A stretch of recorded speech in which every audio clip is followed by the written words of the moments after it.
How about that? Maybe I'll actually grab microphone and talk to a microphone. That should help. All right.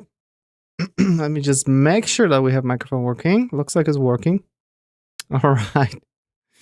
Okay, so as I was saying, and you can hear, we have quick setup with NIM. We know it works. We can run NIM code. We should have syntax highlighting and all the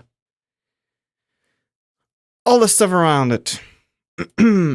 So in that case, we can do a little bit of deep dive. So maybe I'll write a little to do. All right.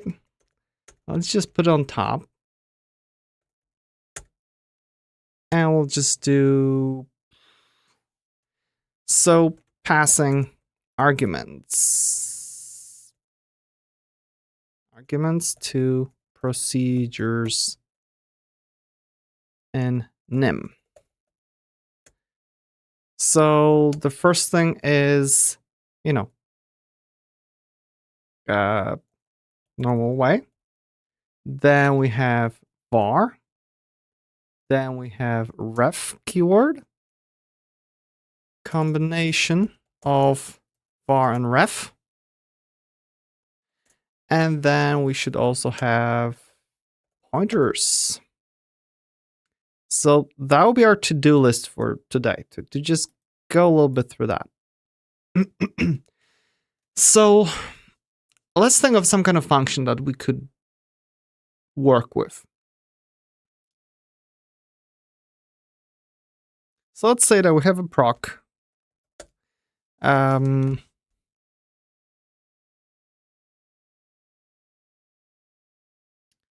Something that, because I would like to compare how things look, so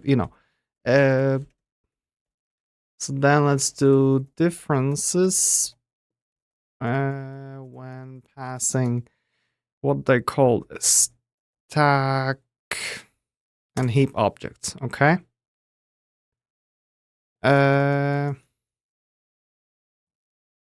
Okay. Is there a difference? So we would basically do something like stack objects. So we would have, let's say, let's do constant. What could number, okay? And that will be int, and we just have some number. We have two numbers, okay? What does just one number? So then we're gonna have heap objects. And what objects do we have on a heap? So that means we'll need to specify a type, right? So type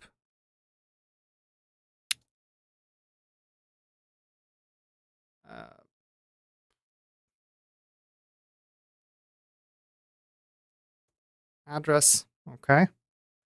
Object. So sure, let's do street, city, zip, and let's call that a day, all right? And then we should have also the possibility of doing address ref. Yeah, ref address. That's it. Yeah, there we go. This way we should have possibility of having both and comparing them, okay? So this will be still on stack. So yeah, let's just focus on that because we know that this is stack based. So every time we assign it, we copy, right? So let me think. So the way I would like to kind of approach it is that maybe on stream we can just, start developing stuff here. But eventually I would like to have, some content for an article where I can write things down, put it on my website, and probably use as my own reference. Because I found that there isn't a lot of content on, all the intricacies of the language, how it actually works, and different things. There's lots of people who have that knowledge, but there's not a lot of people who write about it, and that's the that's the difference. So maybe alongside that, I can do something like somewhere here, create a new file, article.md. All right, we're just gonna have vertical on the side. We can just do this. Okay. And yeah, this we have just purely markdown. And we'll have that. Next thing is types used. And we can just copy this, just put it here. So our type will be here will be basically the stack object, and here will be heap object, okay? Because it's a reference. That means the data will be existing not on the stack, it will be in a heap, and on the stack we have just the address of it, whatever, the pointer behind the scenes. Okay. All right, so yeah, let's do something with that. Let's make proc, and let's do something like print address, right? Sure. Okay, we have the proc for printing. Why not? So now we could do something like I don't know. Let address, and sure, that's good enough. Keeps it moving fast. And want to print it. So let's see if that runs. There we go. Got printed. So that's good. That's great. So if we have that working now, let's actually focus on something like proc change name. Okay. So for changing the name of the address, we have various ways to do it, right? So if we don't want to use any var and whatever, we can do something like this: address, which will be address, and new. Let's change city. Okay, this will be our little change city thing. New city will be string, and we will return, because the thing is that we don't have any I don't know, modifier key in front of it, right? So that means that this is immutable. So you might think, okay, we're gonna do address city is new city, right? But the problem is that we can't change the address. Okay. So to get around it, what we could do, let me just copy it, add to the article. I'll just do no modifiers. Okay, so this won't work as the address. It's not field, right? It's argument is not is immutable. Okay, that's the main thing about this. It's immutable, and the error, we can actually copy error. And we can just do it here. There we go. I don't know how those work. I know some editors show it, like in red and whatever. Let's do 4 spaces here. We'll call that a day. So the way I would normally go around it. Hello, Anmol. How are you doing? So the way I would normally go around it, it's a common practice to have a version of it where you just return a new address, right? This way you can pass something that's immutable, and in return you're gonna get a new address. So because this is immutable, what we can do is make a mutable version of it, new address, is address. Because this is on the stack, it's not a reference or anything, the assignment will copy it. Therefore, here we'll magically get a new copy of address. And for that new address, because it is mutable, we can set the new city and just, return new address. All right? Or even better, we could just do result is address, because we specify that we'll be returning the address. And because this is a return type, it automatically, it's marked like, okay, this will be a mutable thing, right? This will be mutable because it wouldn't make sense for it to be immutable because, it's like, will be pointless. So result by nature is mutable. So we can just say, hey, result is address, city is new city, and we don't even need to return. Bam, done. Okay? To test it, we can basically do, we have the new address. We'll just do echo. Before change, we'll just do, just before change, okay? And then we're gonna do basically, hey, let new address, let's change the city, and print it after the change, right? So if we're gonna run that now, before the change, and after the change, we have this changed, okay? But going further, we're passing this address here. Here, we're passing the address as immutable, but nothing stops us to define our initial address as mutable, pass it as immutable, and just override the existing one. Okay?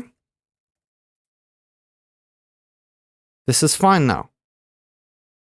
Because, if this is mutable, this doesn't have to be. So just to double make sure that I'm not lying to you, still got changed. No problems. All right. Anmol is saying that he's good. And what's my name? My name is Ben. How about you? What's your name? And roughly from which part of the world are you? I always ask that. I'm curious about my audience.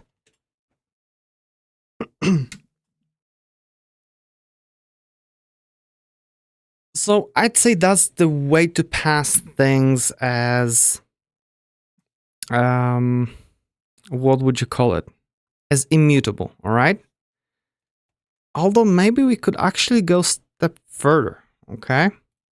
So no modifiers. Let's do that. This is error. And here will be return new object, okay? So this can be our nym code for that. Next thing I would like to do is also with heap object, okay? Sure. So let's try this whole thing, but instead of passing in the, the, what do you call it? Just address. What's going to happen if we're just going to pass in a reference to it, right? So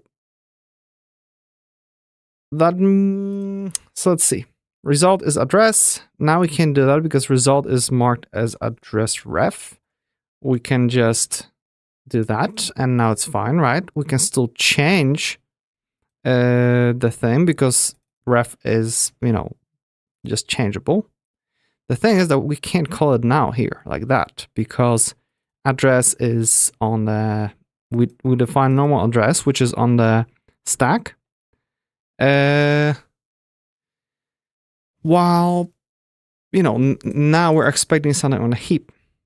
It expects a pointer to data rather than the actual data. So we would need to create a whatever reference type, right? And we would need to also define a print for a reference type. Okay. And this should work the same way as before, right? Because we have a reference to address. Okay. Whatever, address somewhere on a heap. And we print it. That's fine. We change the city. We pass it a reference. We replace the reference with actually the same thing. This should still work, right?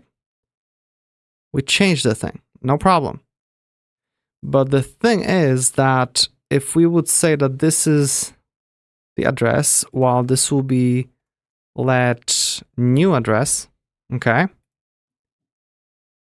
We should have two different objects, right? But let's do something like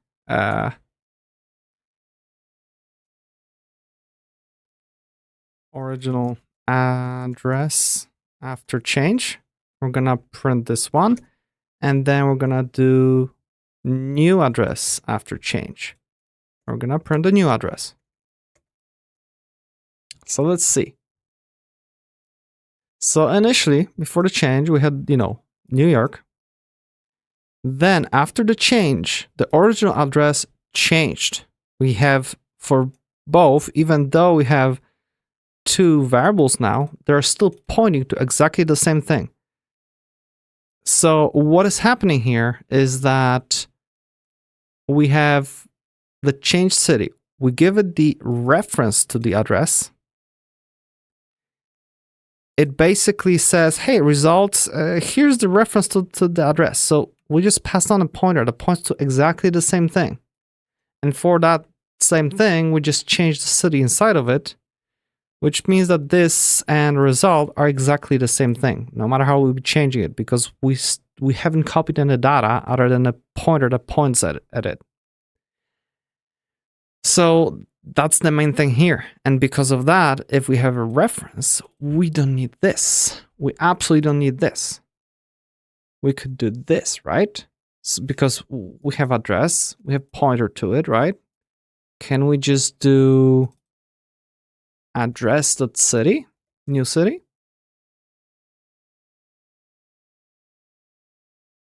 We just don't do that. And we'll just say that this is after change, okay? Let's try it. Let's see what happens. There we go. After change, it changed. Same address changed. So because we have reference here, we can kind of modify its content, which is interesting, right? Amel says that I have a nice name. Thank you.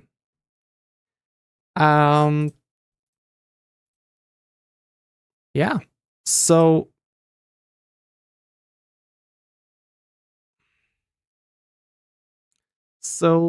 let me copy this thing.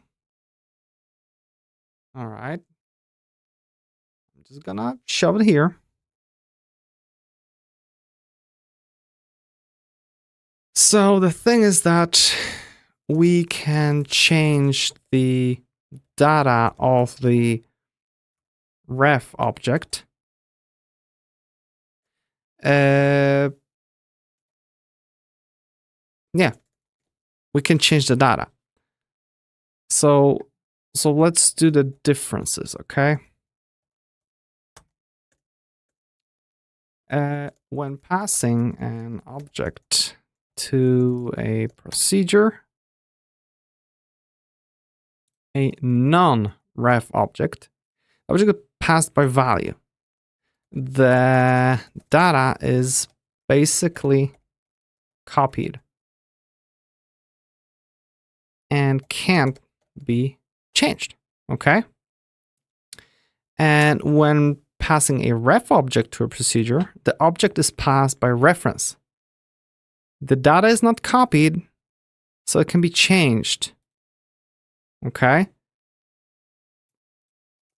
We only copy the pointer to the data, and that's the whole idea.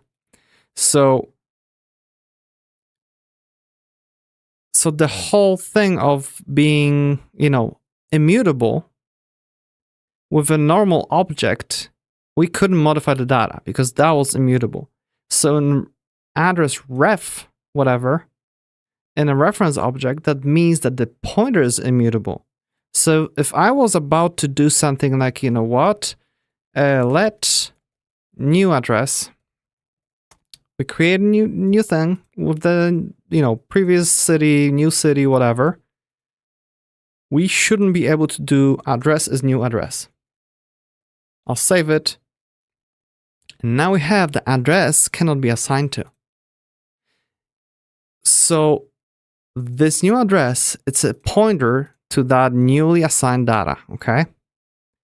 And because the address is a pointer to address, but it's not mutable, we can't change that pointer. So that's the whole idea here, that, we can't do this. Let's do we can't change the pointer itself, okay? I'll call it a pointer because that's what I believe it is behind the scenes, okay?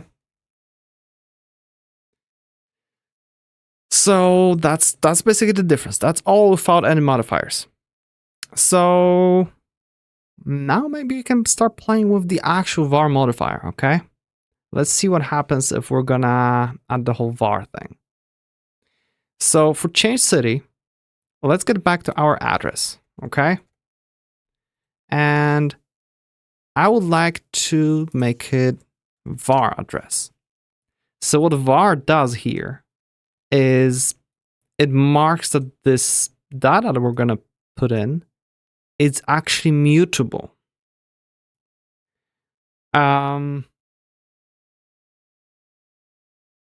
Yeah, let's play with it. So if it's mutable, we should be able to just do address city as new city, right? Let's see if that works. If we just do that, and then here we're just gonna do, new address, right? If we'll just do let and try to call it, it will complain because, you know what? The change city is var address, but the address itself is mutable. It's not var. So this is already marked as mutable. So we need to make it mutable so that it can actually fit here. That's a common problem, I'd say. So let's see if the address actually changed. Run release.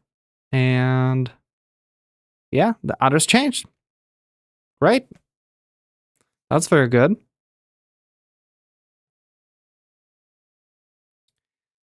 So if that's the case,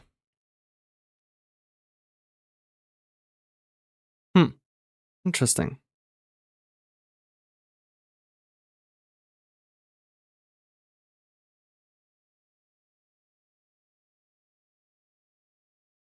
So we can just modify the data, right? It's like the simplest way to achieve that. But what if we'll do var address reference. What that would mean that address is a pointer that we can modify. All right. So because of that, let's do a little fun test. So we'll just make it so that when we create a new city, we're gonna create a new object and replace the old one with the new one, okay? So we can do new, whatever. Let new address is this. Old stuff with the new city, okay? So that's a whole new object of type address reference. So now what I could do is basically address is new address. And now it doesn't complain. We can assign new pointer to address. Therefore, the original thing will be pointing somewhere else. So if we have the original address, okay, and before change and after change, it should have, it should change, right? Yeah, it changed. It actually really points to a completely different object. The old one, by the time this one is called, the old one probably was already garbage collected, whatever. But we can actually test it. So let's say var address. Let's do var address pointer or like reference copy. Look at that. We just copied the reference to this guy, right? So we have two copies of the same pointer. So if we modify the original address, we should do echo copied address. And the address reference copy, I believe it will be still the old one. See? We still have the old object. We changed the reference here. We changed the reference to, change the address to be the different object, but we didn't touch this one because the pointer itself, the reference itself, was changed. Okay. So I'm gonna do that because this is a fun example. Var keyword. Let's do with heap object, whatever, ref object. We can copy the pointer itself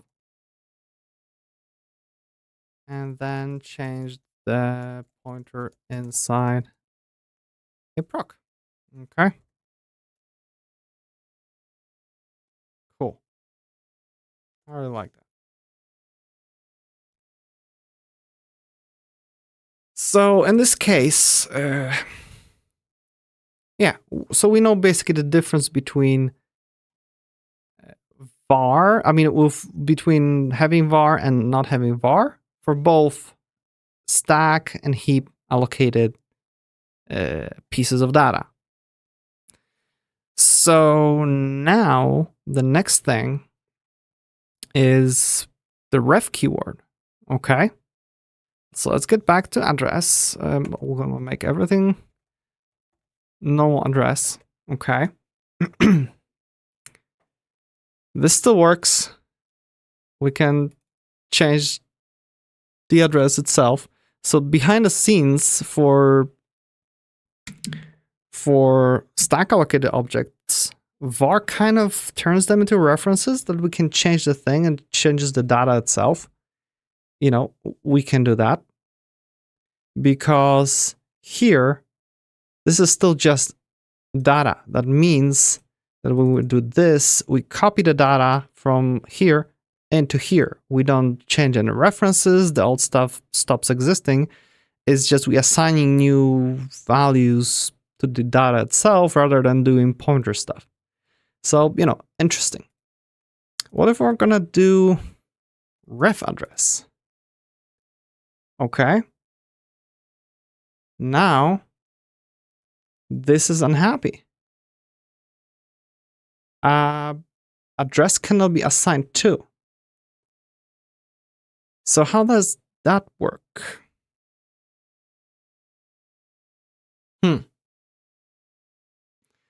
I actually don't remember. Let's figure it out.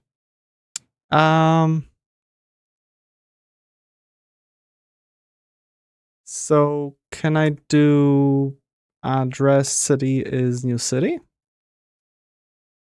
I can do that. Okay. And here is unhappy because it wants ref. Can I do just that? No. Huh?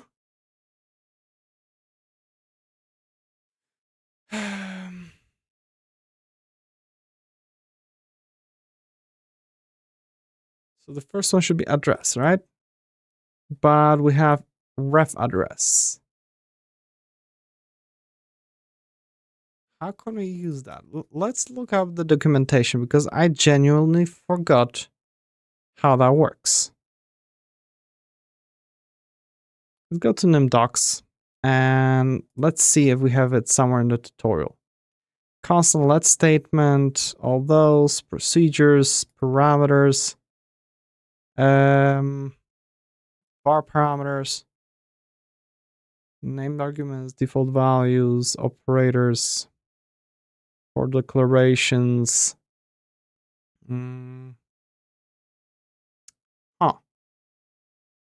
Reference and pointer types. There we go. References, similar to pointers in other programming languages, are a way to introduce many to-one relationships. This means different references can point to and modify the same location in memory. Nim distinguishes between traced and untraced references. Untraced references are also called pointers. Traced references point to objects in a garbage collected heap. Untraced references point to manually allocated objects or objects elsewhere in memory. Thus, untraced references are unsafe. Exactly, we'll get to pointers.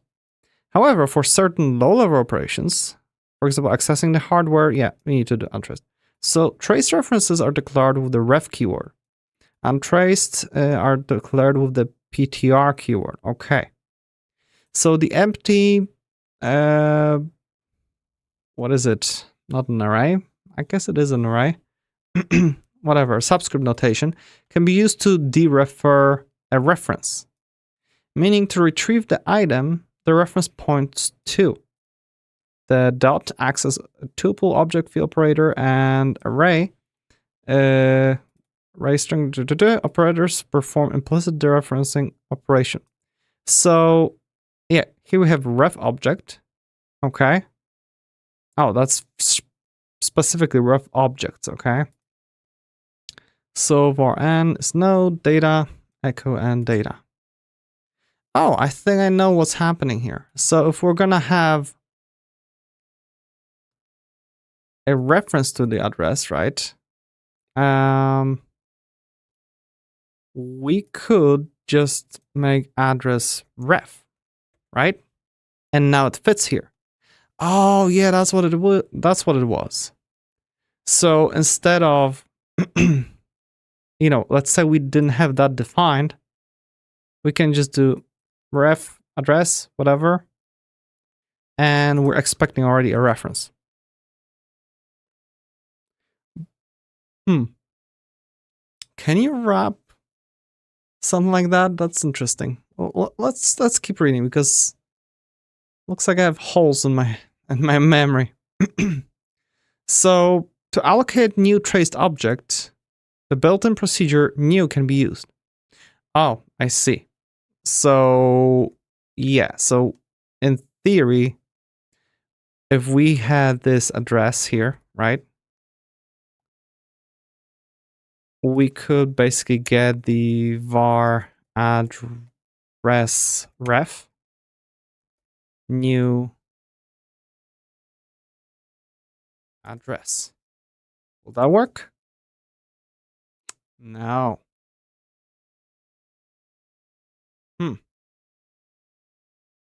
Interesting. Leon Lisak says, if you weren't using a ref type, you would pass var t in a parameter to get the same effect rather than passing ref t.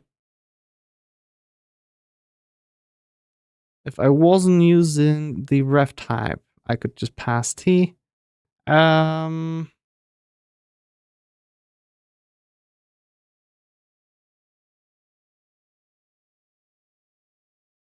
Oh yeah, absolutely. Yeah, I'm just literally exploring the ref keyword right now. Because I know that I can easily, if I have address as an object and I have a change city defined that it expects a reference to address, I know that this doesn't make sense here. I could just make a var. I already went through that example. I actually moved on to the reference now. I'm trying to wrap my head around that.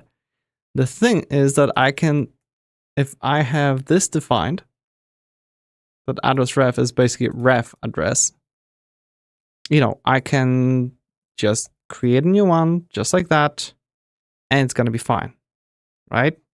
I can place it here, and this is happy.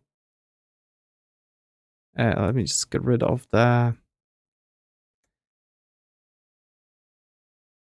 stuff from the previous example. So what I'm trying to figure out is if I have just a normal address, can I kind of turn it into a reference? Because I'm just thinking, can I make like, address ref, which is new address, and this is not happy about it because it says what? Expected one of the first mismatch. T type. Oh, okay. So I will basically need to specify that this is ref address. Yeah, and now it's unhappy because it expects that we're gonna pass in the address. So what's this? So to allocate new traced object, the built-in procedure new can be used. So we have because node is already ref. I guess we can't convert the. I guess it's impossible to convert normal object into a referenced object. But if we had this defined as address ref, right? It's an address ref. I could make address data is address. Oh, wait, that was like this, right? Nope. How do I get the? There we go. So this dereferenced it and turned it back into normal address. So this way around we can't. So what this does, it basically grabs all the data from the address and copies into here. So let's do that. We have our initial address here, right? So before change, we'll just print it out. Then we're gonna copy that data to address data. Let's make it let. It'll be immutable, whatever. And then we could basically do, with this one we can also make immutable, okay? So then we could do straight up something like address.city is Los Angeles, right? We can do that. So after that change, we can simply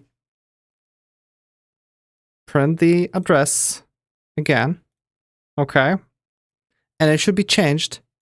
But if we're gonna print the copy data, which is, wait a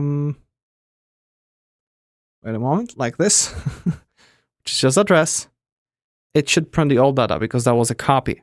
So that's that. I believe that's what I expect is gonna happen. So before change, we have New York. After change, it changed to Los Angeles, but the copied over data still stays. So, you know, little arrangement like that works no problem. So this whole ref keyword, all it does in this case is, you know, instead of specifying separate type, we can just call it that way. So this is just kind of helper for it so that you don't type as much. And the only reason for this to actually make sense to define it that way is when you actually define, because you can do this as ref object. Come on. You can do that, and therefore, at this point, you will never ever be able to have a version of this object that's not a reference object. You cannot make it will be always called by reference. You won't be able to have like a value type out of it, because like we saw, we can't convert, or can we? So if we have address ref, right? And let's just comment that out for now so that we don't have errors. I don't care about that. So we just defined this address, right? What is the type of this? Address ref object type. So we still can get the data.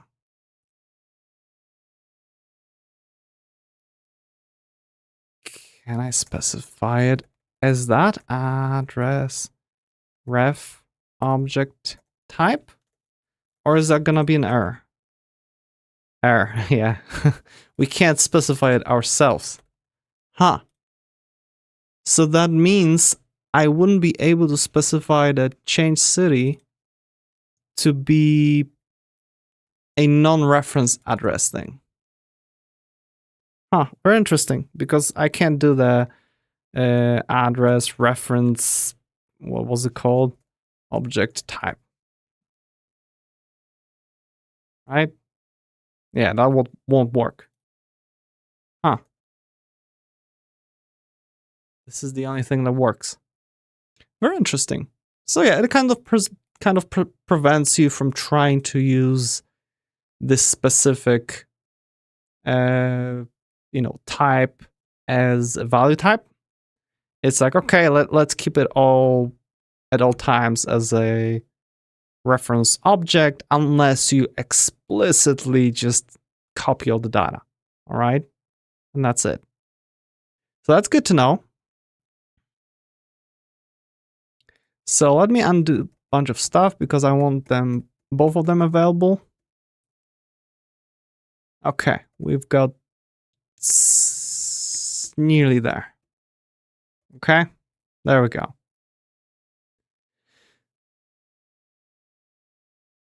So yeah, ref address is just defining a reference object, nothing else. So then you can actually do var ref, okay? To convert an existing object to a reference. I would like to know how to do that.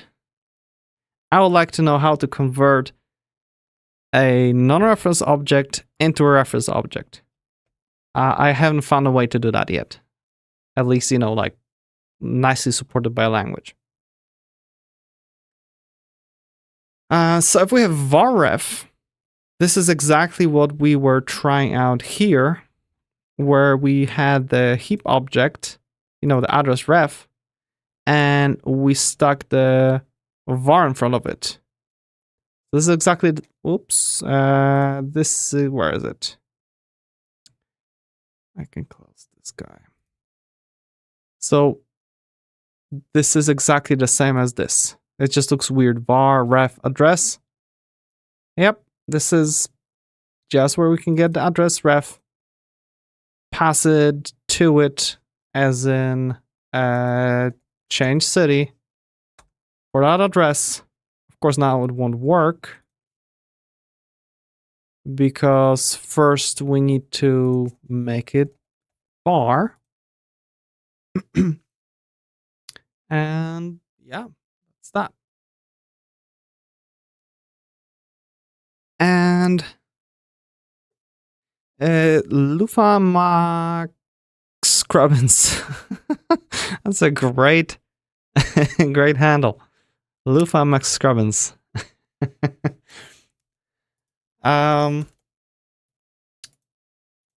He's pointing out something to figure out, that we could try to convert it. So let's say that yeah,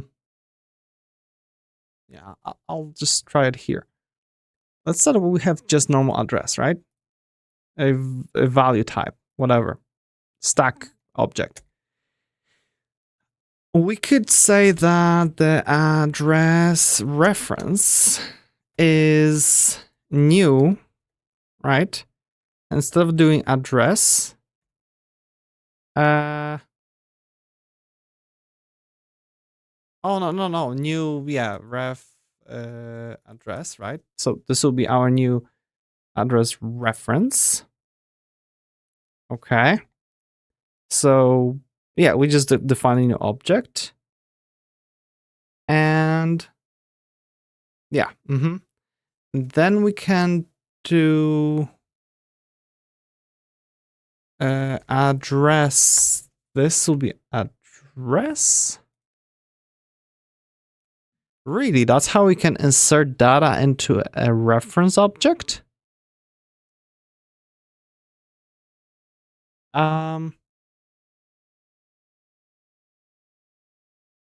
Print address, and I just want to pass that reference itself. Huh. Let's see if that works. So I'm gonna grab the original address, right? Before change, it's that, okay? We're gonna print the normal address. Then we're gonna show that address data as a copy. I guess that copies data of the whatever this into the reference. And we can do, you know, echo after creating a reference. We can just print it, okay? Then we're gonna change the change city. It will be our ref address. So we should be able to address reference. So actually let's do it that way. We created the reference. And what if we're gonna do var address ref2, and we copy that pointer. So we have two pointers. I'm overcomplicating, but I want to see what happens. So we're gonna change the first one, address ref. Okay. Just ref address. And this is complaining about something. No, it's not. Okay. Control S and took care of it. So after change original address will be like this. Okay. And then we'll have after change the address ref. And let's do 1. Okay, we'll number them. And this will be 1. And then we have print the 1 and that. Change the 1, then we print the address ref 1. And we're also gonna print address ref 2. Just to see what happens. Because 1 and 2, they both should be changed at that point. So let's see. We started with the normal address. This one, be in New York. The reference has the same data, so the data was properly assigned. Okay. Then, after creating the reference, and then we change it, and the original address should be New York. The new reference 1 is Los Angeles, and reference 2 is Los Angeles 2. So yeah, we properly created a reference out of the other one. Huh. Okay, I like it. I really like it. Thank you for that. I would have never thought about doing that. Assignment to this. I guess I haven't done a lot of C++ because this would be something you would do in C++ when working with pointers, definitely. Hey, thank you for that. I am copying that example. I really like that.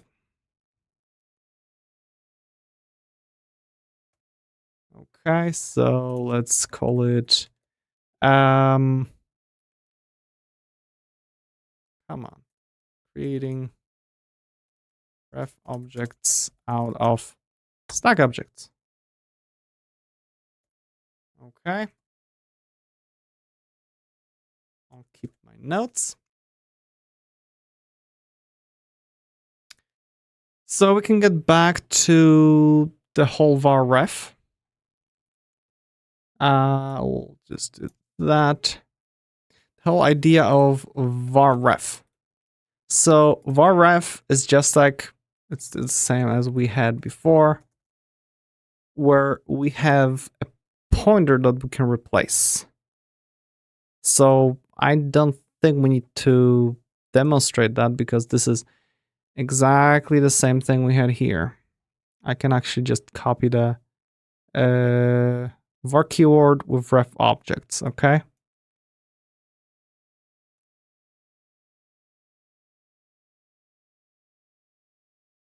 So we had the change city that takes var address ref. But because address ref is ref address, we can just do var ref. Var ref address, okay?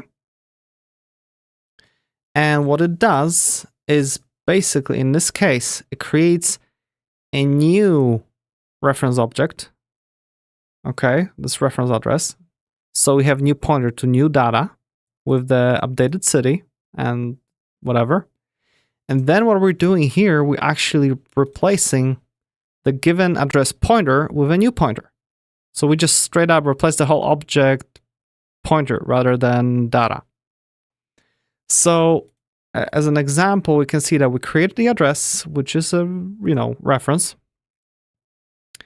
Then we copied just a reference to it, just a pointer, okay? Because if that was a value type, not a reference type, it will copy the data itself. But here we just copy the pointer to the data. So we have two variables pointing to the same piece of data. And then our change city, we give it the address as a mutable reference address. Therefore, after we execute this address variable will actually contain a reference to a new object. Okay? So when we print after change, this address will be changed while the old one still points to the previously made object, the original object that hasn't been changed itself. Therefore, we have, new data and old data both existing. So after change, the address itself, it changed, while the old one, the address reference copy, didn't change. So that's the whole idea about var ref, so we can change the pointer itself.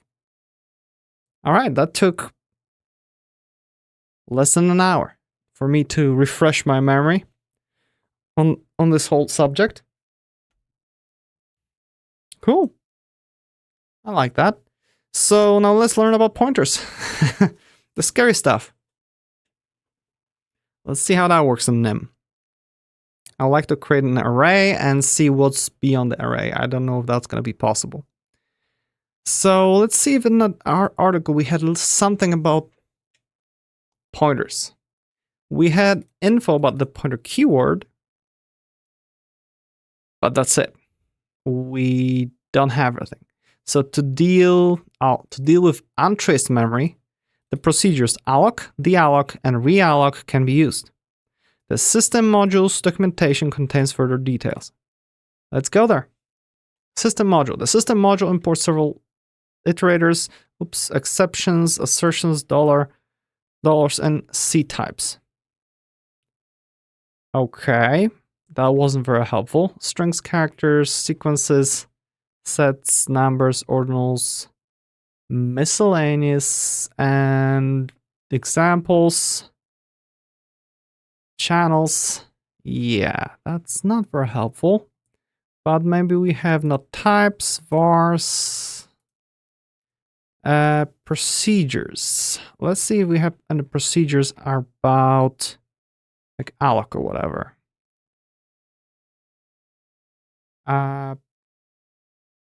Alloc O or 0 implementation.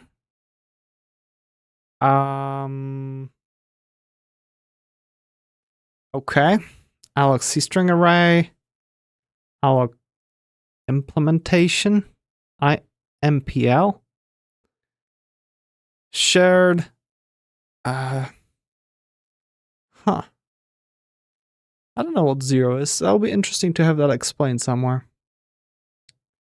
Yeah, so we have a bunch of different allocs that can alloc a natural value. That's just a size. Oh, really? Do we have like a generic alloc? Let's just search the whole thing. Whole for alloc. And scroll up. We'll be able to see all places where alloc is being defined. System alloc, bunch of stuff where we specify just the size of the data that we'll be holding. Okay. Allocate and initialize. Oh, I think, and then we have dealloc for the pointer. Okay, that makes sense. And realloc, again, 0 IMPL. Huh. Segfolds, these are just errors, right? Procs for deallocating, reallocating. And then we have template for alloc. Allocates new memory block with at least that many bytes. The block has to be freed with the realloc block 0 or dealloc block. Okay. The block is not initialized, so reading from it before writing to is undefined behavior. Oh, there we go. Okay, and the allocated memory belongs to there. But do we have like an alloc that just is generic, that it just takes the type that of the data that should fit in there? That's what I'm wondering about. Realloc, alloc shared. Not really. That's surprising. So we don't have an example of alloc. Wait, where is it? The template one, the normal one. So the alloc is that, while alloc 0, the block has to be freed again. With realloc, the alloc, the initializes with all bytes containing 0, so it's somewhat safer than alloc. Oh, okay. I see, so it's basically cleared into zeros. All right. The allocated memory belongs to its allocating thread. Use alloc share to allocate from a shared heap. Okay, I see. So this whole alloc 0 basically makes, hey, 0 all the memory for me. I guess the different ways of using it would be use alloc 0 if you need the data, whatever, the space to be clean. Let's say you're doing something with an array, a list of elements, and you'll be iterating over them, and therefore you want everything 0 ahead of time, just for safety or whatever, the way you're going to be storing data in there. While if you were going to be like, you know what, I'm gonna, as I'm writing, I'm overwriting, and maybe I'm keeping score of something, whatever, You don't need to zero it. You can just save some performance, on not spending time and cleaning that allocation. You can just do that and bam. So yeah, let's try alloc. It returns a pointer. That's gonna be fun. I have no idea what I'm doing. It's a system, so I shouldn't need to import it, right?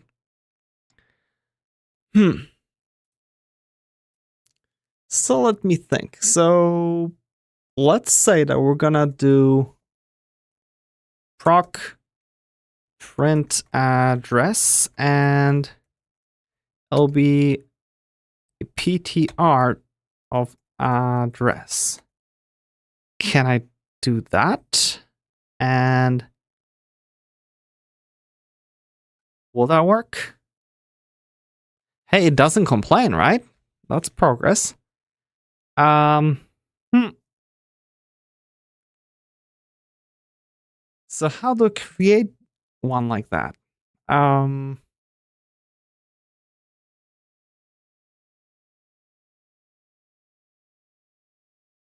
There must be something somewhere. Let's go to the manual. Maybe manual has something about pointers. Pointer. Reference and pointer types. Okay.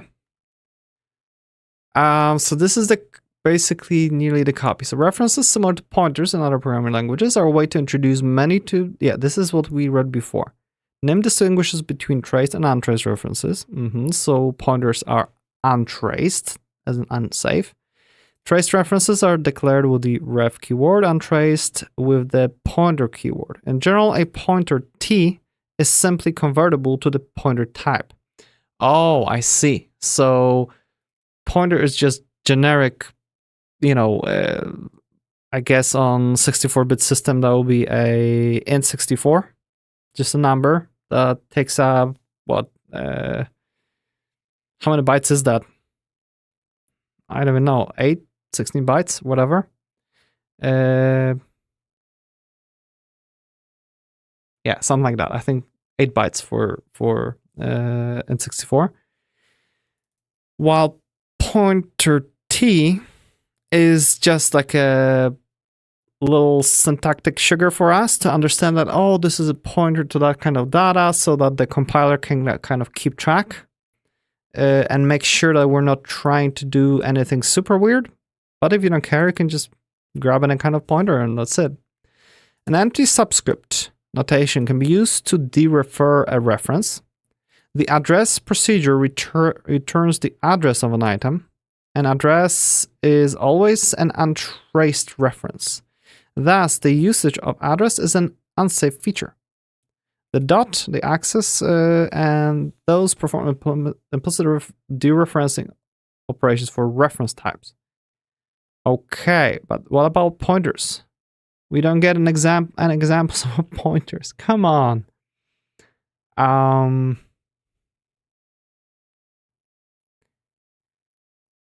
As a syntactical extension, object types can be anonymous if declared in the type section via the ref object or pointer object. Oh, you can do pointer object notations. This feature is useful if an object should only gain reference semantics. Okay, so let's try to treat it just like reference objects. So we could say that the address pointer, right, is new PTR address. Save. Nope, doesn't like it. Identify address PTR. Oh, duh. Let. Okay. What? It's a okay, it's a reference to pointer address. So I guess that's the whole thing.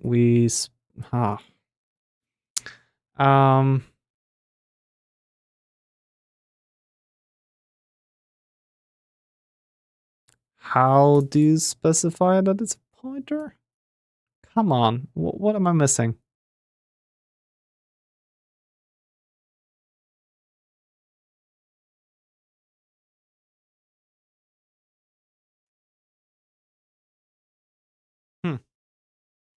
Let's see if ChatGPT knows something about it. Or yeah, let's try ChatGPT and then we're gonna do some search online. We can use our name master. How can I create a whatever? I have the following type. Okay, let's give it our address type. All right, there we go. How can I create an instance of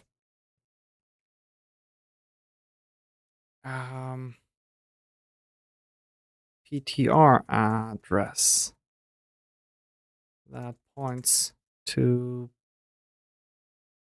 address data? New procedure?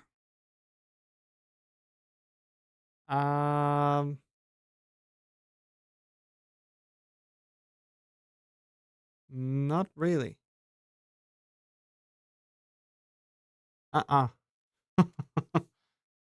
That's not gonna work. What's gonna happen if we're gonna just make a normal address? Okay. Let's actually just do that here. We have address, not a reference, just an address. Okay. Let's get rid of everything else. Address pointer is this. Ah, look at that. ADDR returns a pointer to it. Huh.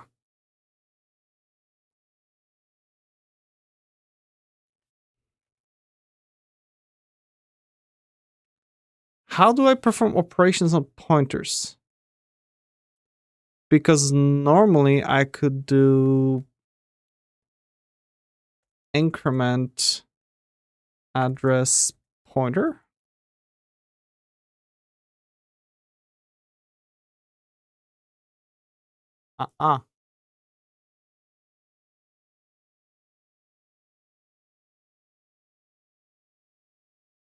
Because if I'm gonna do address dot city is this, right? There will be no problem for me to suddenly do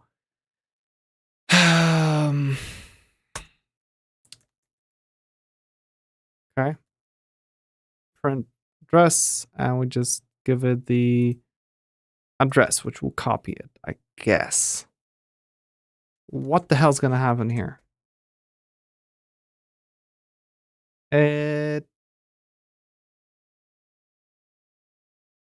Yeah, oh.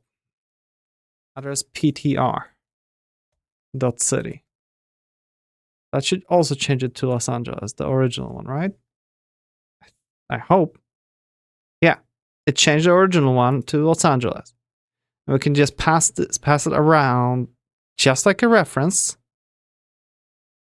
The only thing is that with a reference, I guess the reference would try to keep the data. Oh, I see the difference already. So notice that this is just an address, right? So I could make a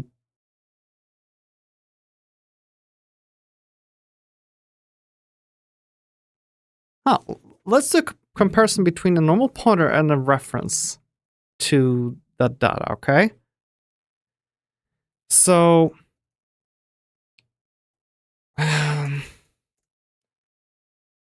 let's just move all that up and just make a nice little thing here. So let's do reference, and later we're gonna have a pointer, okay? So var address 1. Okay, we have the first address, and we can make a reference to it, right? And the way we were making that reference is basically that we have,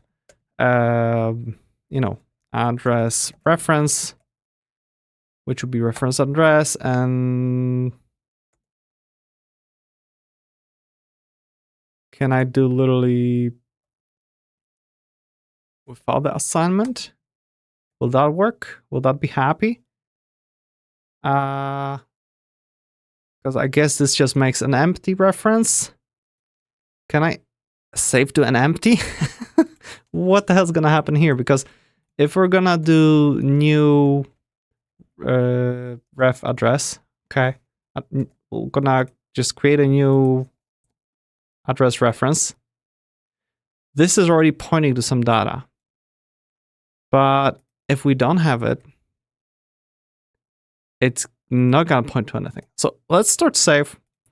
And we're gonna just say, hey, address ref 1, because, or address 1 ref. As far as I understand, we copy the address 1 to here. Okay? So now if I'm gonna do address 1 ref.city and change it to Los Angeles, if I'm gonna print, do echo, and let's do address 1. Okay.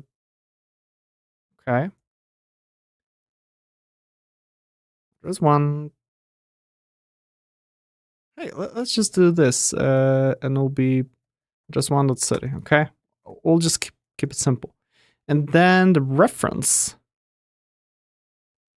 will be probably different, because we create a new reference by copying data to the heap, and we perform the operation on the new data. That's what I understand is happening here.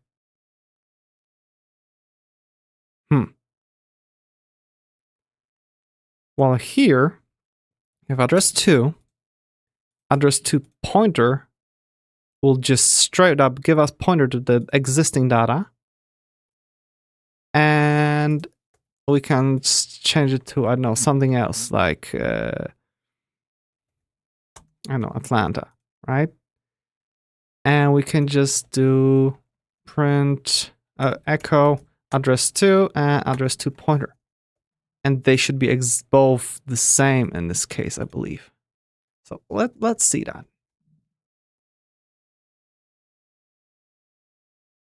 So look at that. For here, the original address didn't change, while the reference changed because we changed the data here. So these are two disconnected. While with the pointer, we were able to, change that data. They're both the same. So we can keep passing that pointer around, and it's going to be able to change that initial address, whatever that we have.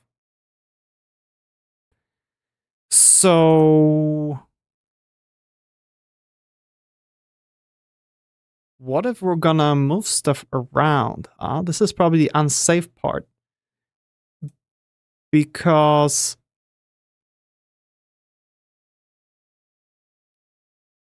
what if we have a first of all, let's see if this changes anything where we don't initialize it.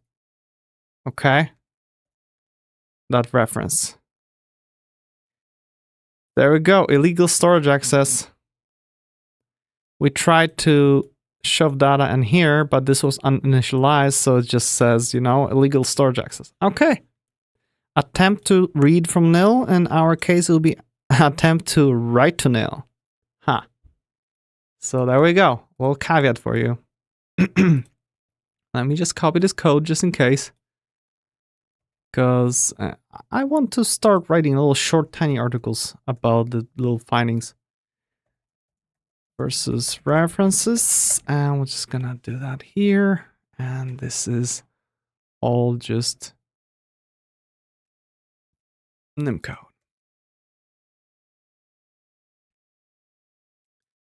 So now I'm wondering, what if I'm going to do something that seems very unsafe? So let's say that we have new proc, okay? Proc will be new address, and we'll just return address, right? There we go. There's a new address. But what if we're gonna do proc? It just returns the data. It will be fine, right? New address reference. We can just do result new, and we can just do address reference because we have the type, and there we go. Okay, that should work as well. This looks nice. Whatever. This is fine. They're both the same thing. And then we have third one, proc new address pointer. And we can just create a data and get an address. What do we have here? Expression has no address. Huh? So let's just do let address is this. Oh, wait. Let address. This is confusing because suddenly we're using keyword address. And then we return a pointer to it. So the thing that I'm worried about is that this here is stack allocated. The moment we exit this function or procedure, this will be instantly deleted and we start it overriding with other stuff. But yet we're returning a pointer to it. So what if we're just gonna do, let's say, what could we do?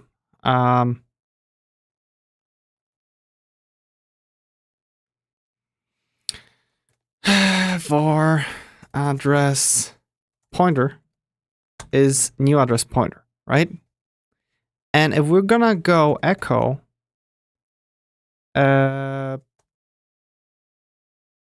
whatever, I want to echo the whole address. So let's do, we have the whole print address, right? Still, print address for the pointer, that should work. So we'll just do address pointer. We're gonna run that. It should work. Evaral Tripathi says, what are you teaching? I'm figuring out how pointers work in the NIM programming language. And I just have a bunch of ideas. And I want to see what works, what doesn't work, where it breaks, what are the edge cases. Because NIM tries, to make you not reach for pointers and use other things, and you can do a lot of nice stuff with that. But I want to see what happens if you actually use pointers. What happens if you actually use the unsafe things.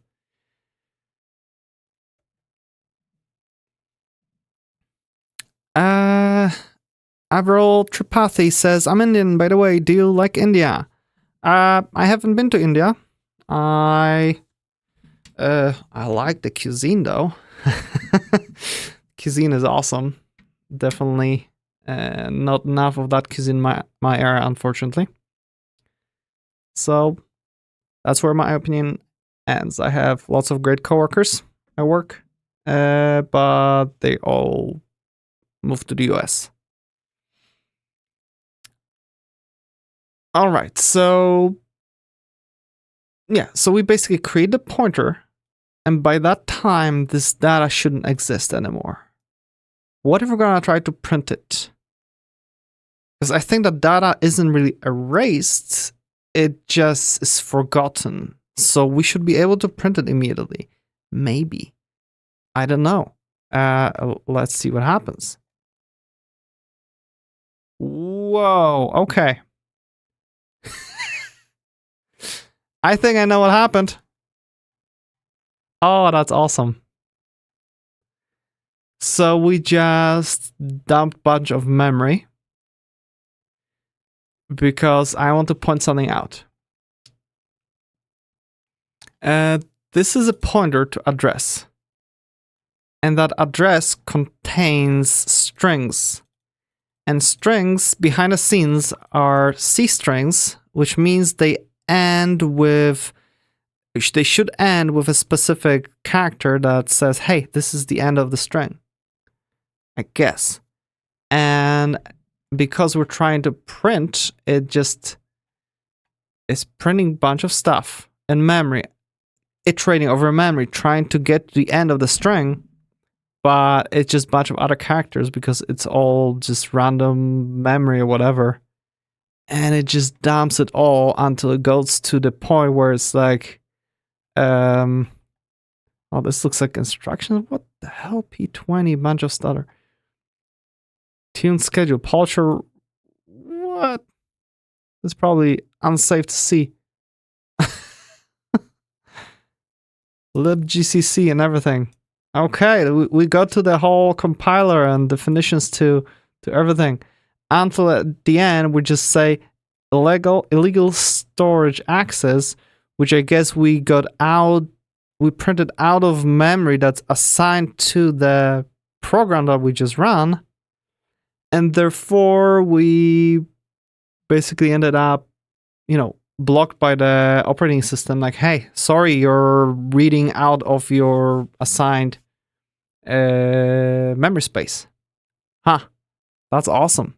I've never done something like that before, so that's fun. I guess that's a memory dump, one will call it.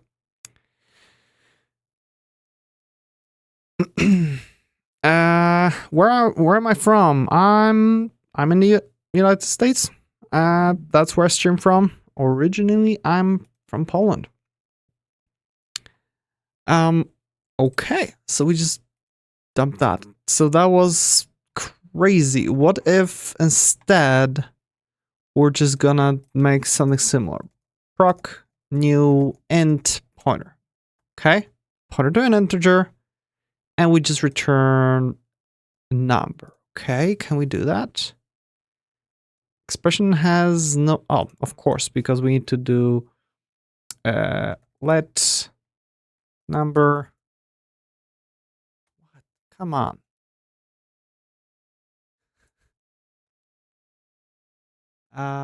And we just address to the, whatever, return address number. There we go.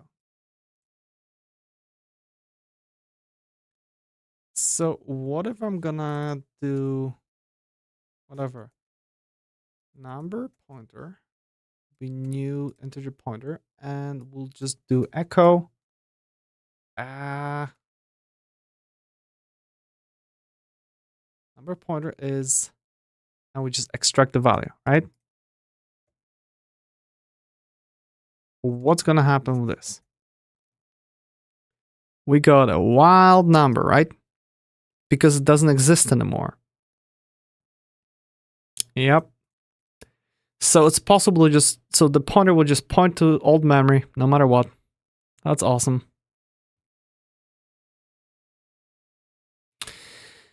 Aviral Tripathi says, I am a +2 student and I want to pursue computer science in future. So can you enlighten me a bit about DSA? Like, I have zero idea about it. DSA. What is DSA? I'll ask ChatGPT. What is DSA in computer science? Data structures and algorithms. Oh, it's basically smart ways to store data, and manipulate data. Because computer science is basically, whole idea about computer science is that you take various data and various shapes. Could be could be text, could be a lot of things. And it could be text, could be numbers, could be, the whole lists, could be pictures and whatnot. Pictures are also made just from numbers, by the way. And the whole computer science basically means that you figure out how to store that data in a way that allows you to process in a specific way to solve the problem they want to solve.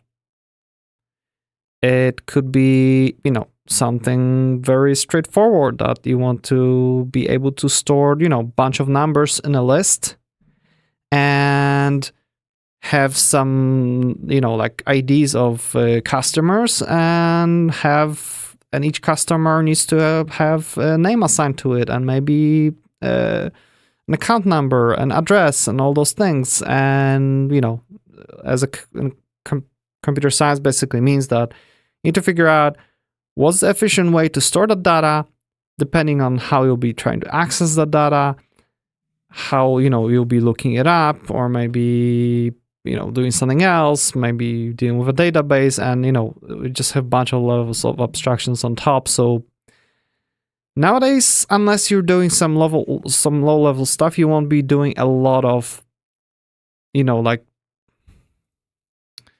you won't be doing a lot of stuff that you would be learning at the university. Now I know I didn't go and learn CS at the university. I just learned everything myself. So I'm a rather bad person to explain that, I guess.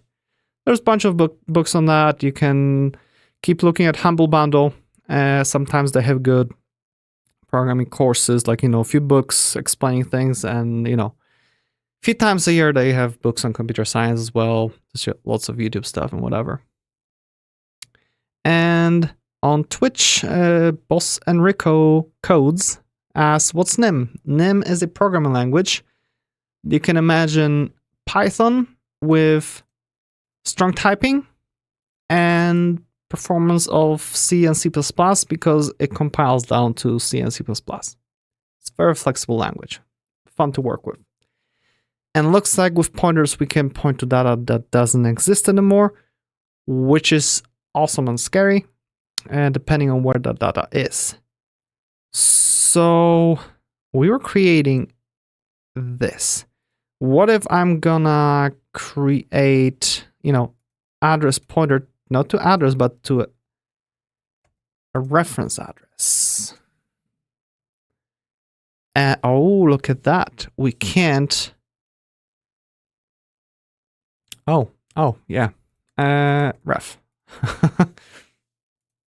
So we can point to a pointer to an address reference? I guess that will be it. Yeah.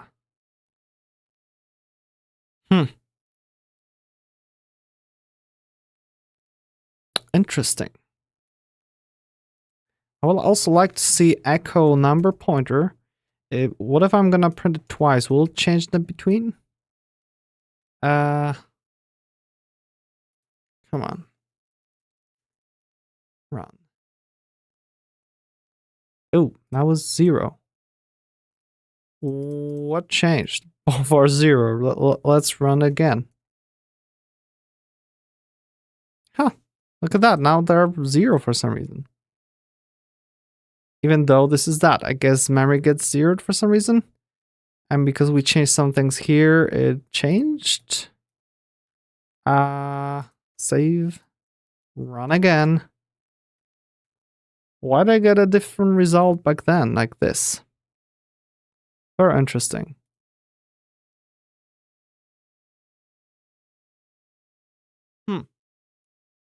What if I'm gonna, can I print out literally the address? Echo. I can't echo the pointer itself. Dot pointer? Nope. How do I print out the pointer? Because pointer itself is a number, right? I should be able to print it out. Yeah, I guess we don't have it defined that way. Can I cast it to pointer? Yeah. Yeah, it's a pointer, so that's good. It's just, oops. not happy about it because it doesn't know how to print it. Can I cast it to int 64? Not really.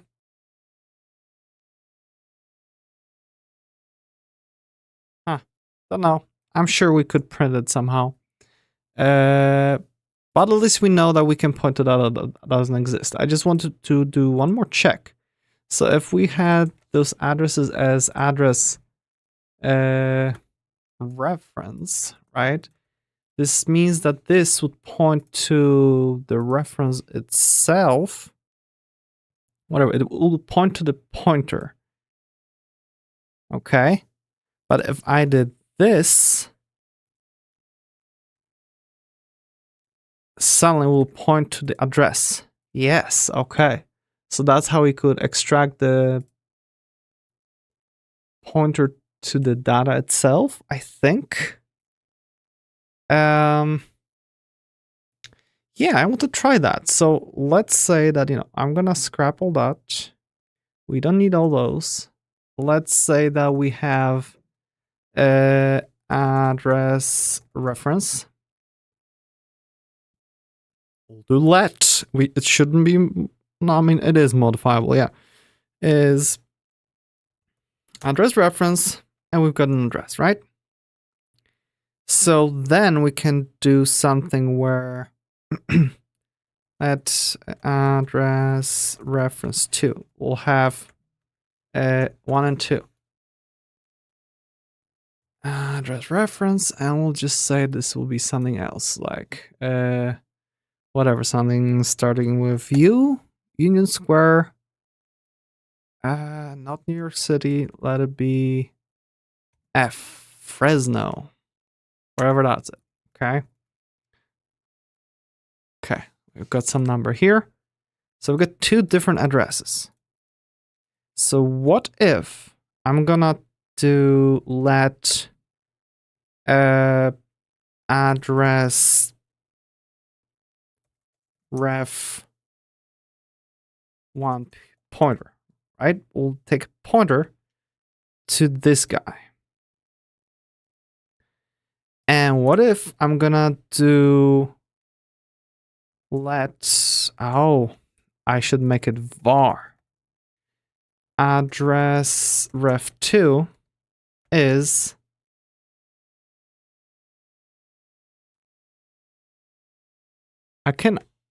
what? Wait, this pointer thing.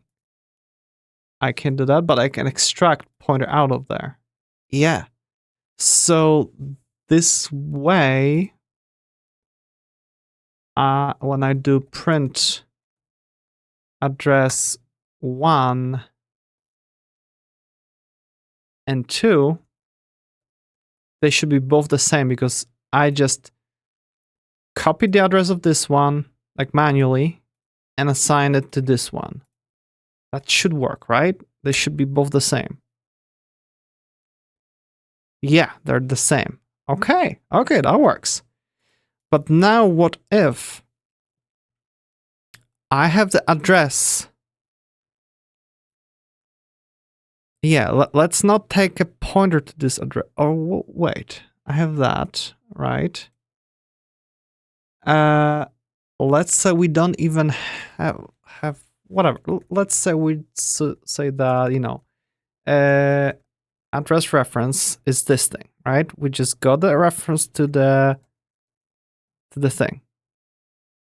Oh no, because we can change the data inside of it no matter what, right? Yeah, I was just thinking if we could use pointers to actually modify data.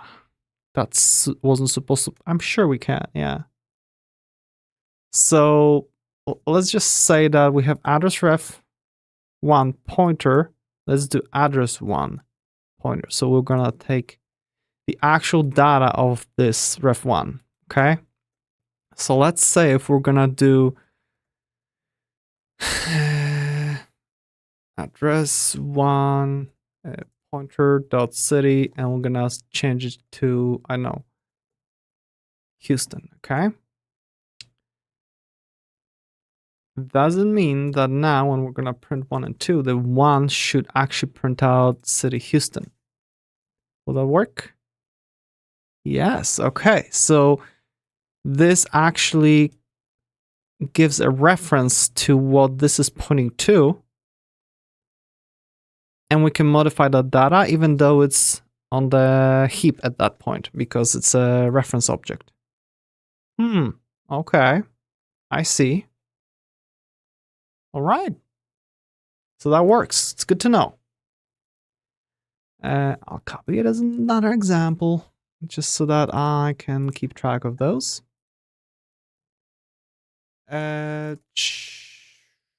Pointers to heap objects. There we go. Okay. So let's do one more thing, just so that I am fully aware. So let's say that we have let address is, and it's an address, right? Because it's let, we can't do address city Los Angeles, right? It's just saying, hey, this is let. You can't do that, all right? So I should be able to do let address pointer. Okay, we have pointer. What just happened? So we have pointer to it. And therefore, I should be able to just say, hey, change it and print it. Okay.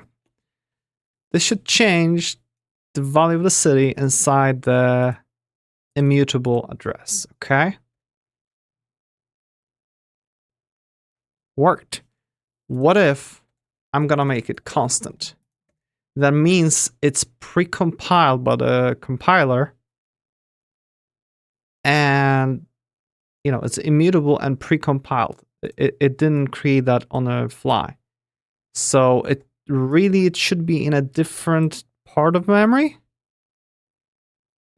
If we would change that, that would be very interesting. Oh, look at that. We weren't able to. Huh. Still prints New York. Okay, that's interesting. Oh, I see. No, what? Why? Okay, because it's a const, and that probably... Oh, I know. I think I know what's going on.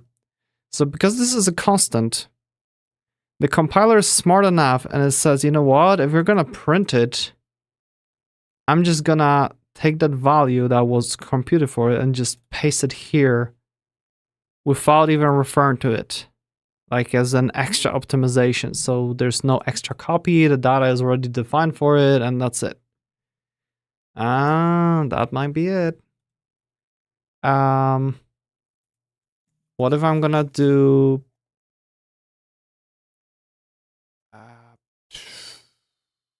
whatever, echo address pointer dot city and do echo address city like that way? Will that be different? Okay, if I'll do the data that's being pointed to, it says Houston, but the other data is still New York. So basically it kind of compiler does some shenanigans to, I guess, optimize things. Interesting. What if... What if we're gonna do something like this? We're gonna because I'm trying to figure out if I can change the memory inside some kind of function. Proc get address. Okay. And this will return address, okay? Or maybe it's gonna return both tuple of address and address pointer, okay? it's gonna return both. So what we're gonna do here is inside that procedure, we're gonna have the constant defined, okay? And then we're gonna return that. So if we have that done, I want to create those from get address, right? And what is it? Is declared but not used. It's used right here. So now we define those. What if I'm gonna do here now? Address city is Houston. I'm just gonna change it here. And I'm just gonna print those two, right? I expect to still have the address to be the original one while pointer to be a new one. Or maybe not. Because remember, this in theory should point to this, while this should point to this copy. I expect these to be two separate copies of data. So run release. This is a complicated illegal storage access, huh? Really?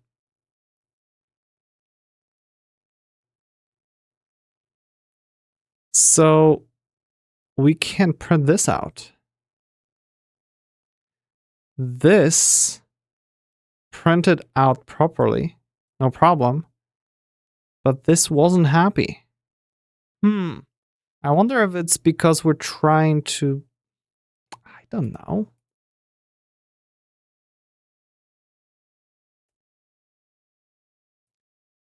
Okay, one more try. Let's say that after we modify that, if I'm gonna call let address 2, comma address pointer 2 is get another address, and I want to just print out echo address 2 city. Will it be, which one will it be? Let's just do here like this. Because I wonder if this changed just an instance of it or actually modified the constant memory or something. I really don't know. Oh. What? No, they're both the same?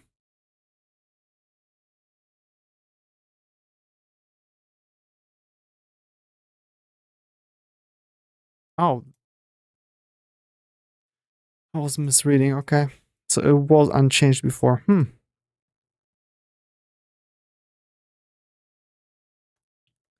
It's weird that we can't do that. I'm surprised. Yeah, illegal storage access. Oh yeah, and all the way before it printed something because I guess print is somewhat asynchronous. Yeah, I was just hoping that maybe I could take the pointer and modify actual constant somewhere that's defined somewhere in memory. Too bad. I tried.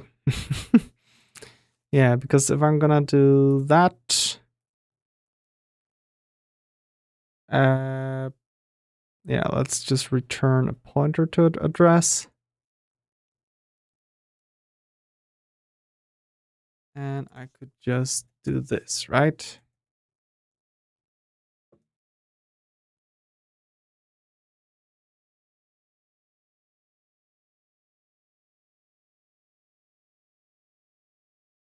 You have implementation here. What's the problem here? And then we just do this. Okay. We change it to Houston, which should work. And then it's just unhappy about this. So let's do pointer 2 and city.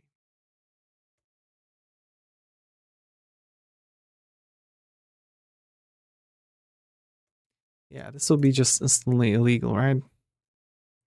Yeah, I guess I'm trying to read some kind of memory that isn't supposed to be there. If I would do let address to is address, as in I copy it and return a pointer to this one, I guess it would suddenly work. See? It works. It changed it. So I guess the moment we have an address to a constant, it lives in a part of memory that it's supposed to never change. I guess that will be the memory of the binary itself or whatever. And it's like, nope, you're not supposed to change that, because if that was the case, that we could change that part of memory, in theory, we could just, change the way program executes. I don't know. It sounds like something that could be possible, but probably operating system just, it's like, no, we shouldn't be able to do that. So what if I'm going to run it on Linux instead? Because I'm running that on Windows right now. What if we're going to just run it on Linux? How about that? So let me grab this whole thing. I'm just going to remove the exe. I'm just going to grab the whole random name. And let's go to our Ubuntu. Blah, blah, blah. Do I have something here? Let's do repos. Oh, I have nim learning. And let's paste it here. Okay. So I should be able to just open VS Code. Open WSL. Okay. Yes. And we have our entry, right? You go away. I am not using GitHub Copilot anymore. Uninstall. And wait. Oh, yeah. Okay. Good. So we're on Linux now. All right. So I should be able to run it as release. We'll get a different error.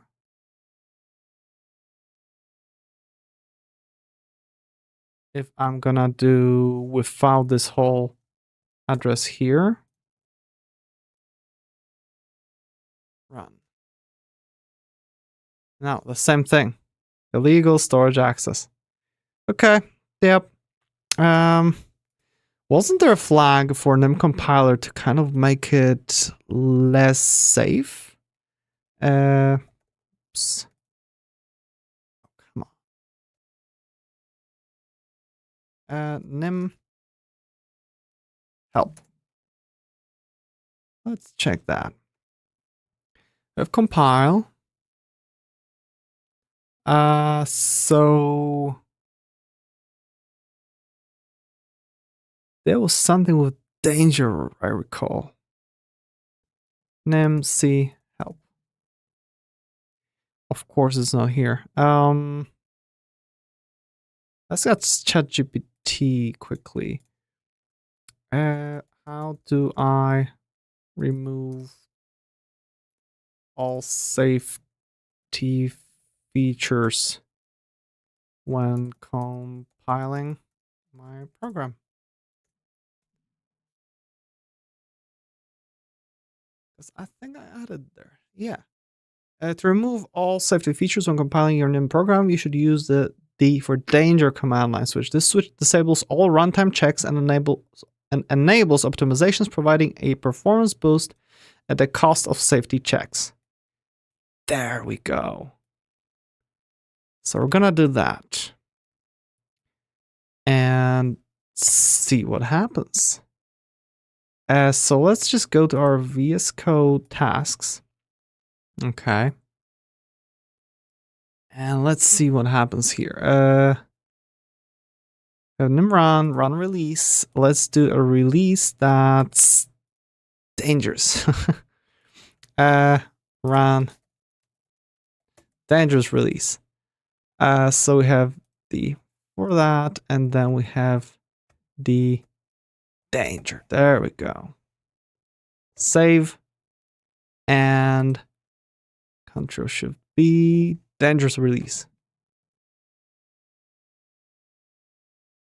Yep. Segmentation fault. Same thing. But I think when we just do normal release, then we have slightly different error. No, the same thing. Okay. All right. Oh well.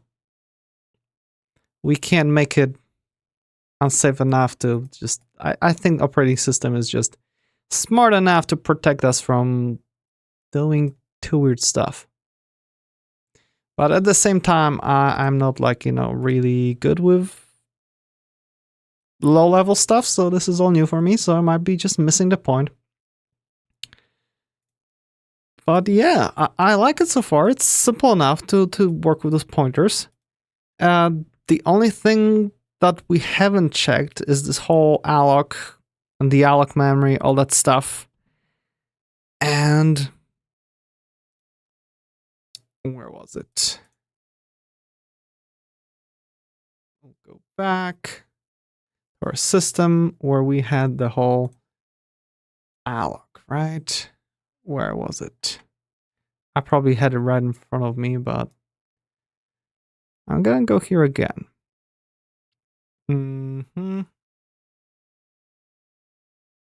Let's say alloc 0. Allocates new memory block with at least size bytes. So this is all bytes. Okay. So let's do weird stuff. We're just gonna get rid of all this thing because we don't need it anymore. So let's do, yeah, alloc something. And that gives us a pointer. So it'll be let memory block alloc 0. And we say, 64, or can I do literally wait, 8 times 8 will be 64. So yeah, this.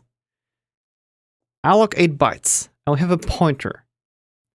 Then I guess we could do let int is cast a pointer int and echo int.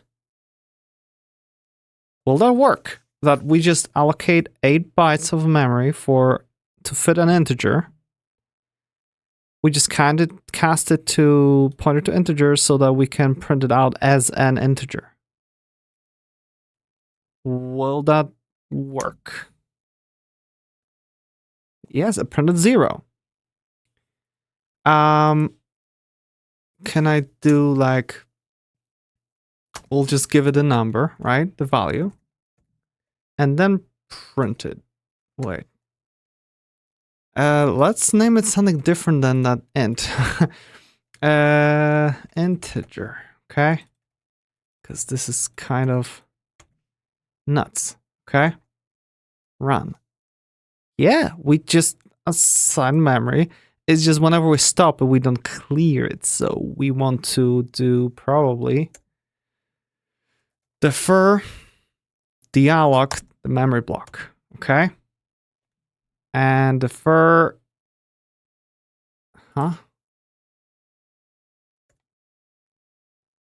Really? I don't have defer? Huh? How do you defer? And first not supported at top. Oh, it's not supported at top level. I see that. That's just needs to be in a function. So we need to do it manually and just do here. Okay. Run. And yeah, we just release that memory. So if we would just try to do that, we should have zeros, or what's gonna happen? Yeah, 0. The alloc just clears the memory. All right. If instead of the alloc, we would do realloc block to, what is it, 0? 0 as a null pointer or something? The hell, realloc. The pointer and new size, 0. Grows or shrinks given memory block. If p is nil, the new memory block is returned. If new size is 0, then p is not this. Oh, I guess memory block needs to be a variable, right? Because we're changing it. No.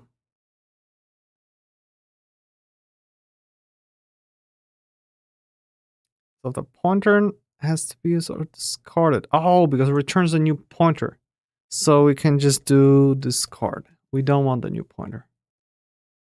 There we go. And the memory block can be still let. Yeah, let's try that and print the integer. Also 0. Kind of cleaned it up. Go figure. But it's interesting that you can reallocate and like, oh, I see. Oh, so realloc takes that memory that was here and changes the size so we could, let's say, do it to 64 bytes to have a bunch of integers in there. And if there's no room to just expand to the right, whatever, it takes that memory, allocates new spot, copies the data that was here to the new spot, and, tells the system that, hey, that previous chunk of memory is, invalid, so the previous pointer should be, in theory, invalid, and returns a new pointer to that new area in the data. Okay, makes sense. Okay, simple enough. But dealloc it is, the clean, nice thing, and yeah. Okay, this is simple enough. But how do you access the bytes of the memory block? Can I do something like let some byte is memory block like 0 or something? Error. How do you get parts of that memory? Do I need to define it as a byte array or something? Maybe. So let's say let byte array. Look at that. It just knows.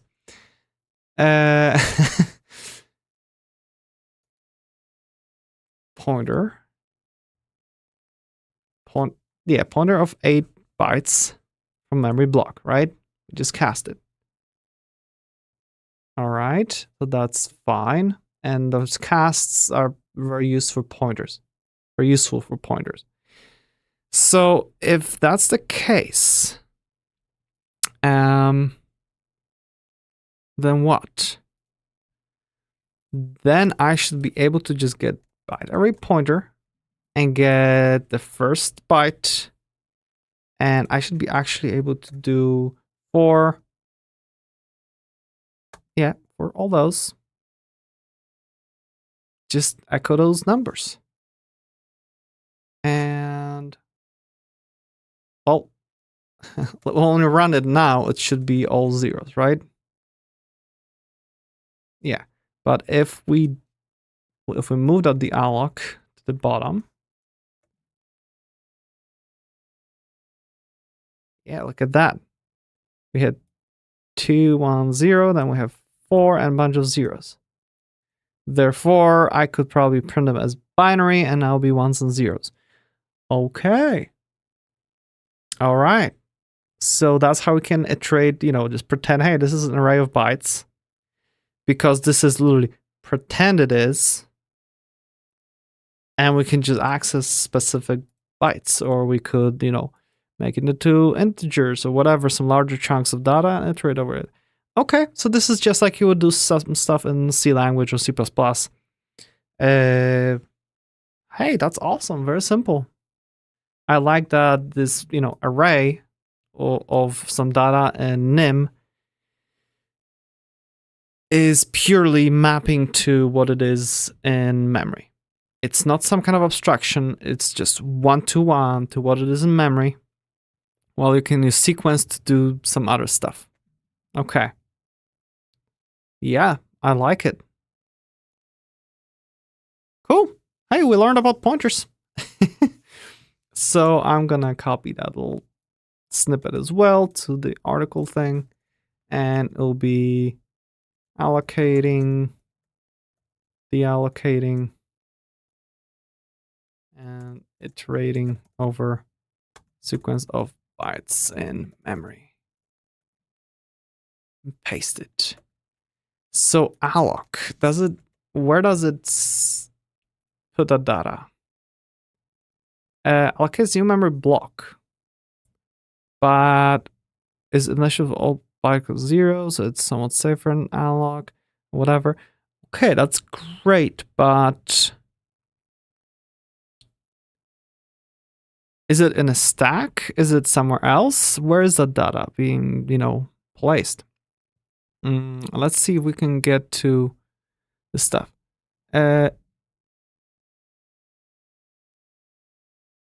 Memory block with that much size. Doesn't say where it's being placed. Okay, it belongs to allocating thread. But it doesn't say if it's in a heap or in a stack. I'd assume that would be on a heap, right? Yeah. Because you don't really want to be pointing to stuff on a stack, I guess. Although I can see it being possible. Well, alloc shared just uses shared memory, so we can, write to it from multiple threads. Okay. Closure scope and stuff. I'm not even touching on closures. That's from low levels, I guess it's complex. I just don't feel like learning about that. So we had all those allocs, but and that was a template that does that. So what about the actual implementation? Just that. And there's a helper for string array. Another implementation. What's the difference between those two? Oh, one is 0, one is not 0. Okay.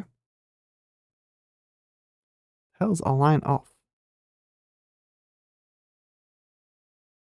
Oh, and then we have address. Look at that. This is just an operator that's defined like that, huh? Oh yeah, it uses magic. That means its implementation is, hard-coded by the compiler. Built-in address operator for taking the address of a memory location. This works for let variables or parameters for better interop with C. When you use it to write a wrapper for a C library and take the address of let variables or parameters, you should always check that the original library does never write to data behind a pointer that is returned from its procedure. Yeah, because let are supposed to be immutable, but with pointers we can override it. Okay. Cannot be overloaded. Look at that. Oh, you can just do dot address. Awesome. That's actually fun. Huh, dot address. Okay. So you had a sequence of characters. We can get address of it and, oh, REPR. It shows the representation of that. It points to B. Okay, great. All right. So a bunch of allocs, and they're just, either shared or not shared, to clear or not clear, and special one for C string arrays. Okay, I'd say this subject is closed. I think we learned enough about it. I feel good about it. In theory, we could just take this and actually write an article. But I need time to process it and figure out how to do it. I'll be adding it to my blog at some point. So that's that. Okay. So for the next NIM stream, I would actually like to start going through the manual, okay? Because we went through a bunch of tutorials. we read through them, we learned stuff, we went through a few various projects. This way we're able to, you know, learn a little bit more by actually doing. And personally, I read through, I guess, half of the manual or something like that. And I was like, you know what? This is a really helpful resource. It starts a little bit, kind of abstract. I'm like, what the hell am I reading about? But then it actually goes over a lot of stuff. And I think it'll be a very helpful thing for me to, go through the manual and touch on things, maybe add some comments, try some things out, and see what happens. See how far we can get through it, how fast, because, there is a lot here. I'm sure I will be skipping over some stuff because, some stuff is just like, you don't need that unless you're doing something extremely specific. But I think it will be a good topic, and that will finally allow me to get some content, cut out all the pauses I'm reading or scratching my head, and actually have some content that some people could find useful. All right.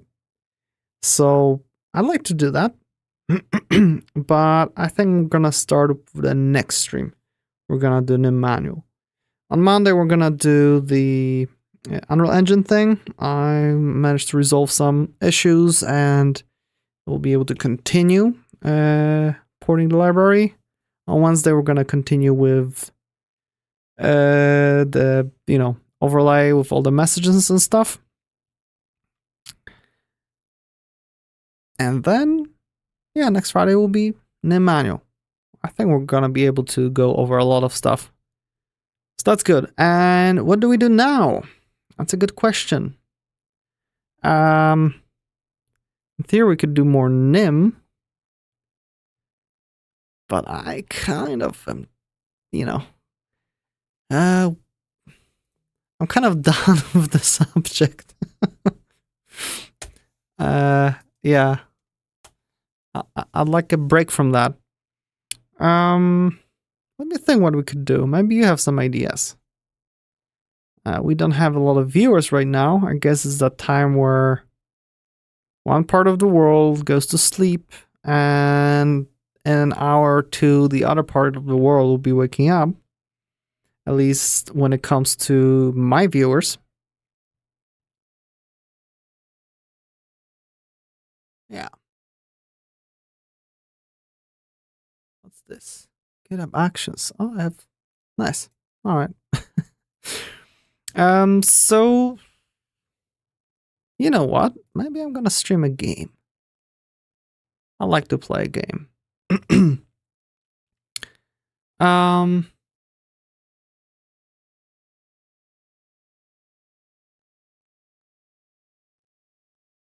Yeah.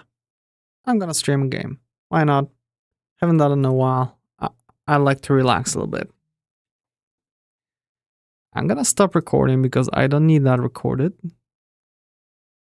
Just using data, whatever, storage on my NAS. And let's go to Steam.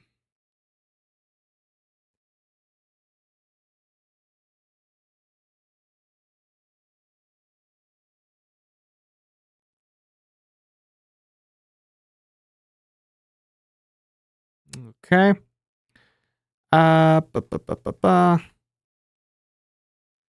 Let's go to library, and there's one game that I kind of initially checked out a little bit. It starts with T. Tunnet. It's really cheap, small thingy. I figured it would be fun. It just opens on the wrong screen. Great. Can I change which screen it's on?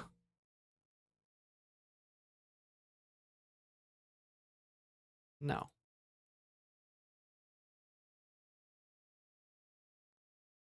I switch it to Windows, but doesn't show up.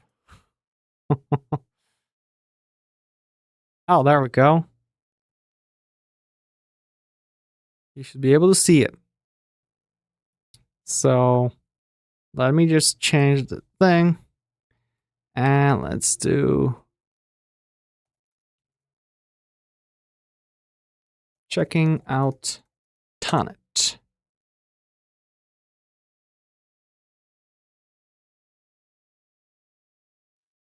Okay, and we're just gonna change some tags. This is nothing to do with software development anymore. So let's add tags. Tonnet, networking, horror. What else is in that game? Let's say Factorio or some other similar game.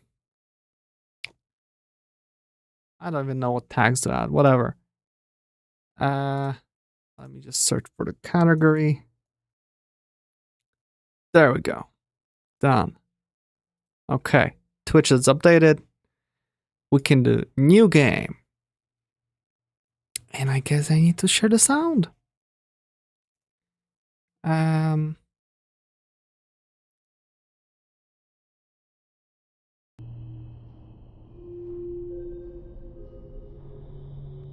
Okay, hopefully we'll be able to hear it.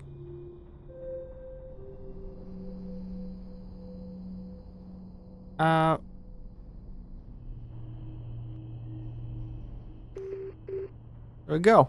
Technician number 1. Do you copy?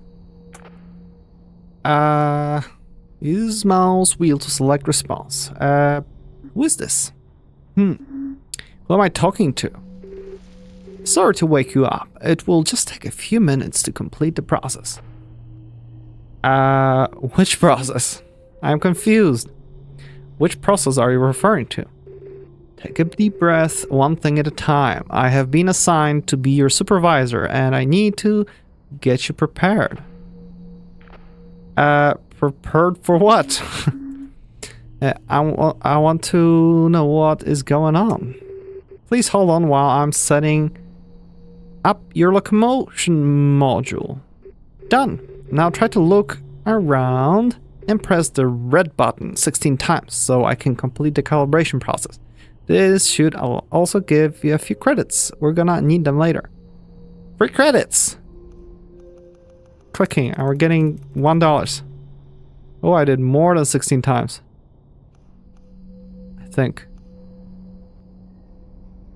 Okay, good. The locomotion module is all set.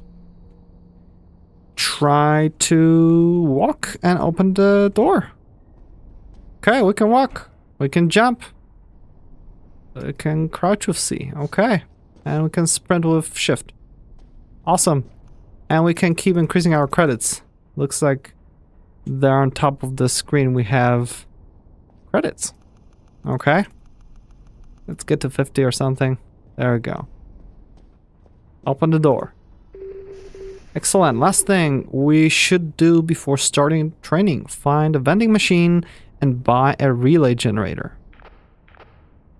The training? Which training are you referring to?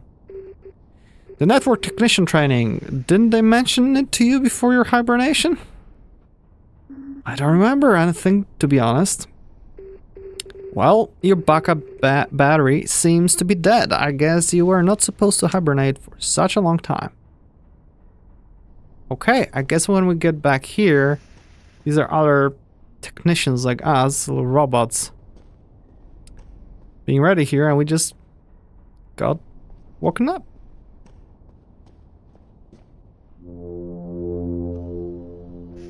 Okay, the research lab. That's a vending machine. Underground cafe, out of stock. Oh, I can take stuff. What are you? Left click to talk to the cook. Good morning, sir. May I take your order? What's on the menu? Fried lithium battery as usual. Ooh, I wouldn't fry lithium batteries. I will pass. Thanks. Interesting. what do we have here? Go away, chair. Left click to loot pages. This page intentionally left blank. Quick start guide. Connect a relay to the mainframe. Okay, we've got a mainframe. And a relay that we place next to it, and a wire. Relays can be built on the floor, on the ceiling, or on the walls. The wiring is done automatically. Use multiple relays to connect the endpoint to the mainframe. Use a hub to split the wires. Okay, so I guess if we want two things to connect, we use a hub. Okay, hubs can only be built on the floor. Dear technician, my team and I needed to borrow some pages from your manual to enable the endpoints. This was the only copy we could find. More are about to be printed, but unfortunately we didn't wait for them to arrive. We will return them as soon as we are done. Please proceed as usual and follow the instructions given by your supervisor in the meantime. I apologize for the inconvenience. Captain Robert. Okay. That's cool. That's fun. Sure. So let's go to the vending machine. Left click to use it. Pure relay. Description: relays can connect two network devices together. Price $9. Sure. And you're already on this upgrade. The money decreased and we have 0.00 kilobytes per second. Or kilobits per second? This is now time to build a relay. It is now time to build a relay next to the mainframe located in the other room. Relays can be built on the floor or wall. When built next to other devices, it will automatically connect to them. Okay. So other room? Not here. There's something here. Alright, what's this? A bathroom. I don't think robots need a lot of bathroom time, I'd say. Go away, chair. Just always in the way.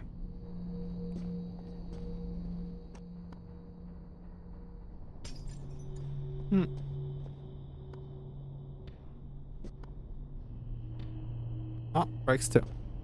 Okay. Mainframe. There we go. Here? I don't think so. Oh, that looks like computers.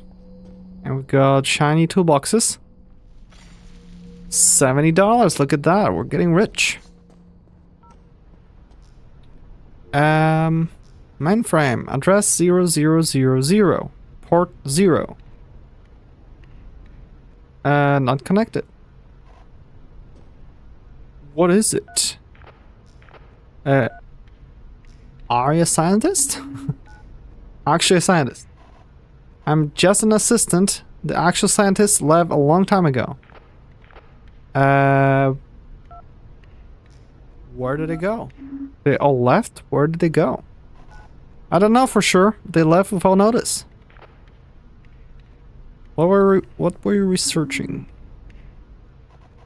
Mainly networking technologies. Upper management is really eager to build a reliable communication network across the entire underground complex. So what are you doing now? How do you spend your days here alone in this lab? I'm doing my own research project. I'm working hard on it, but it is kind of secret at the moment. Okay. I have a technical question. Sure, but be quick. Mainframes? What is the purpose of these mainframes? My supervisor keeps mentioning them.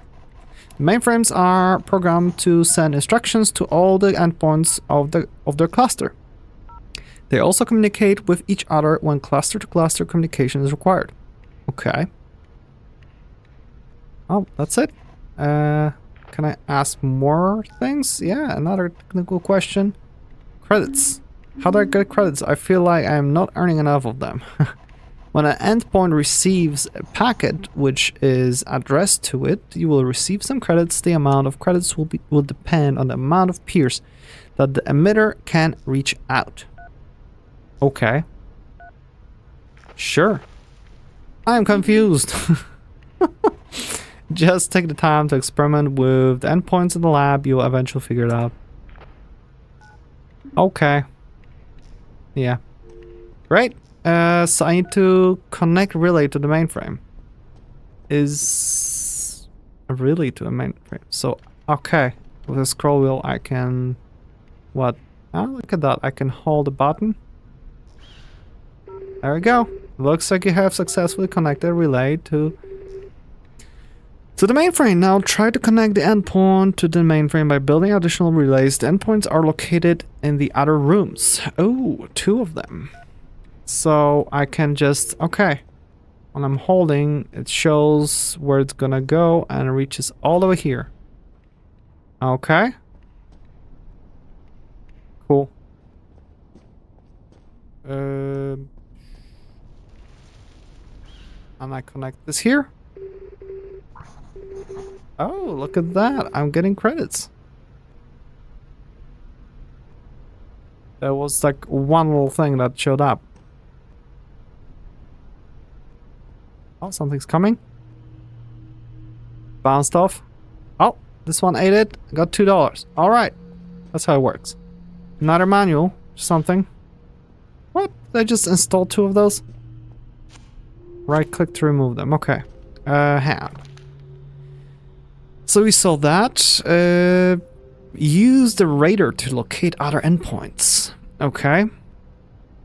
Look around to find the direction that the source of the signal scanner picks up endpoints randomly. Use the drill to dig tunnels. Look at that. Connect more endpoints to the network. Huh.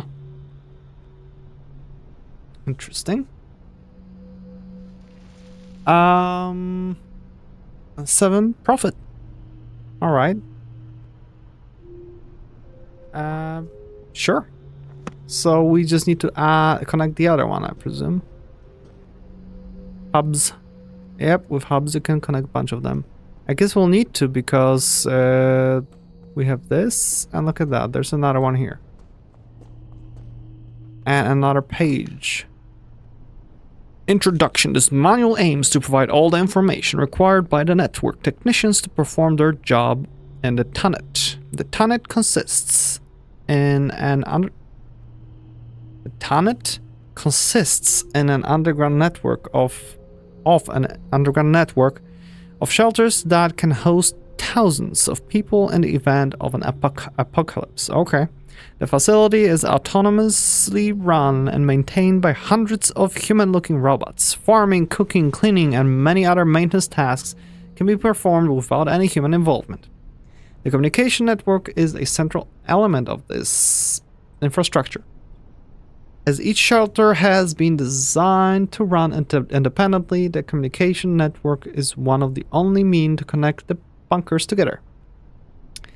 As a network technician, you play an essential role in the success of the TANET. Okay, makes sense. Just random object. And hub config. 012 0. Oh, A or B. You can switch between them or something. 0 goes to 2, 2 goes to 1, B goes to... Okay. So let's grab this. And... that. And it doesn't want to connect here. Buy a hub. Okay, and connect to the network. So we go back and buy a hub. Look at that. Hub set. Hubs can connect 3 network devices together. Price $29. Bam. Oh. Pure Relay Deluxe. Light emitting relays. Every 6 relays connected to the same chain will emit light. So we can have lights, I guess. It's funny. Oh, the wine's back. Twice.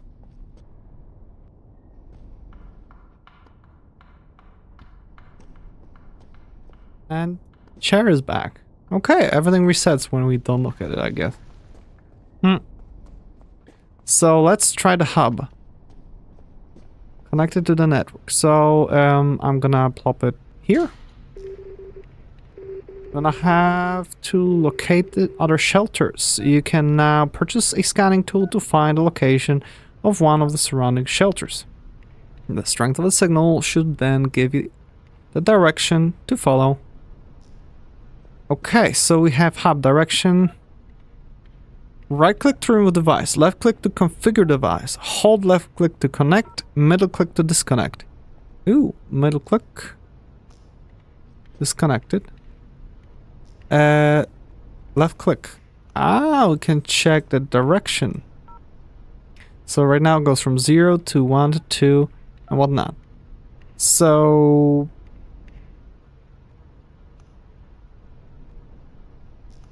whatever. I guess that's where optimization will come in. And hold and stuff. Hold left click to collect. So hold. Ah, I can just hold them manually. That's awesome. So I could do middle click to disconnect. I guess I could hold this and connect this guy. There we go. Then buy another thing. Can I place it here? And don't connect it here. Come on. I need to switch to a hand, so let's drag it from here to here. From here to here. And then from here to here. There we go. This goes here, goes there. Goes back. Tries to go there.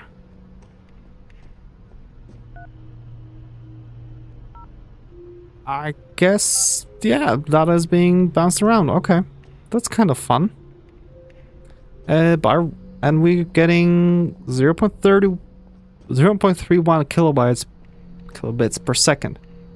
Okay, and we're earning money from that. Look at that. Every time packet gets delivered, we get, what, $2 or something? That's good. So let's get our radar. Super scan gives directions to nearby bunker. $59. Oof. Things are getting pricey. Left click to scan. It shows there. The vending machine also offers a state-of-the-art drill which will allow you to reach the other shelters. Try to dig in the direction indicated by your scanner to connect the other shelters in the network. Alright. Cool. So this on top right corner, we can see that it kind of tells me there's something there.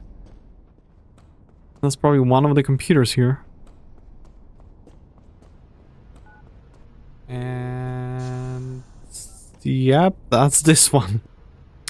But what do we have on top? We have J. Okay. Then we have M for map. Okay, we can see that we're in here. This is our mainframe. Oh, I can click and set notation. Mainframe 1. And change the color. Look at that. That's nice. Right click to move map. Mouse wheel to change level. Oh, up and down. Look at that. Huh. A 3D game. Then H is our manual. C is crouch. Tab. Ringing. Oh, technician, how can I help? Oh, I can just call out the manager. Look at that. I hear voices. I'm stuck. Never mind. Employer? I'm still new to this company. Do you mind reminding me who are we working for again? Can't recall the full organization chart, but I know that the engineering department is led by the group called the Architects. I have never met them though. Oh, that's very reassuring. Alright, so we've got that. Can I configure those or something? There are no options here. I'm not allowed to use the endpoints. My job is only to connect them together. Oh, great. So I guess we need to start digging and stuff. So let's get the drill.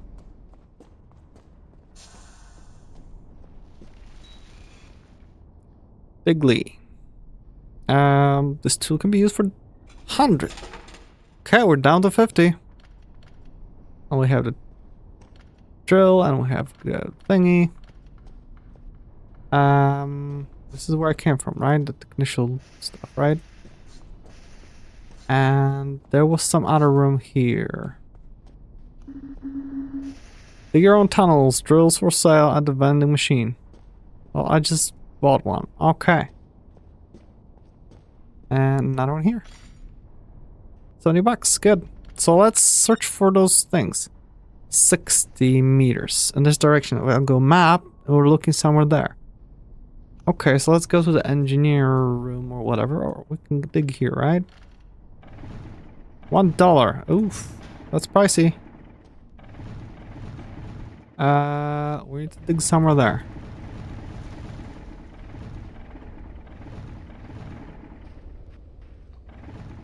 Okay, this is a messy tunnel.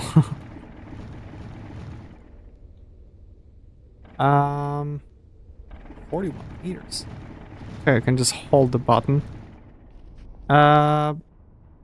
Okay, we're back here. We're going this direction, somewhere there. And there's a big void here. Okay, what's in here? Not a void. Alright. Hope it's not too dark on the stream. And we need to go in this direction. There we go, supermarket. Look at that.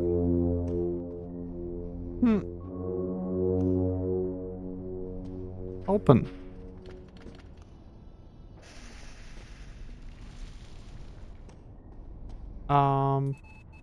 Welcome to the underground supermarket. What can I do for you? Buy. Sure. Well, what would you like? Battery, screw, scrap, seeds, corn? Holy moly, bottle of oil. Oh my goodness. No, thank you. Sell? Do not accept returns. I'm sorry, this is the new corporate policy.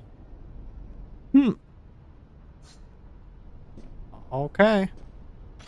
And there's $70 and another $70 laying here. Right thinking. And manual. Technicians, the deployment of the communication network is complex, laborious, and risky task. Risky. Therefore, the engineering department assigned some of the robots, you, to help on this endeavor.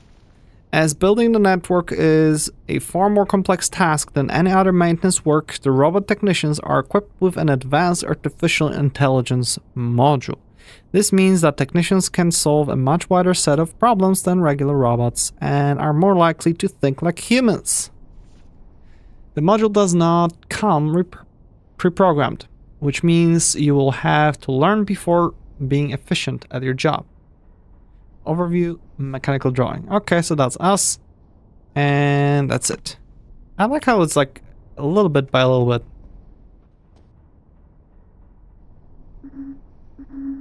Get rich quick. Invest in crypto now. Contact me at 0*31 to learn more.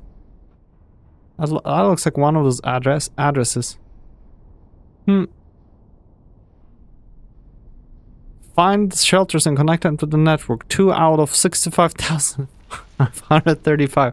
Okay, that game is gonna take a while, I guess. Ouch.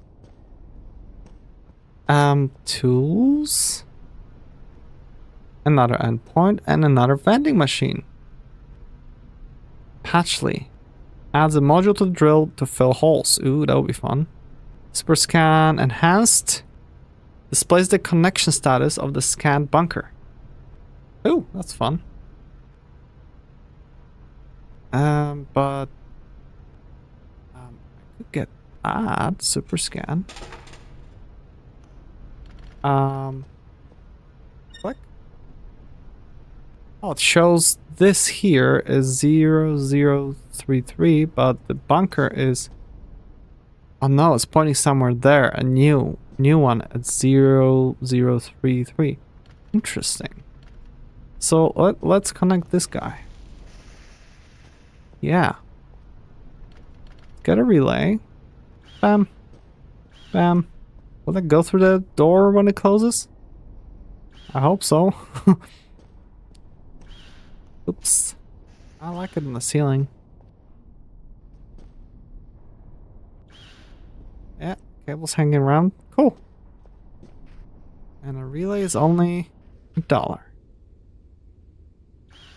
Let's get back to where we started, and we'll probably need a bunch more hubs.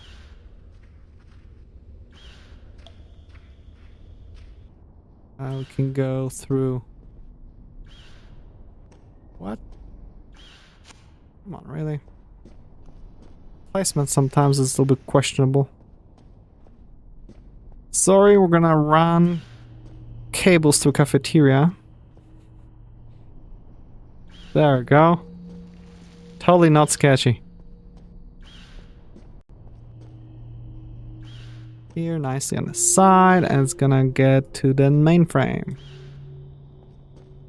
Which means we need another hub, I guess. Bam. And because of that, we need to disconnect this. We're gonna connect it again. And this will go here. And here.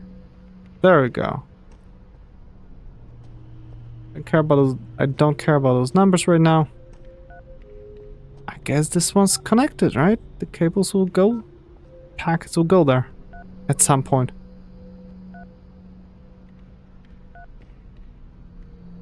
Mm-hmm. Bam, bam, bam, bam. Keeps going fast. Yep, and I can just go here. That's awesome. So there was another one somewhere here, right? Endpoint.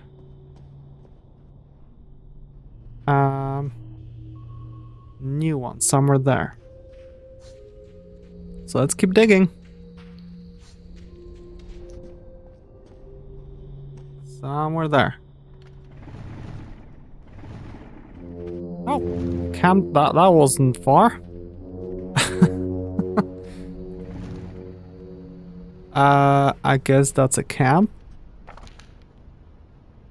Block diagram, CPU, memory, locomotion processor with stepper motors, sensor, image processor with cameras, AI module, journal memory, audio processor, mics, speaker, map memory, sonar, telemetry engine, and antenna. Okay. Features. The Technician incorporates some unique features that other robots do not have. Journal. The AI module has the ability to select important information that it believes to be useful in the future. The information is stored in a dedicated journal memory. This storage has been designed to be extremely reliable, which makes it expensive and slow to access. Ha. The messages written to the... Yeah, we don't have the rest. Okay, I guess you can sleep in there. There's some extra money, 80 bucks. And a computer. 033. Let's connect it. Through the ceiling. Underground summer camp. Huh. Okay, sure. Oh, it needs to have line of sight, I guess, to work.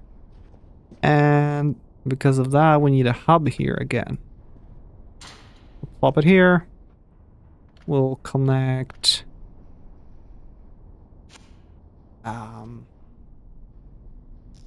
do it like this. Okay. This connects there, which is awesome. This connects to here. This connects to here. And to... not here. There you go. But more info. It shows from 000 to somewhere. Contribute to science. Wow, lots of packets going various directions. Port 0, 1, and 2. And there's this R thing, so we can just pause it. Yeah. We just paused it. Fix netcode, firmware update, and F to move one forward. Up, up, up. Okay, I guess we can see from what address to what address things are going. Okay. So that means we could... Yeah, R to resume so we can keep getting money. So this is 0033. So let's do 0.033. Be nice if that would just be written there. Then we have to put your current task on hold. What happened? I felt like something collapsed. Oh yeah, that was sound like that. I received an unusual signal coming from the research lab. I hope everything is all right. Do you mind having a quick look there? To be honest, this is the first time I have to supervise this type of situation. Please don't do anything stupid once you're there. Wow, that's a thing to say. And by the way, you may call me Madeline. Madeline? The corporate guidelines to recommend the employees to call their supervisors by their first name. So here we are. My name is Madeline. What is yours? Harry. My name is Harry. And I use he, him pronouns. Okay. Nice to meet you, Harry. Okay. Sure. What's the address of this one? 0031. 0031. Let's make those computers blue, okay?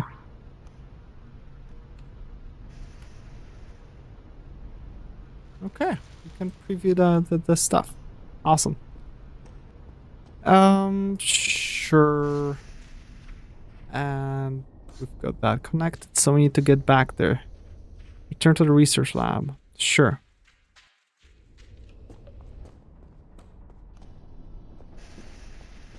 Wow, we got 1.5 kilobytes.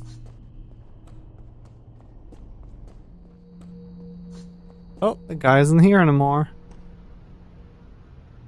And the mainframe is 000. 00000.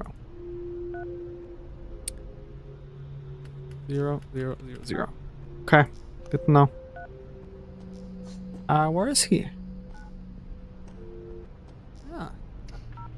Captain Robert, September 14th. The endpoint enabling crew successfully booted up the mainframe of the research lab. Sergeant Mike isolated the thing, and assistant scientist seems to be operational. We are heading to the military base now.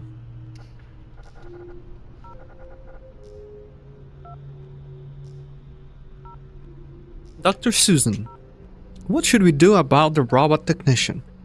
We cannot leave without completing the procedure. Captain Robert, the initialization process can take several weeks.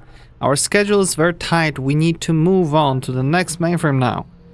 I will request an engineering team to inspect the site as soon as we come back to the headquarters. Sergeant Mike, I agree with Robert. We don't know what is wrong with the technician and we have no time to investigate. And we need to set up the other mainframes anyway before building the network, so I guess there's something wrong with me. Let's move on. Professor Anna, by the way, Sergeant Mike, did you wash your hands after touching the thing? The thing? The hell is the thing? Sergeant Mike, almost. Our penny pinching administrators can't even afford soap, apparently. Okay. And we have a tunnel here. Ooh. Are we gonna see the thing? Looks like it escaped here and not connected, infected. Huh. I wouldn't stay too close if I were you. Endpoint? What happened to the endpoint? The endpoint is infected by a somewhat interesting parasite. I have been studying it for several years in the incubator, but it suddenly managed to escape and infect the endpoint. Infected, okay. How bad is it? How bad is the infection? I don't know for sure, but the infected endpoint doesn't seem to emit any packets anymore. What can we do about it? I managed to develop an antivirus for it. It can be used to easily disinfect the endpoints. Oh, that's funny. You can try it on this endpoint if you want. Where is the antivirus? I put a sample of the antivirus in the vending machine. It is on sale at the moment. You can't miss. It's such a big deal. So you want me to buy your own antivirus? I wouldn't if I had proper funding from my research projects. That is funny. And $6 here. Yeah, some static. And I guess he's researching this thing? Looks like a wrong thing to put in a incubation tube. So yeah, let's go to the vending machine.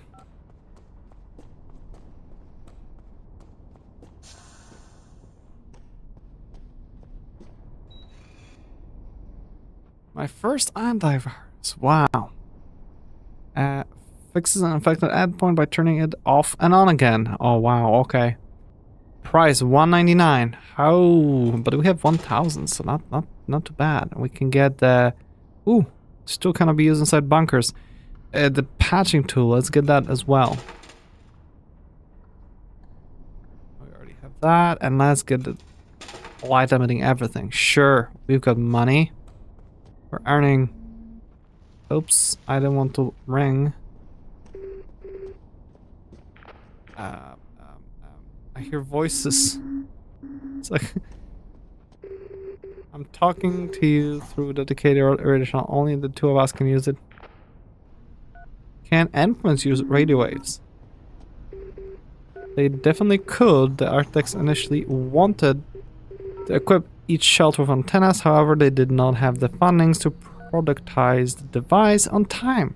So wires are the way to go for now.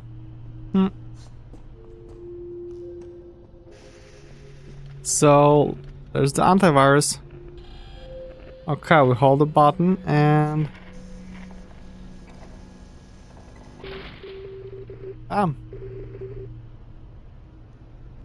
Harry, the department appreciates your extra effort to help the scientists.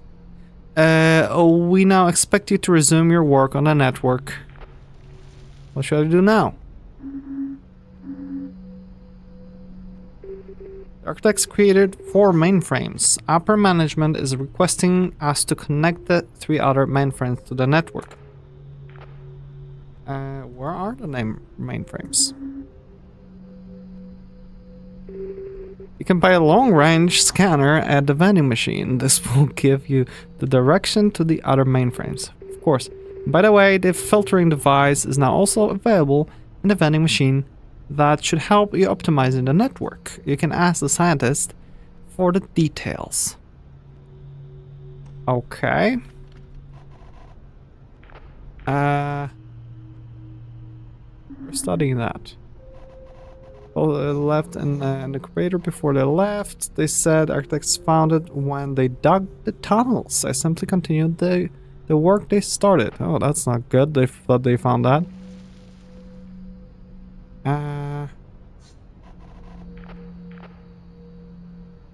Filters? Just unlock the filters. Do you happen to know how they work? Filters can be used to route packets or prevent them from being transmitted. What for? Why would I want to do that? Some packets are considered as sensitive, which means they won't be forwarded if they reach the wrong destination. The filters can help you controlling the paths the packets should take. They can be quite versatile when combined with the hubs. Okay. I'm still confused. I'm not sure I'm following. Just take the time to experiment, okay?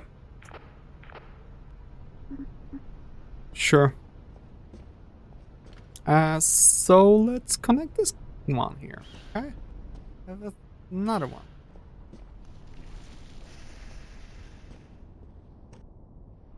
That means we need yet another hub. Oh dear. 30,000 hubs. So we're gonna do this. We're gonna straight up delete this guy. And now I'm gonna connect this to here. Oh wait. This to here and this to here. There we go. That should route the stuff a little bit nicer. Okay, sure. And what is this device IP address? Whatever. 0003. Shoot. Map.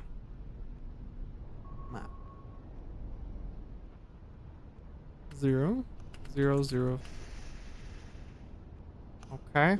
And while we're mapping out, let's just notice the number of this guy. 0002.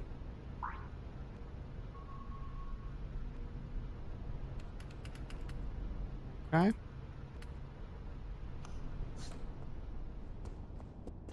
And this one will be probably 0001. Yep.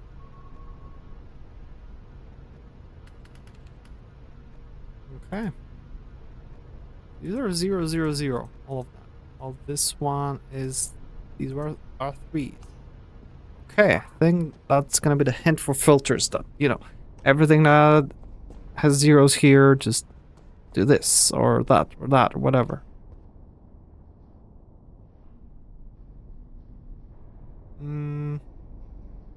So, oh, not a scanner, the long range scanner that we need.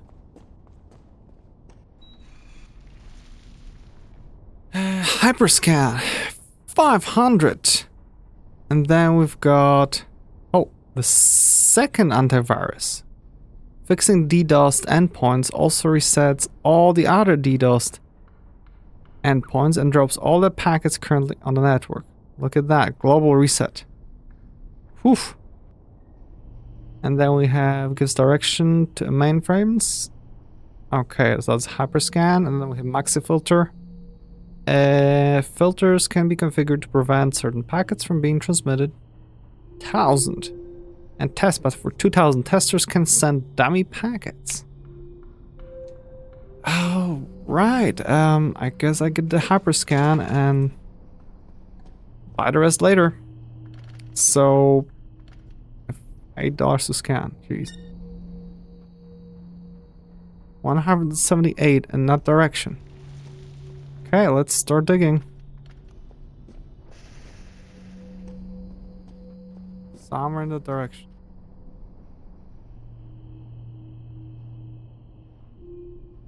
A little bit down, I think, too. So, yeah, let's start going there. See what happens. Hey, everything's $2 here. What the hell? Why did the price increase? Or was it $2 before? I don't remember. And right click to patch. Oh, look at that.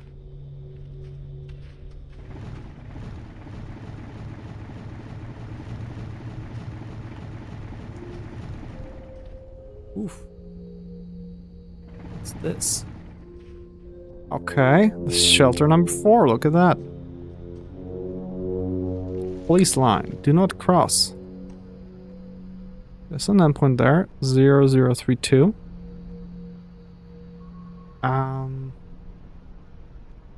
032. Okay. Do not cross, the shelter is under investigation due to several scan reports. Okay. And this is nothing. Bathroom. Soap is missing. Now I can dig more in this direction. Okay. How about I connect it? Look at that.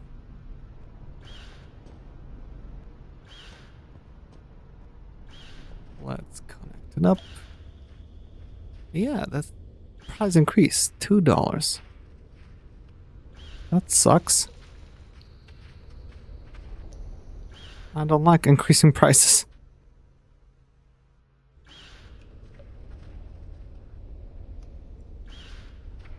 Where are we? Yeah, we're heading in a good direction. Good.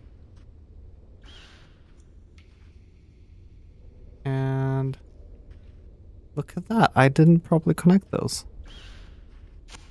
So let's build a hub here. Bam. There we go. Now everything should be properly connected. The supermarket and all that stuff. So let's keep digging in the direction of the mainframe. Yep, roughly there. Sure, let's just... Oof, stone is expensive to dig through.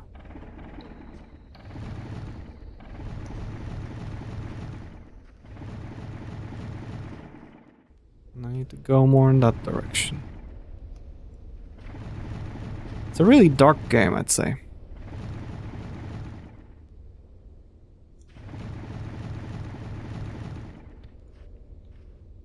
Oof, what's in there?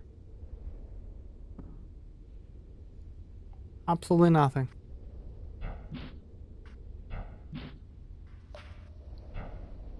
$4.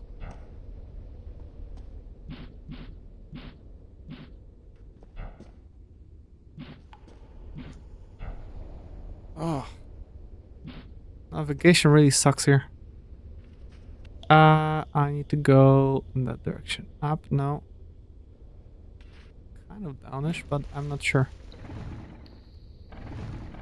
Oh no, there's stone.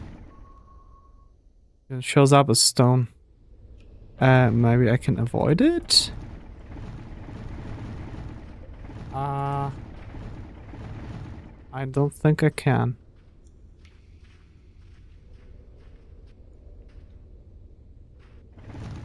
How about here?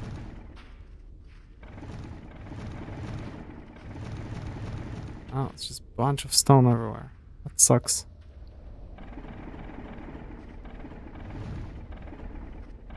Okay, this is becoming costly.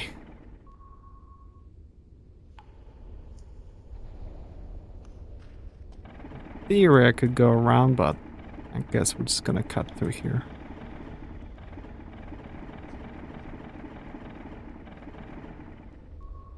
Yeah, we're already more than halfway through.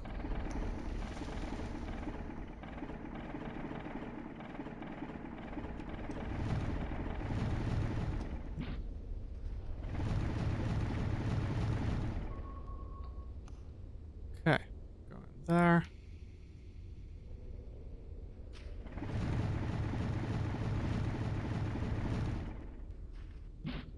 Also increasing.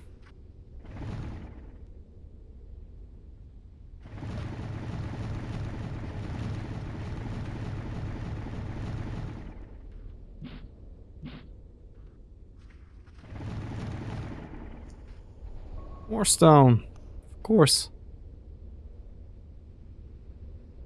Oh yeah, we definitely need to aim there. Oh, maybe I'm wrong.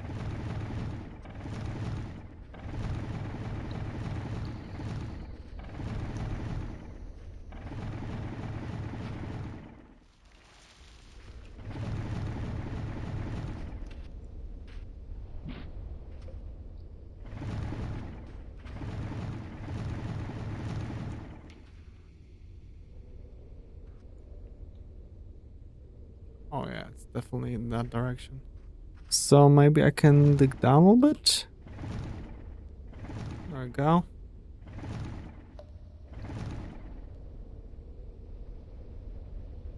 Still looking down.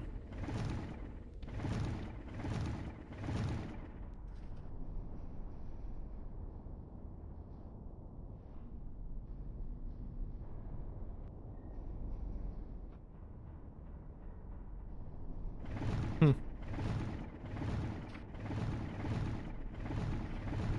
Let's just dig like this and see where we get to. 11 meters. I think I'm getting used to the salty.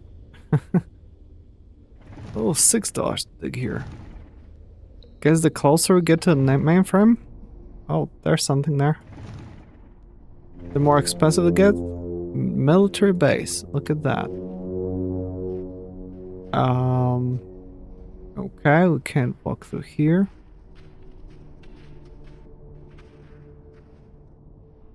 Nor here. We can dig around, right? Or not. This looks like ice. Something's moving there. Huh. Interesting. Yep. Something's moving there.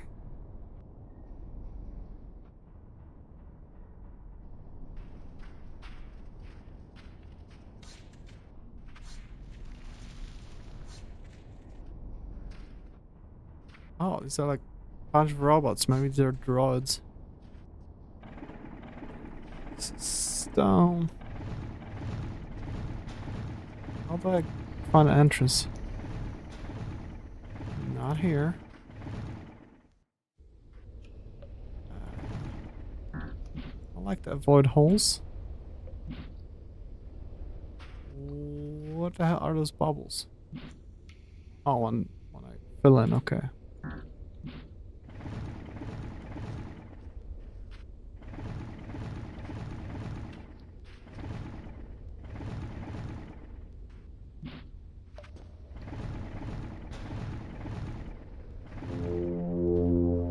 Workshop number 3, where? The heck? Behind me there's a workshop. I'll get there in a second. I want to find the entrance to the mainframe first. Digging $6 per click.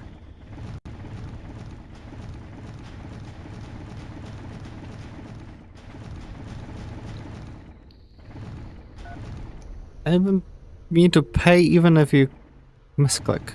That sucks. You hear beeps and boops.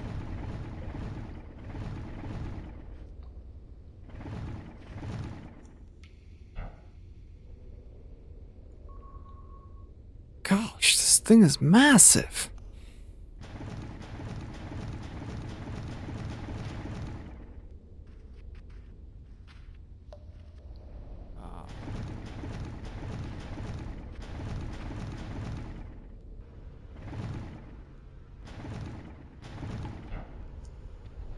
Separate building?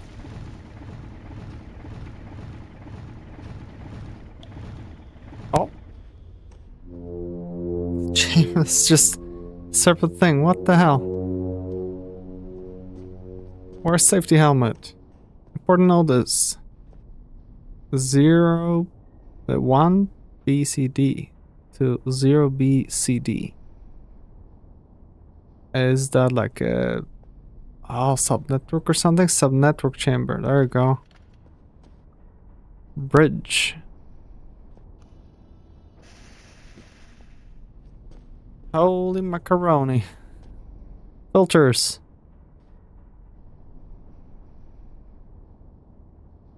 Drops packets received on port 0 which are addressed to everywhere. 0. Bam, bam. All of them drop all the packets. What?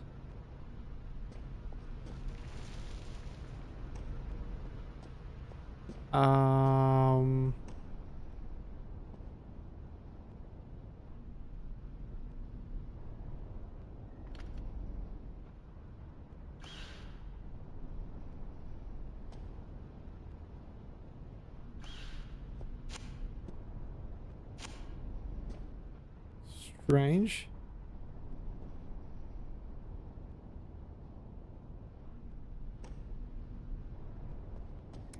I'll ignore that for now. Very interesting. So let's get the hell out of here. I want to find entrance to the mainframe. It's taking way longer. Wow, than it's supposed to. I must say I don't like the way the terrain works here. It's really unwieldy.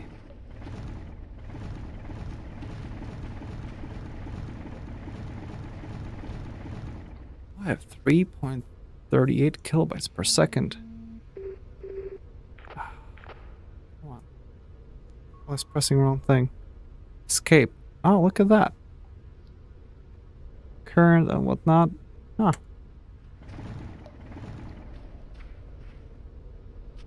Does it mean we're getting into another object? Oh, that was the corner that we were on the other side a second ago.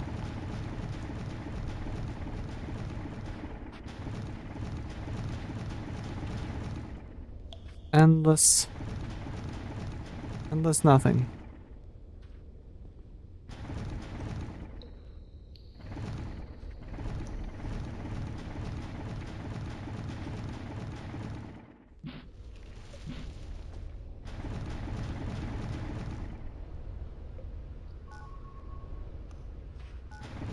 That's another roundabout, right?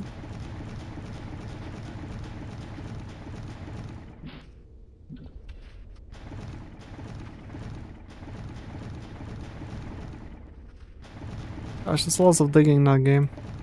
What?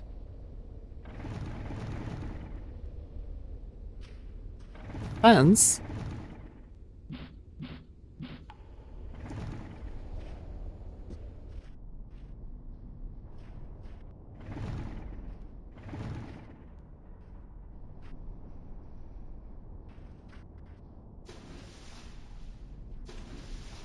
And water.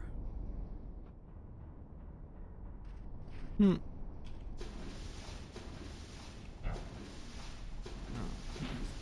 How do I get out of here?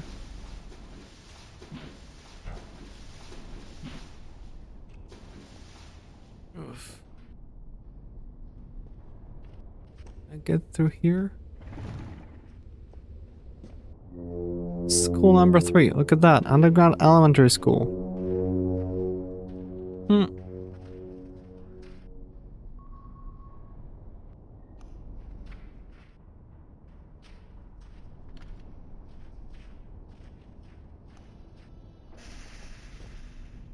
Lockers. Oh, I picked up another page. Messages written to the journal are automatically selected by the AI module. The CPU is not involved in the selection/writing process, but it can read the journal memory at any time. I guess we are the CPU. Map. The robot is also equipped with a state-of-the-art sonar system that can be used to obtain an accurate spatial representation of the environment.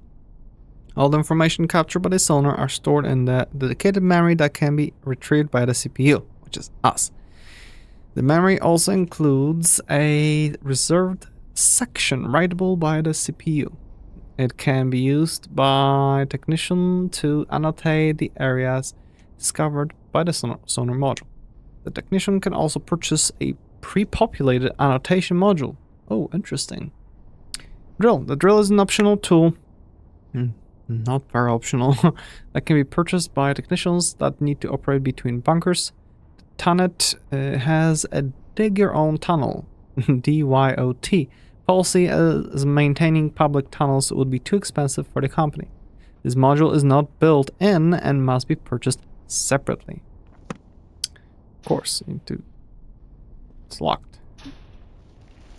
All of them are locked. Bathroom.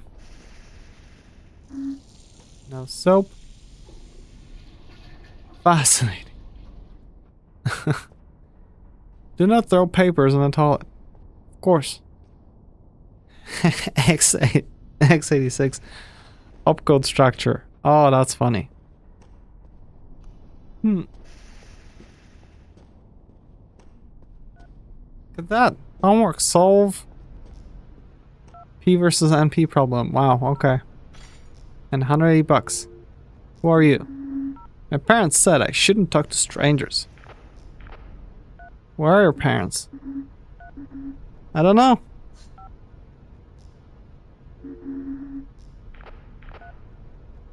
What are you doing here? Used to play with my magnets, but I gave them to someone. Who took them? Nah. That doesn't matter. Matters to me. I need these magnets. I don't know you. I won't tell you that for free. What do you want in return? Get tired of magnets. I want a better toy now. If you give me one, then I'll tell you where the magnets are. Deal. Where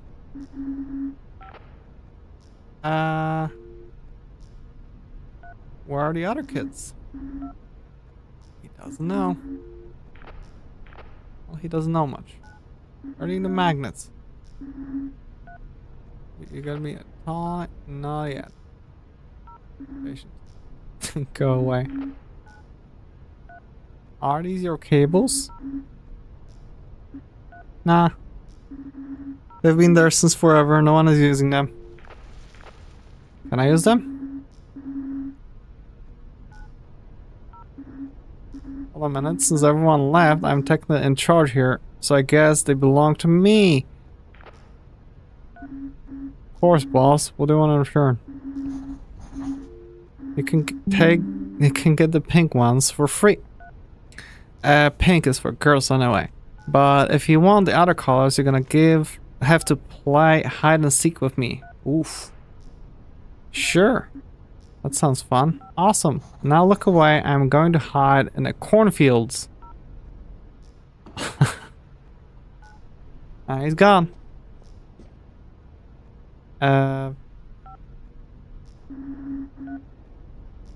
Different colors. Where's the pink one? Q. Oh, I already have the pink one. Oh, I can have different colors. That's fun. And then we have this thingy. 0102. 0102. Okay. Cool. And nothing else here. So we can, I guess, take this and use pink cables. Yep.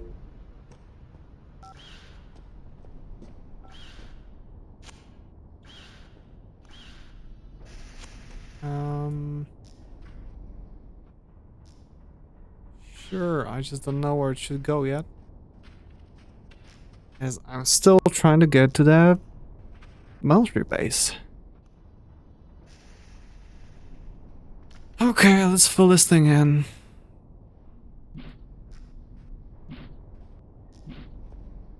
Tedious, tedious, tedious.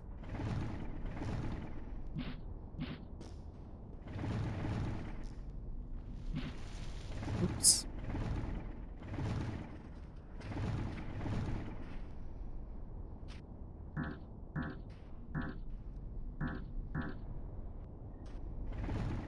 Why not?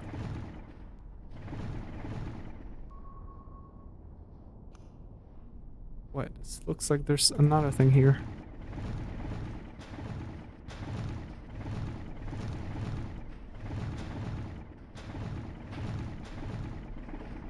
Oh, look at that. Free credits. Oh, they just give 2. Look at that. I guess another technician hub? Interesting. And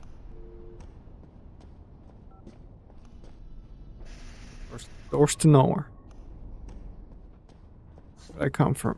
Through here, right? And I want to keep digging. Not here, but here. Oh, that's how I entered the school. Okay. Okay, so that's the end of the school, and that's where the military base begins again. What's up with not being able to fill anything in?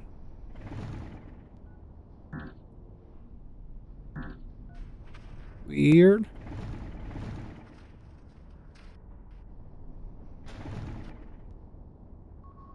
What the heck? And this is gonna be the wall there again. Oh, I can just walk through here. Security checkpoint. He doesn't look well. You shouldn't be here. The robots don't seem to function properly. Yeah.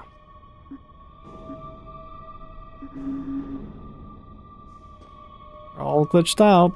Hopefully they're not gonna just kill me. Cafeteria, barracks. Let's go to cafeteria first. We want you. You've got vending machine, filters, and everything else. Yeah, soon we'll be able to afford something of this. Enhanced hyperscan. Enhanced long displays the list of endpoints connected to the mainframe. Ooh, okay. I can see more of the management stuff. We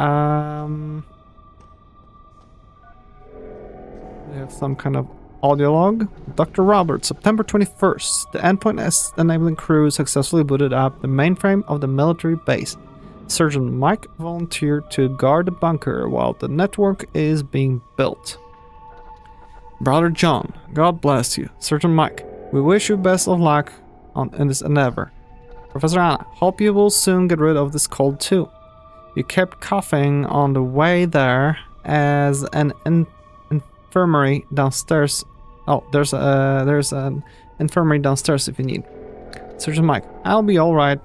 This thing we found the other day triggered my spring allergies. I'm used to it. You guys should move on now.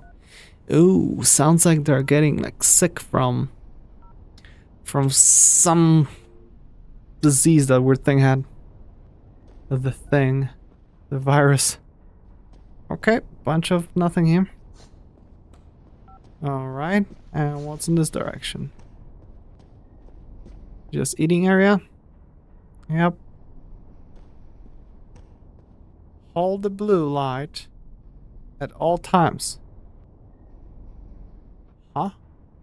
Hold the blue light at all times. Interesting. Some kind of hint. See if that cafeteria briefing will be in that direction. Yeah, they all say you shouldn't be here. Okay. Barracks. Just bunch of beds. October 2000. 2122. 2122. Oof, so this is in the future while they're figuring out networks? Doesn't seem right.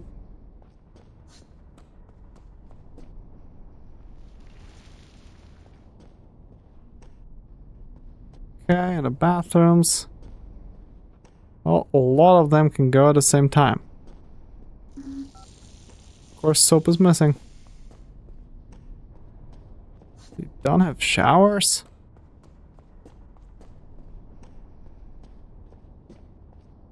And cobwebs? Not the greatest sign. Office, let's go to the office first.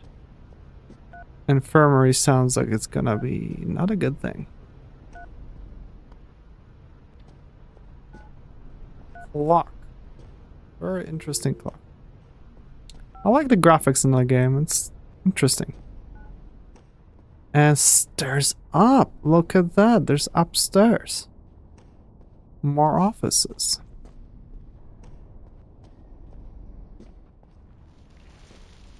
Here's the mainframe. According to this, several inhabitants of the facility have been found dead. Ooh. Not good. Did they go to the journal? Yeah, kid is playing hide and seek. Where could he be hiding now? He said cornfields. My head hurts. Wonder what this map represents. The world and just bunch of numbers. Somewhere all on this, my head hurts. And we can use the antivirus.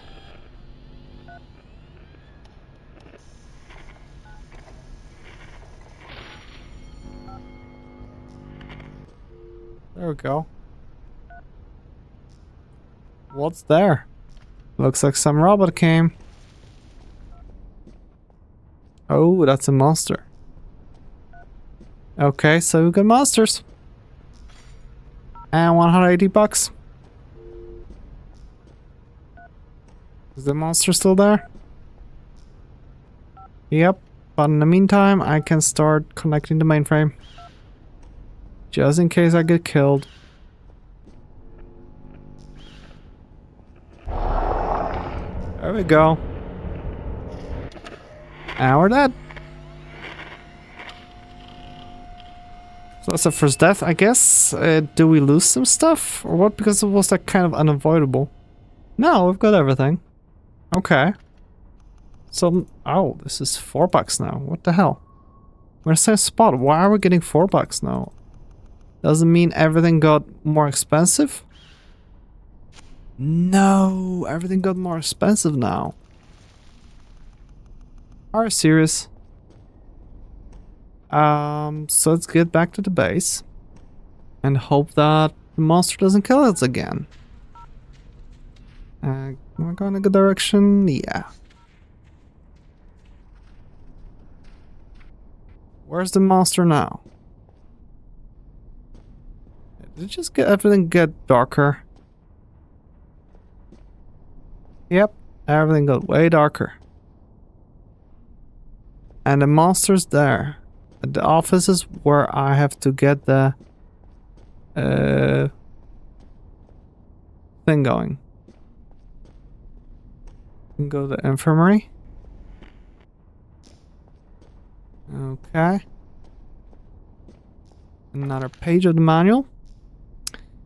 Jetpack. This optional module allows a technician to fly. This module is not built in an and must be purchased separately. Okay, I'm getting dead. I guess I'm still reading, so I'm not getting actually dead. Installing this module, the technician will not be able to jump anymore, only flying. Supervision, the technicians shall be supervised all times. Their working hours. The robots have built-in telemetry module that allows the supervisor to track their activities. It has access to such location, breaks, expenses, private discussions. Okay. So I click escape and get dead. Yep. Doesn't mean everything gets more expensive now. I hope not, because that game will start to suck when everything's more expensive. $4. Still the same. Okay. Good. But looks like I lost some money because I had some money. I wasn't digging anything. So that kind of sucks. And the kilobits per second went down. What the heck? Does it mean like some parts of the network get destroyed or something? Oh, exclamation marks doesn't mean that all those are infected suddenly? Are you serious? Every time I die, something gets infected probably. That sucks.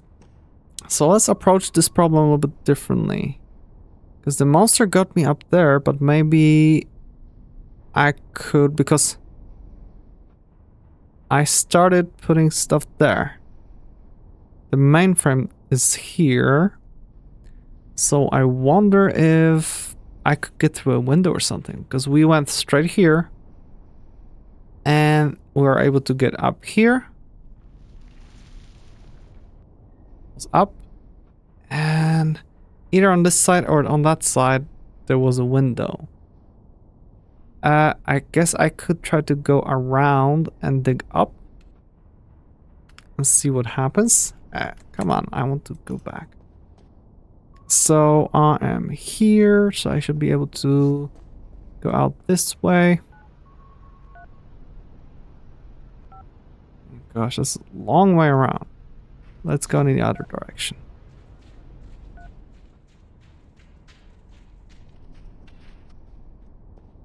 Yep, it's dark.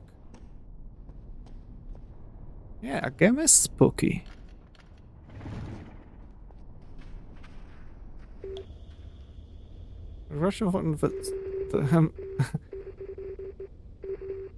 Thank you for what was it? This infecting the mainframe. Would love to nominate you for a department award, but unfortunately upper management only expects us to connect the endpoints together, not disinfect them. Sorry. And also static noise. Did you hear that? What was that? It sounds like you're cutting off. Oh no. It looks like I'm about to run out of battery. Let me see what I can do. In the meantime, please keep connecting more endpoints to the network. Thanks. Huh. Battery. I wonder if batteries are like a way to preserve some... what would you call it?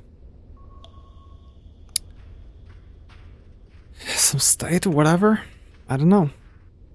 I clicked to dig. $9. What happened to $1 per dig? No, that was fun.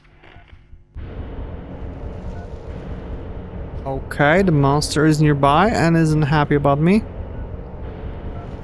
I hope he won't get me here, 'cause that would suck.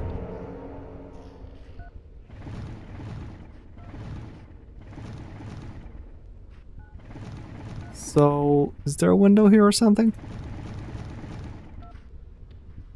I would like a window.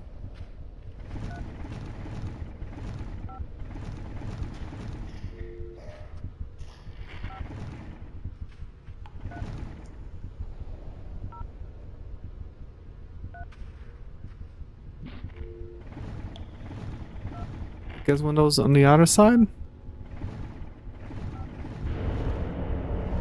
Yep, the monster detects me. Through the wall somehow.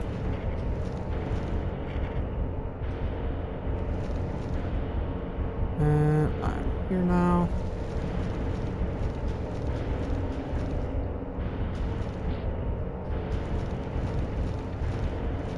Come on, music. It's a bit overly dramatic.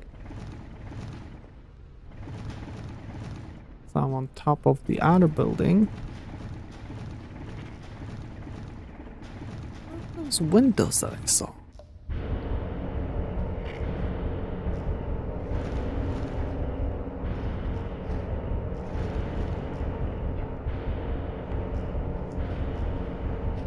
I'm sure there were windows.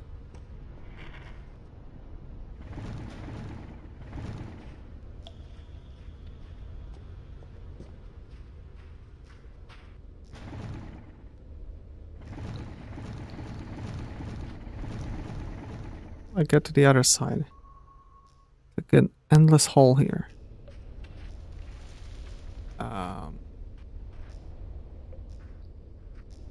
Okay.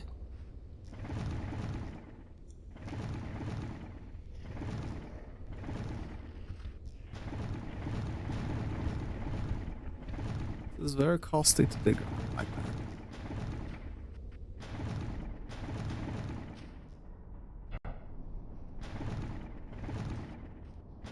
I can get on top of the building.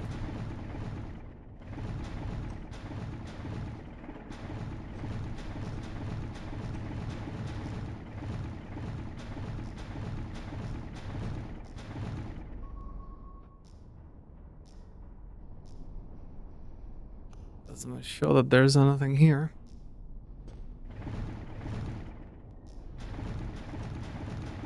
Yeah, the whole roof will be covered.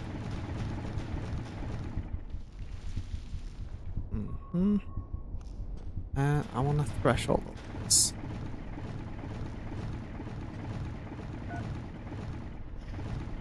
The mainframe doing its beeps and boops.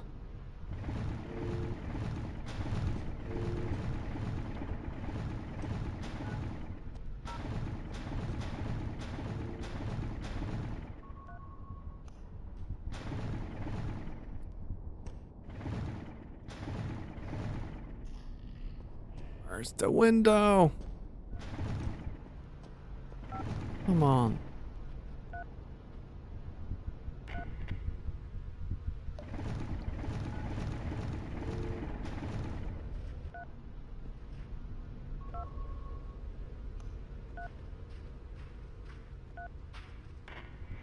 Over here. Monster sounds again.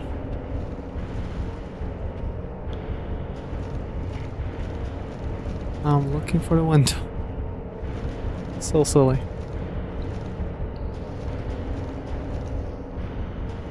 I must have imagined then. Because there's like no window here. And I'm out of money.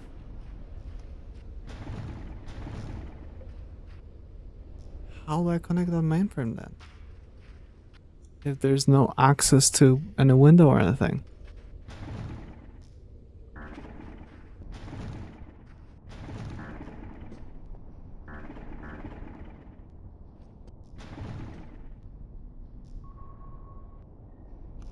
Huh. No idea. I guess I need to keep trying until the monster just kills me. Let's go down here.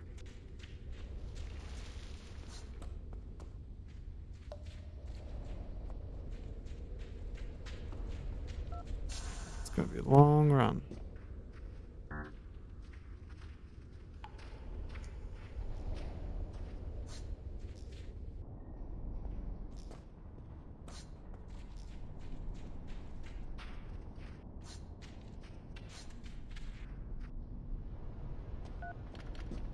For credits.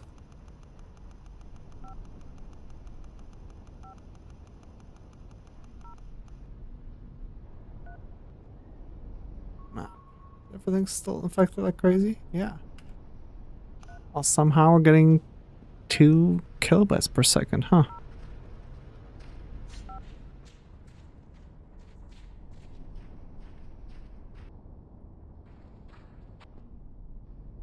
Oh, I can sneak probably.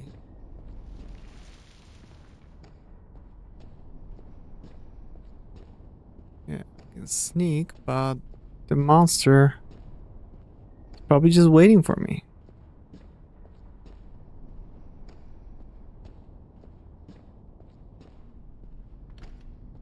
All I need to do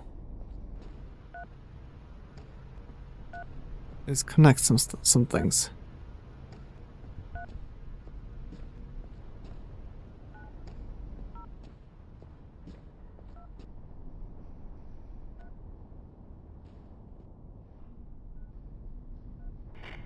Yep, he's waiting for me here. Ah.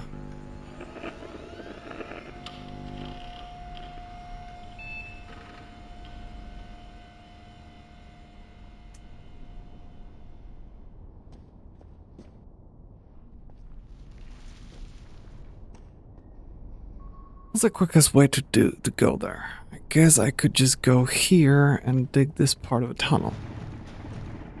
There we go. But yeah, the monster didn't see me immediately when I got up. That's where he saw me. Yeah, there he is. So what if I'm gonna remake the roots here already?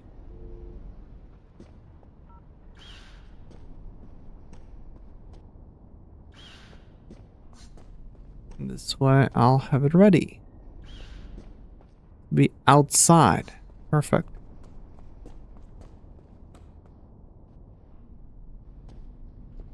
Okay, he's coming out here.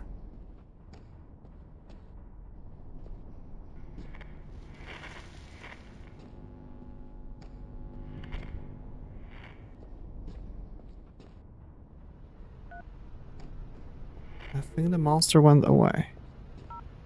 Temporarily.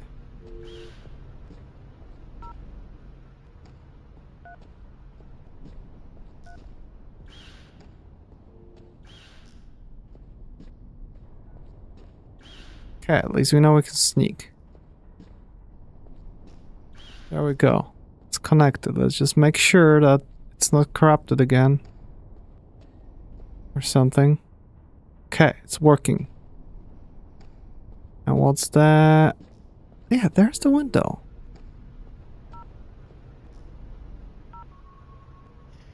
Right. 0100.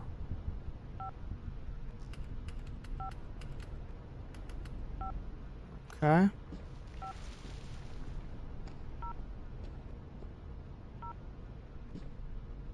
Okay, the window is going there. Okay, I see.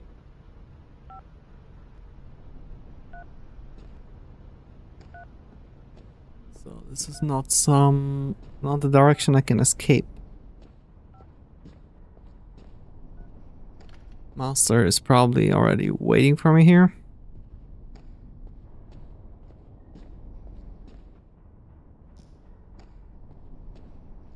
Is that me?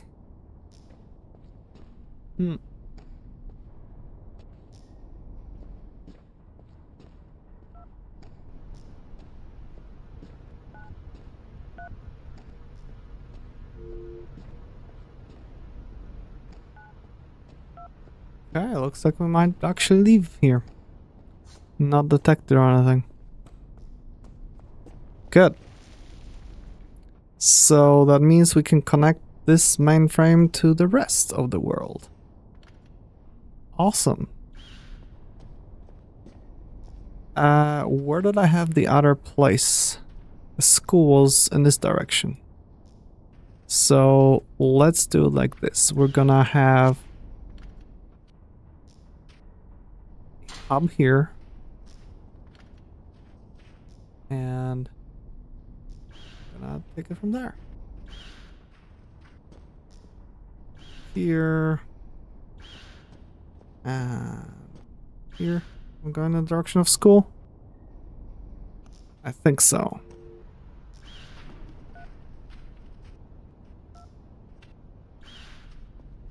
There we go. That's cool. Oh. Cool.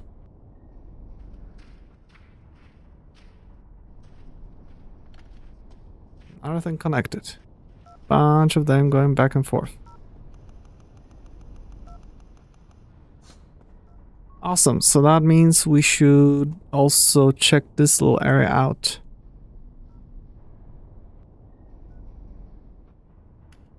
Okay. I guess we can just keep making those for now. This is the way up back to the rest of the world, to the first mainframe. And yeah, got this going here.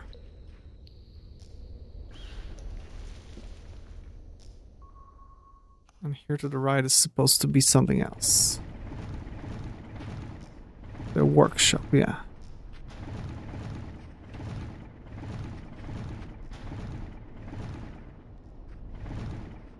Okay, this is the workshop. Look at that, someone's here. Hi, what can I do for you? Can you operate this machine? Yes, this is my purpose. What can I make? Here's a list of items I can program. To make.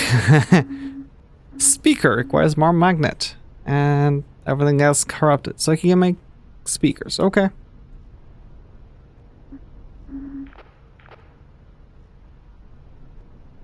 Huh. And 0121.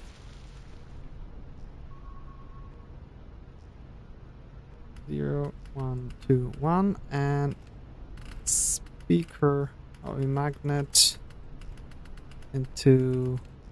Ooh. It's no way to type some other characters. Really, no shift. Into speaker. I'll mark it yellow, okay? This one is mainframe, we'll also mark it yellow. So now let's do it green as something important, alright? Like, hey, we can make magnets here. Protocol general concepts. The tunnel network relies on packet switching. And this means that all the data transmitted are packetized. A packet is a formatted unit of data carried by the network. It consists in a collection of control information and user data, also called payload. The control information are used to route the packet to the right destination. The technician is allowed to inspect this information at any time. The user data is composed of subject and a body. This data is considered private, but the technician is still allowed to read the subject if it helps him in his task. The body remains strictly private at all times. Packet format. The format of the packet is standard. The following fields can be read by the technician to debug the network. From and to. Okay, we saw those. So, it's not connected, so it's not going to show anything. But the moment we're going to connect it, like here, and we came from somewhere here. And we'll be able to connect, so we'll see. Okay. Whoops. Oh, seriously? A giant hole? Come on. And no way to get out of the hole. Packets. So I can do R from 0102 to 0110. Subject, do my homework. And 0102 to 0302, student exchange program. Okay, why not? Some random data about it. We know where and to it's traveling. Okay, so we're connected to this guy. We can resume it and... Okay, I guess I should try to connect those mainframes together. That's the whole goal, right? So... Got this thing going. This is going there while we came from here or something? Yeah, this is where it came from. So I guess we need yet another hub. Let's get rid of this thing. Just gonna do this. Connect this to there. Still using pink colors, huh? Oh, it's just abstracted or something? Come on. Okay, there we go. And let's switch back to normal black cables for this guy. Okay. And we can just start moving. Connecting things back. Okay, well, this crosses through here, but I guess I can go. And let's get all the way back up. Okay. Oh, that ugly tunnel that we dug.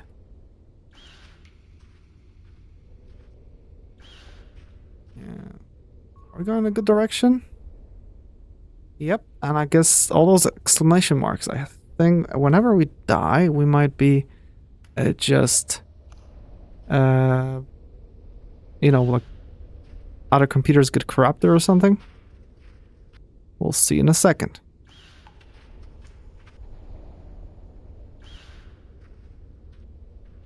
Alrighty. $4 each now. Want to get cheaper? I read somewhere, because I watched some reviews of the game, and it said that the further you are out of the initial mainframe, the more expensive it gets. But does it get back cheaper when you get closer? Because everything's full. How expensive is digging? $6. Okay, so it gets back to cheaper. Okay. Kind of cheaper. Not really, but a little bit. Okay, we're here. And we should be arriving by something we already... Oh, we're here. Okay. So we have this thing here. So I guess we need to make a relay. Hub right here. We can connect it to here. Oh, of course.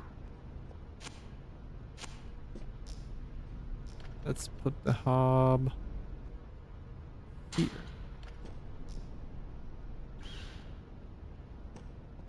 And here. And we should have them connected. Hopefully everything's gonna flow the way it should. Cool. We'll see if we're gonna get a notification, but wait. Computers get, like, this one shows it's infected or something. So let's see the computer. I can't get to it because this thing is blocking me. Let's do it that way. I'm gonna have this connected like here. I'm just gonna dig a hole through here to the other one so there's some room or something. I guess cheaper, only $3 to dig here. Cool. There we go. Can scrap those that we're not using. And yeah, let's just continue with the normal thing here.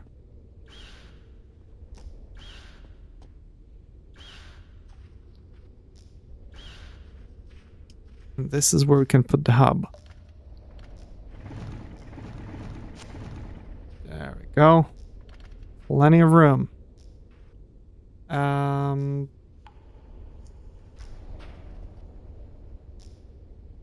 Let's do that. So this shows 0, so everything by default will go there. 1 will go here, and I would actually like to remove it. I would like this to go here. That will be port 0. Port 1 will go somewhere here. And this will be the port 2. Okay, cool. Because this is just one computer, we're gonna come back and go there. Okay. So we got those connected. Let's see if we can get this thing fixed.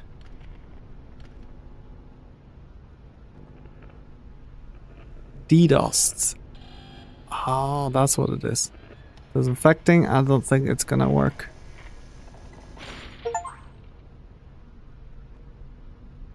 Okay. Just simple antivirus worked. Okay, good. Sure. So we just need to go to the next one now. Where are we? I think we're here, so we can go there to the left. And that was the supermarket, I believe.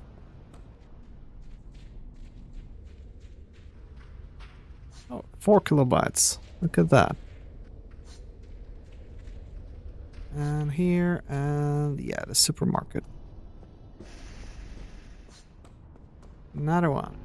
DDoS. So I guess the DDoS thing, the upgrade to the antivirus should clean the whole network, right? I think. Oh gosh, 3 more computers. We should be able to afford it now, right? So we're going back here. Yeah, we're in a good spot. This probably wasn't the best route. Let's see.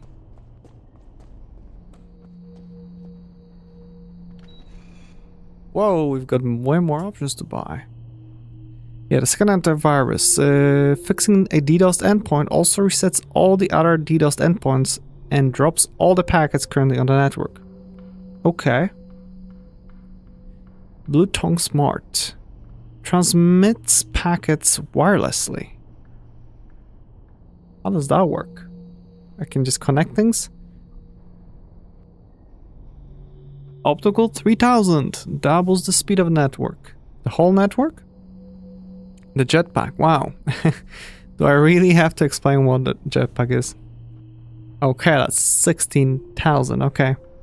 And I'm getting map annotations. Annotates map with the locations and addresses of the endpoints. Okay, the thing that I'm already doing. Okay, we're gonna grab the antivirus. So, okay, so we can just one-click the whole thing. Sure. And nothing else to upgrade anywhere here. Upper scan displays the list of endpoints. No, we need to save money. Okay, cool.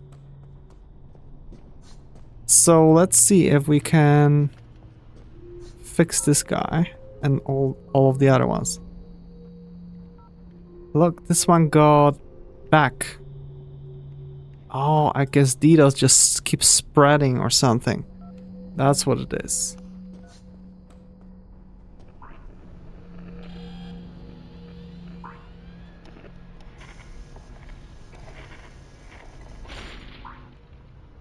Map.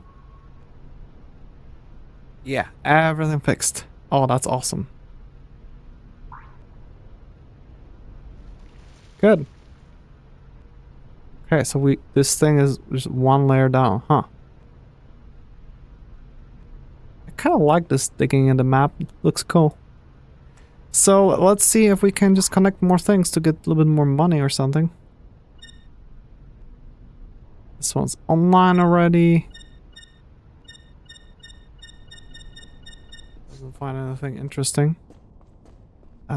Let's move maybe out here or something. New. It's in this direction. Okay. So let's dig in that direction. That direction there.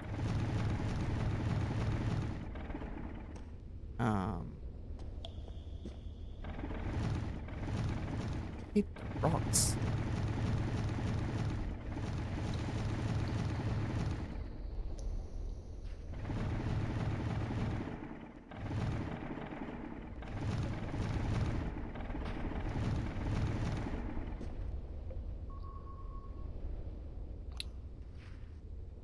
Still 33 feet, so I guess I could go around the rock. There we go.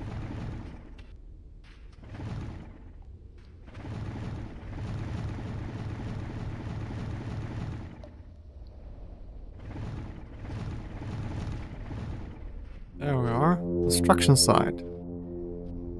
Construction area. Wear safety helmet. And we got 100 bucks. Another page. Alrighter.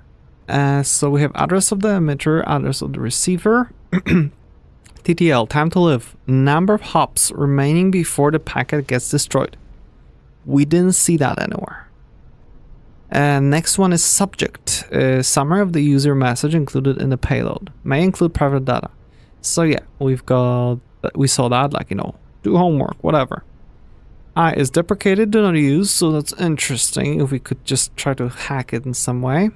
And S is sensitive. If the packet is received by the wrong endpoint, it will not be forwarded.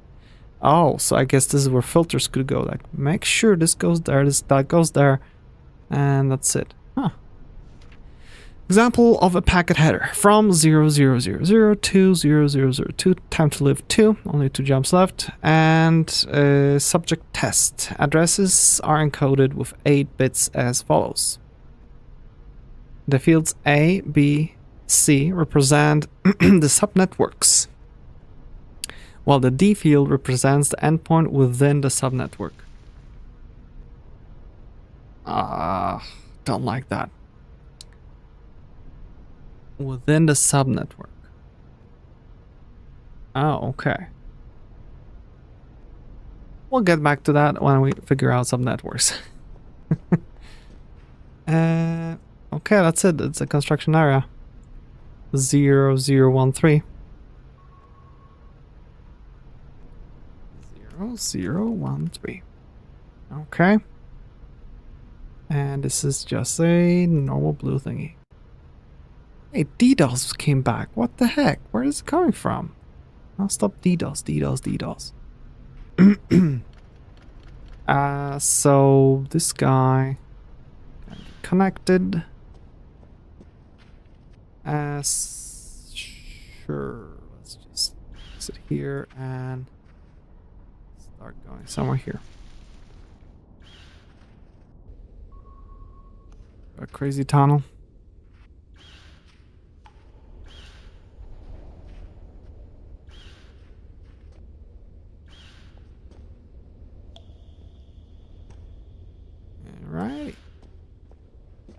here. To my YouTube viewers, I know this is marked as a NIM live stream, but we actually finished the subject and I'm just chilling and playing a little bit. If I would change the title on YouTube, it would just get all wonky. Okay, we're back at the research lab and we can connect it all up.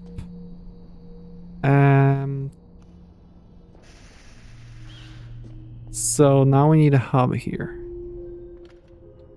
Of course we do. Let's remove the connections and we're gonna do it like this. I want...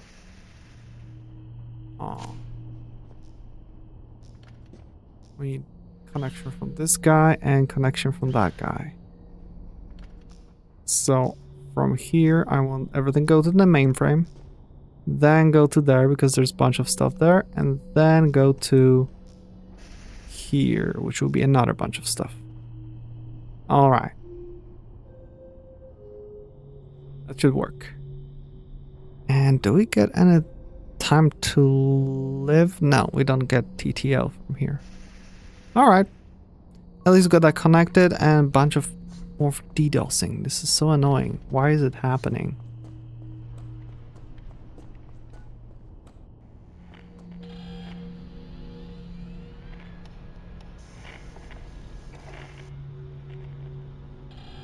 Come on.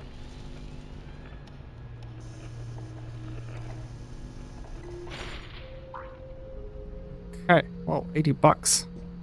What for? So it's like this gets infected on those three. This one doesn't ever get infected, so that's interesting. Why would that never be infected? And those don't either. Huh. And objectives or anything, we don't have anything.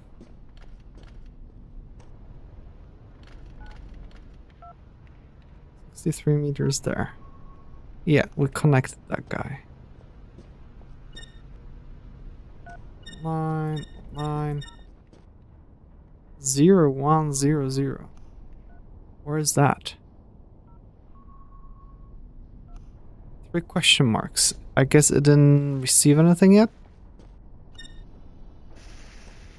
010. Oh, there's something pointing to somewhere else. This is not the same thing.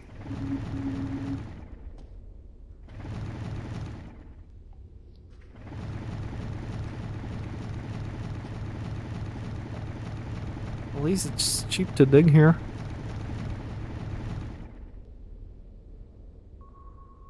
Yeah, there's gonna be some other place.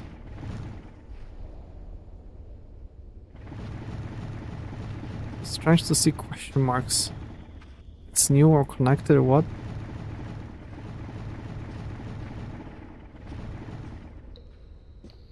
Oh, it's another one of those places.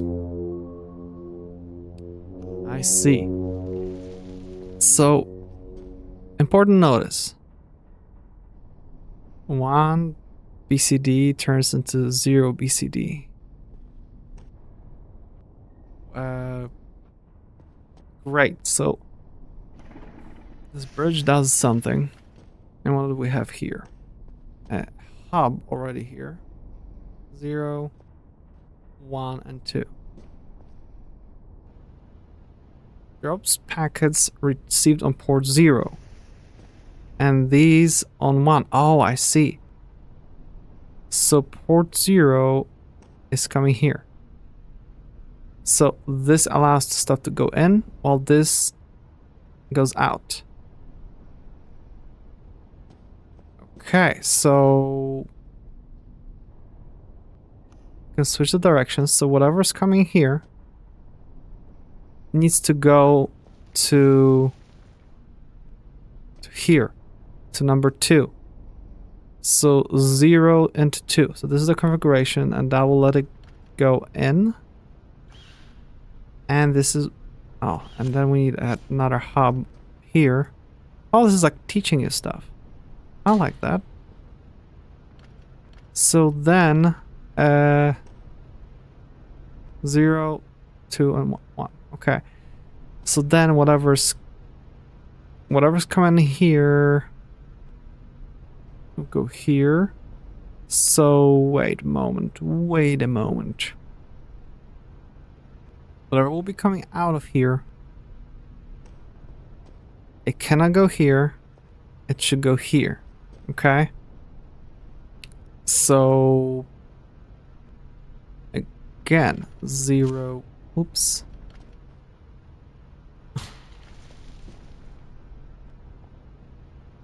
Zero, 1. Okay?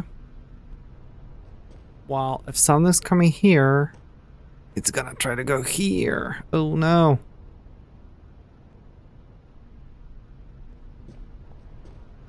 I think I need to do some more complicated thing here. So let's say that something came here. It's 2. 2 will turn into 1 and it's gonna get deleted. Oh, come on. So I need to... What? This doesn't make any sense. So if that is incoming, I'll delete this guy. Port 0 is connected. So whatever comes in here can go out this direction, but not the other direction. From here it will be deleting. This is one way in this direction. Well, this is one way in this direction. So if I'm gonna make it so that from 0 goes to 1, it immediately gets deleted. It needs to go from 0 to 2. And that will, you know, get us somewhere. But if we're gonna go the other direction, so... Oh yeah, data won't come in here at all. Data will come in through here to 0, and 0 will turn into 2, which will go here and gets back. Not great either. What? I need 1 to go to 0. And 0 to 2. Oh yeah, 1 goes to 0. Okay. 1 goes to 0. 0 goes to 2. Oh, okay, that's awesome. So that means we just need to make sure that packets outcoming are going here, while coming in are coming here. Okay.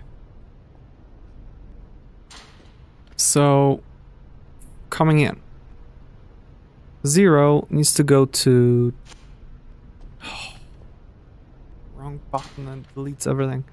So 0 goes to 2. Bam. While if it's coming in here, it'll be 1, turns to 0, goes there. Okay, that's it. That's all we need to do here. So we should be able to connect it.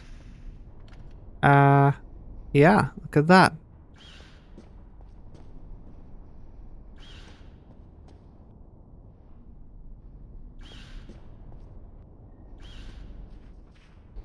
Okay, that was a pleasant puzzle.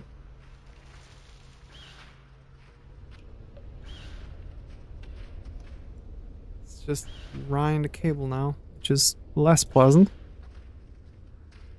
Do we have everything DDoSed? No, surprisingly not. Okay, I'm running here, where I could as well connect there. Yeah, let's connect there. Instead of adding yet another hub.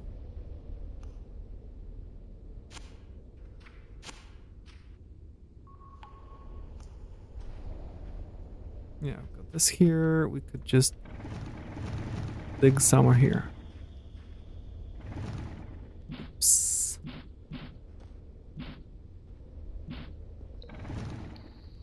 Oh, that just deletes the relay. Alright, bum, bum, bum, bum, bum. And soon enough, we'll be connected here. This is our existing relay. Looks like it just got disconnected, so that's interesting. We're gonna put a hub here.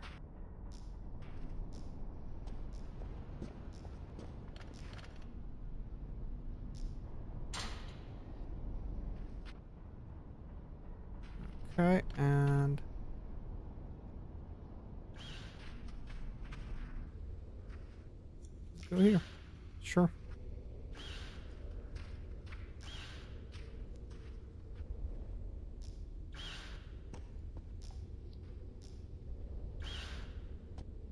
There we go. Packet's going in.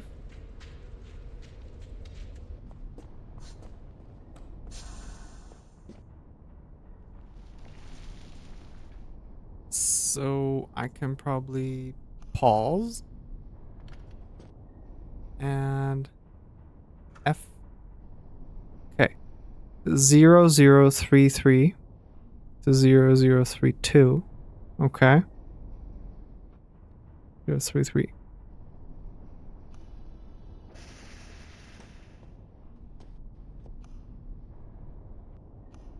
Shoot. Wrong button. F. So port 1. Why is there so much data coming through?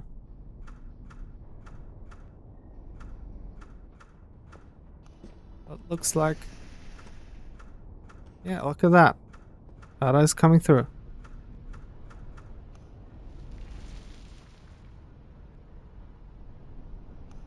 Oh, with F we can click faster and data goes faster.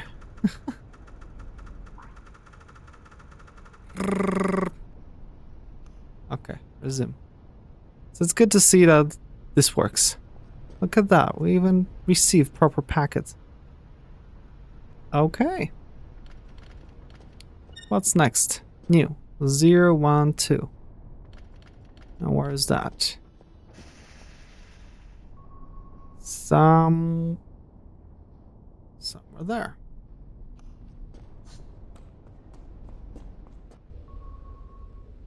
Huh. I didn't expect to see something there. I guess we just need to rebuild that little thingy here.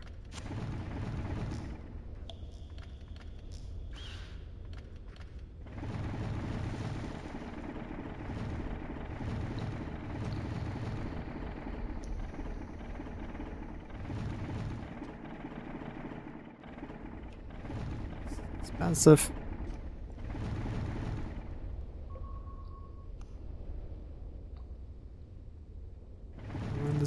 Oh, look at that.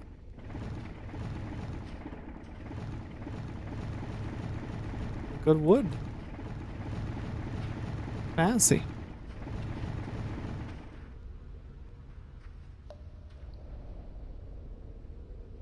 This is some of our existing network. Cabin. Alright. Got more DDoS stuff. In the meantime. The cabin. For sale. Housing market is really getting out of control. Buy cabin. Sure. Take some time. Finalize. I should come back later. Also, the cabin comes with a computer. I wonder what it does. Ah. So I guess I just bought a cabin. Go figure. There's nothing else here. Just a random cabin. Yep.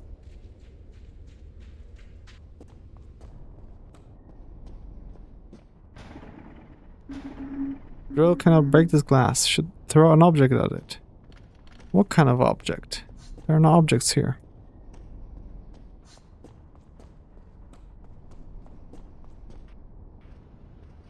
Can I pick that up? Nope. No objects to pick up. Okay, so I guess we should have another hub here. Like this. And we have... Wait, where are we looking? So this is going to the mainframe. We could just connect 0, 1, 2.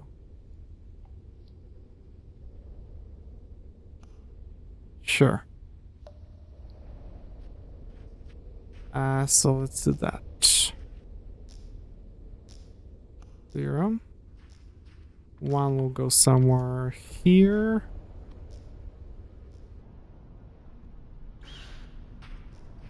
And this will be 2.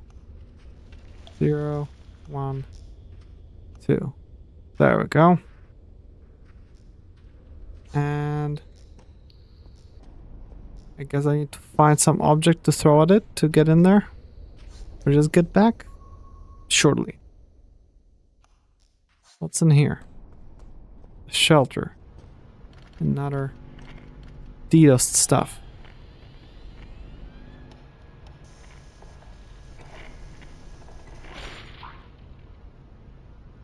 Okay. Stuff looks goes back to normal, I guess. All right. Another offline. It's not new, but it's offline.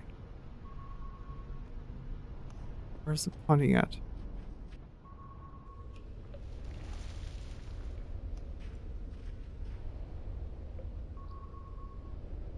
There, that thing is offline?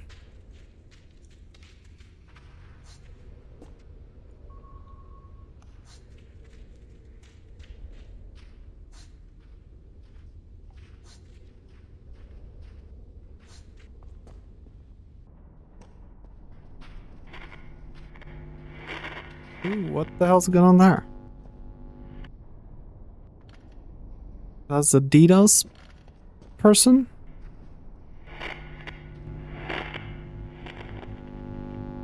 Oh. He just passed out. What? Should I disconnect them from network or something?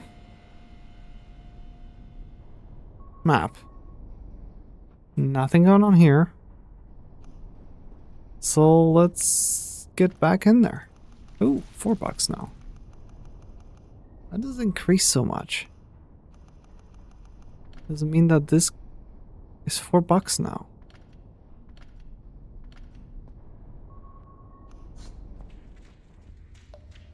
Let's see if this still is problematic here.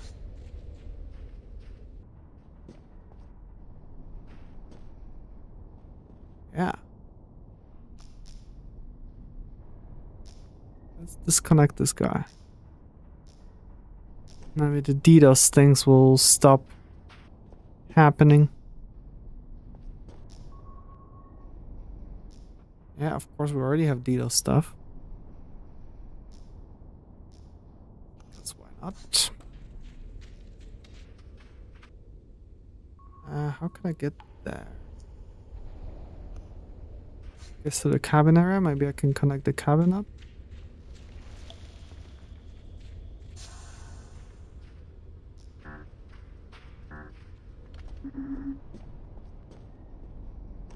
The glass got fixed. Sold.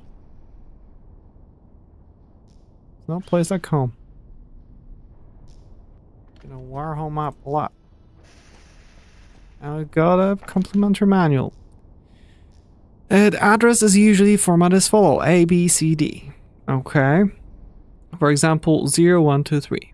The subnetworks can be represented like a tree structure. D, C, B, A. Okay. Sure. Binary layout. 0 is... Oh, the bytes. Okay. No. Huh. Okay, I'm not gonna read that. Okay, can I interact with the computer? I can. For sale. No items loaded. Press refresh button below to request new items. For sale. Okay, that's weird. Oh, because I need to connect it, I guess.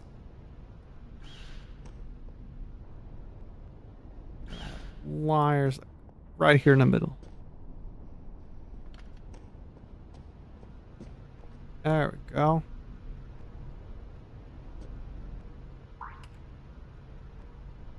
Refresh. No, item loaded. So I guess I could load an item or something at some point. Can I run antivirus on that? No, because it's not infected. I have to go to an infected one.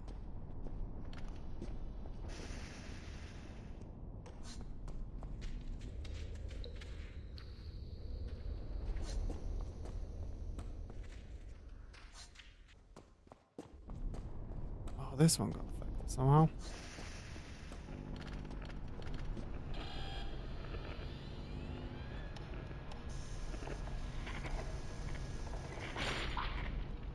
There we go. So, yep, I fixed. So let's see. Let's mark this one of this color, because that might be the one DDoSing or something. I guess. Which is weird. So let's see if we can more stuff connect. New 0011. In that direction. That is kind of relaxing.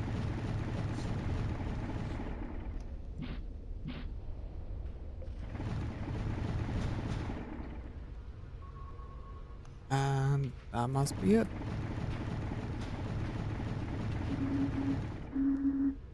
Bro, can I break this glass? Okay.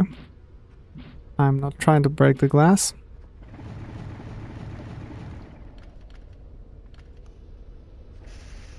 Oh, is that a farm? That's where the kid will be. What are you doing in my fields?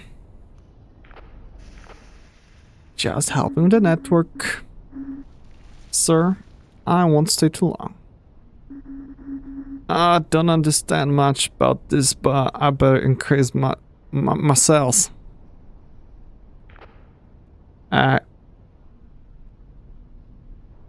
Can I help?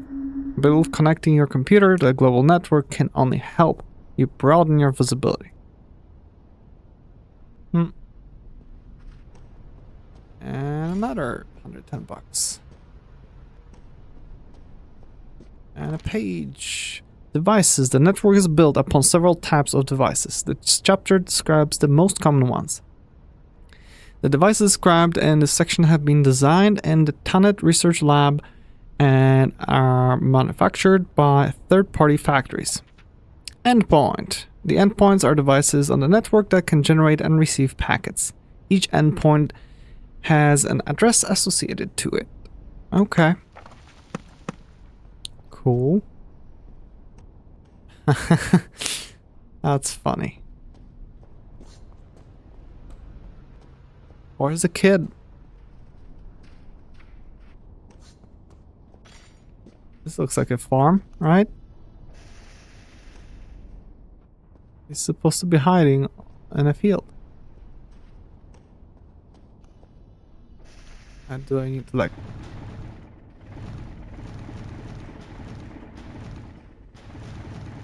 Oof, $6 again to dig around here.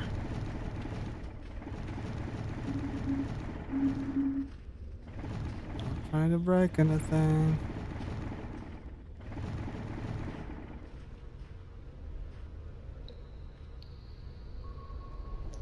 Yeah, so I could connect it there. Sure.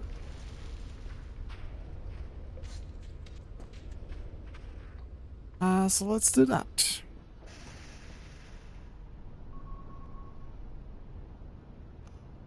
Okay, that's where the network is, so we can...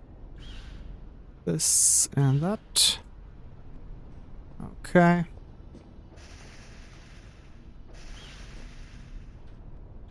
Go.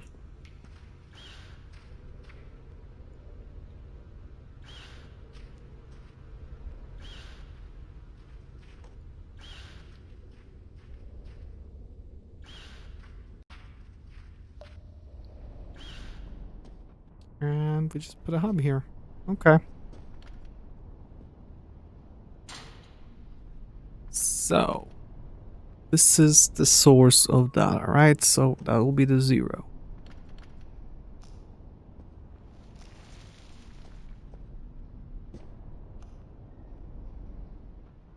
Okay. 1 will be here. 2 will go here. Perfect. Alright, that should be connected. Cool.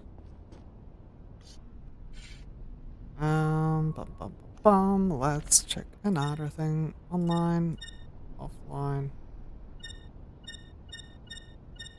Wait. I just did offline. It's the one there, right? No. What? That was offline? Have it connected here? Is there like no traffic?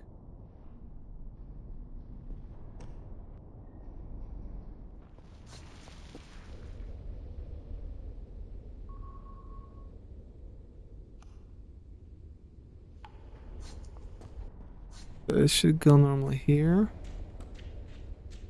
No problem. Everything's connected. Everything's connected. Everything's connected here. So it means something happened somewhere?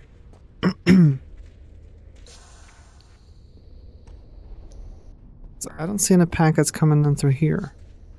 Something got disconnected somewhere.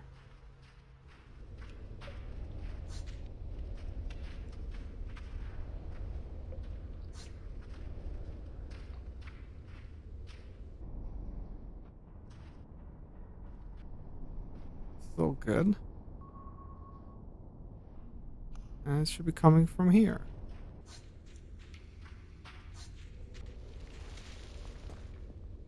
What is preventing it from going somewhere?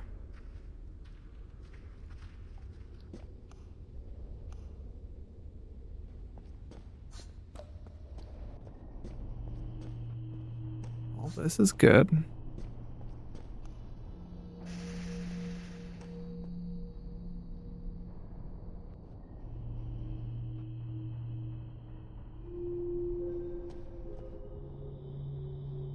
Huh.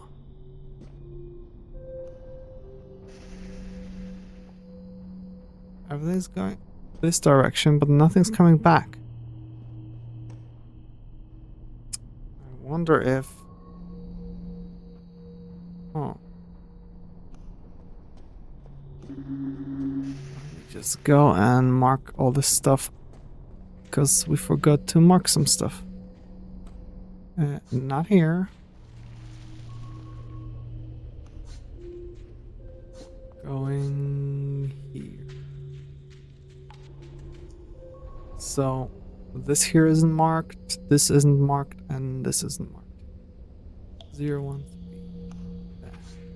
3, back.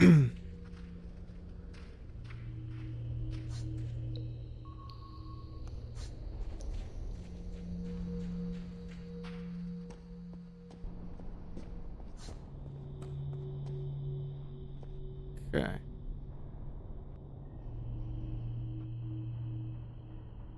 Turns into 0 and whatnot.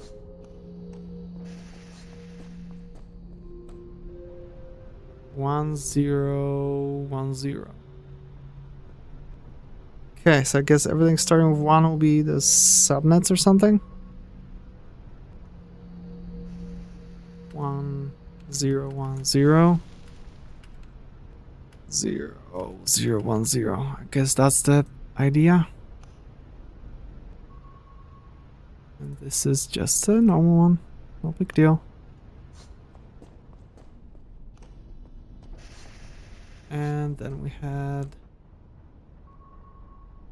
this one here.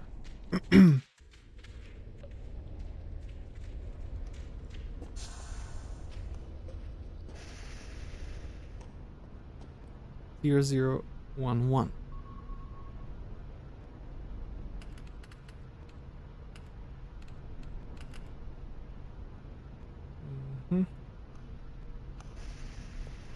Okay. Oh, there he is. Found you. Yeah, you just got lucky. I will hide behind a crate next time. There is no way you will find me there. What about my reward? You said I could use the cables. Fine. Take the blue one. But you have to keep playing with me if you want other cables. Sure. Okay. So this is 0011. 0010. 0013. All here are just zeros. And this is threes. And all here is something vastly different because the third one is just ones.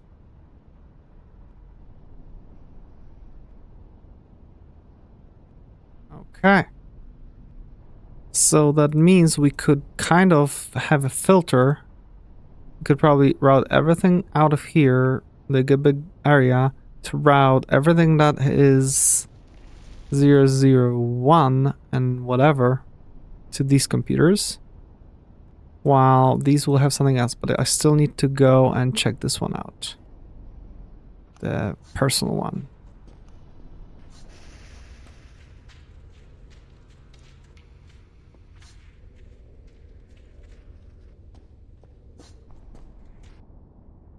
Am I going in a good direction? Yeah.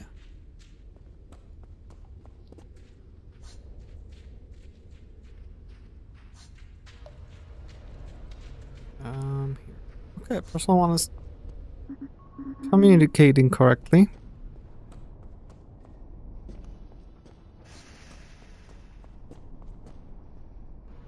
Zero zero one two. 0012. Oh.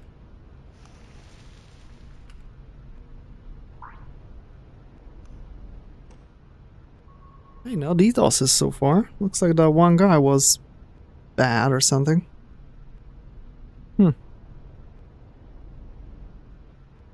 Okay.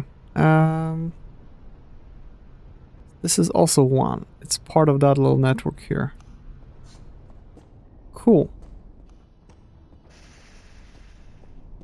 That means we would want it to connect through the other network, not through here. Yeah. Let's fix that.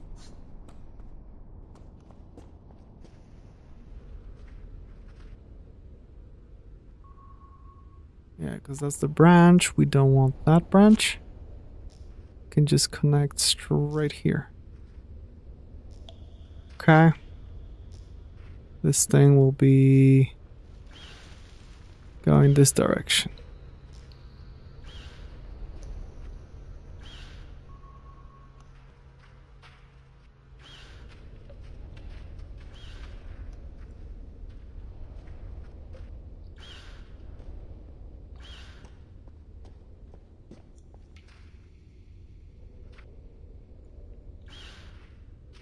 And this needs a hub.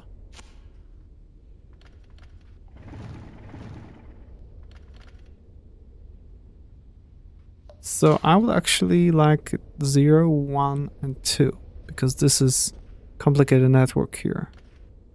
So this will be 0, 1,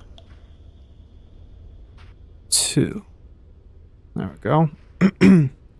So right now it will be unhappy because nothing's coming here for some reason.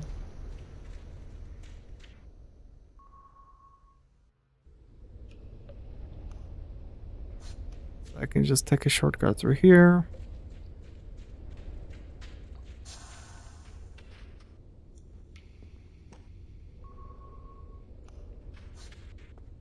And it will be nice to route all the traffic through here. So let's expand a little bit.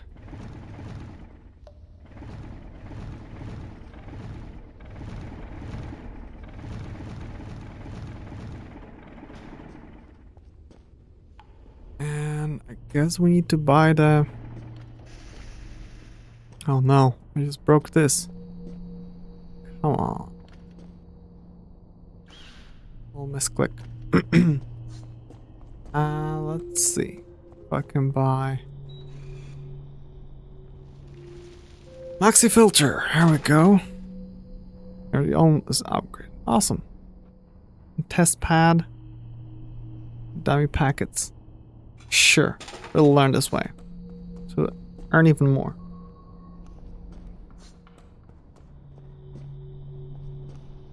So I'm gonna go here and let's make a little test. Filter.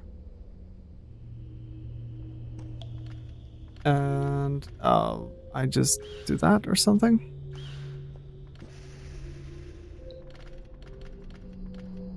Filter. This is the click to build a tester. Oh, okay.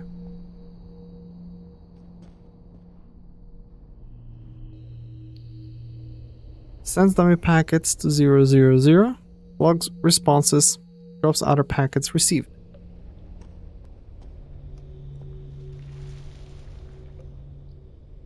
So I can probably middle click to disconnect them. Gonna connect this one here. What? Go here and here. This will connect here. Okay. So filter, right click to remove, left click to configure. Oh wow, okay. Which port? Address, destination, source. Ah, so sends back packets received on port 0. Okay, so that's send back or drop. Okay. So in our case, we would like to configure it so that only 0, 1 and something goes. So let's do destination. Oh, I can filter also from. Huh, interesting. Oh, wow, okay. So this is actually starting to be actual networks and stuff. Huh.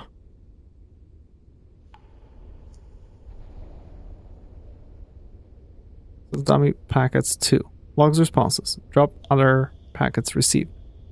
Okay. Cool. So we have that configured. This, we could make it operation. So sends back packets received on port 1 which are not addressed to 0. Who should really? Oh, I need 3 of them or something? Match. Oh no. Destination. I need to have 1 in there. So I want 0 here. Oh, I could make like a whole array of them to just filter out all the traffic.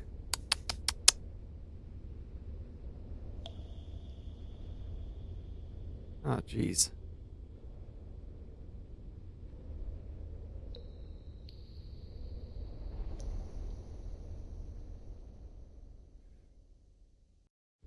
In case of collision, the packet received on port 1 is dropped. Huh? Address 2. Not address 2. Oh, okay.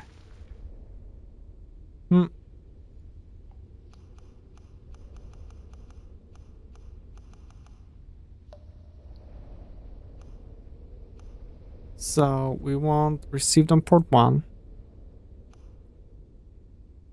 We want them to match 0 here, okay? Otherwise, send back.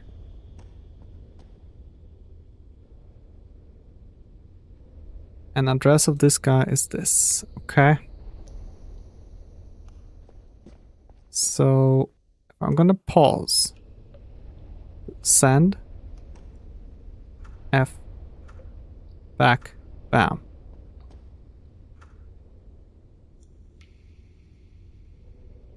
Oh, I got the packet back.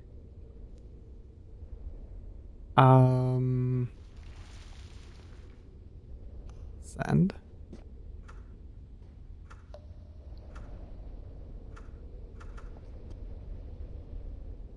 That kind of sucks.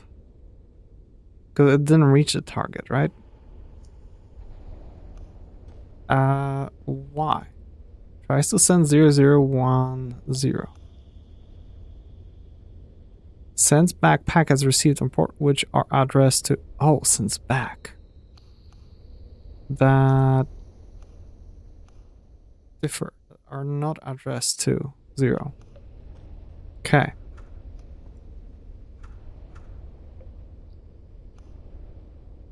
Send.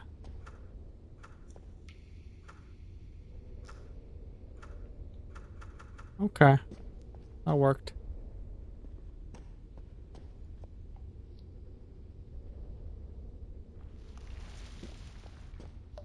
So it will need to be 0, then we would need to have this and that.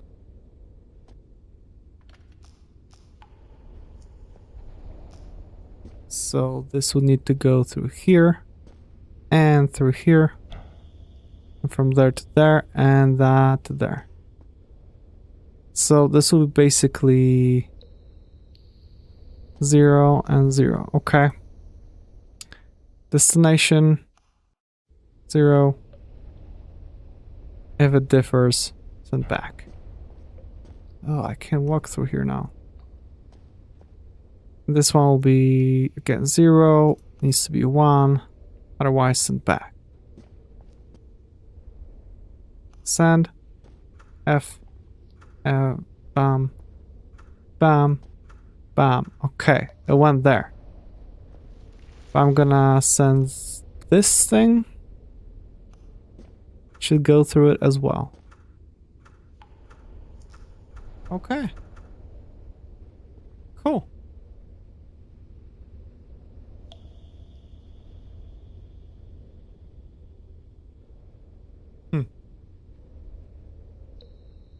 So we could actually make the DDoSer where stuff to the DDoSer could go, so we could still cash in on it, but it can't go back. Yeah, that's the thing. Okay, so I know what to do here now.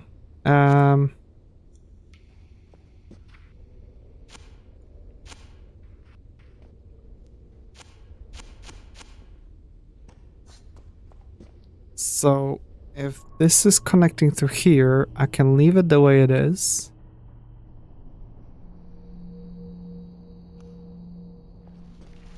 I can just return early, right? So I could do literally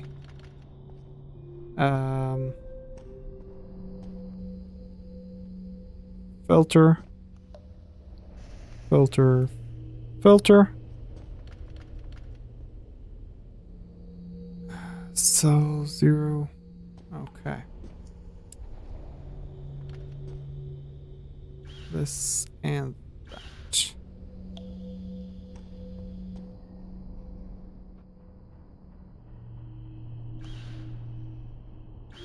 I'm gonna have it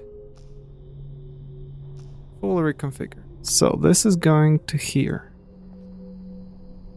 Bam. This will go to here. And bam. And bam. And let's add this guy.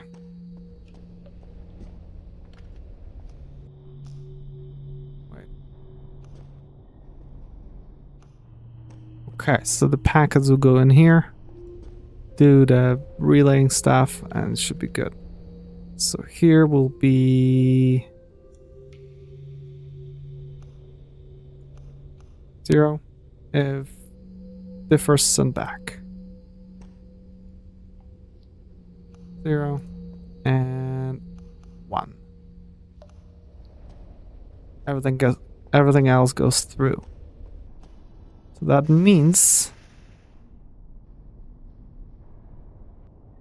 those packets will be fine here.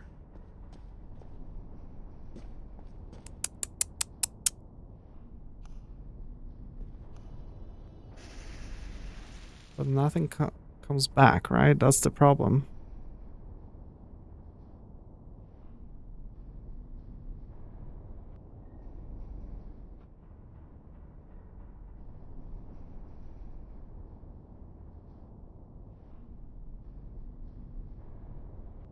So what if I'm gonna rewire that? Of course, this is 0. This will be 1. And this will be 2.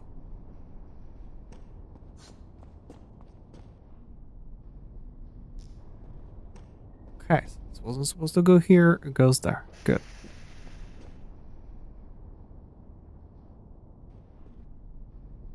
Okay. We're getting packets in a good direction. Good.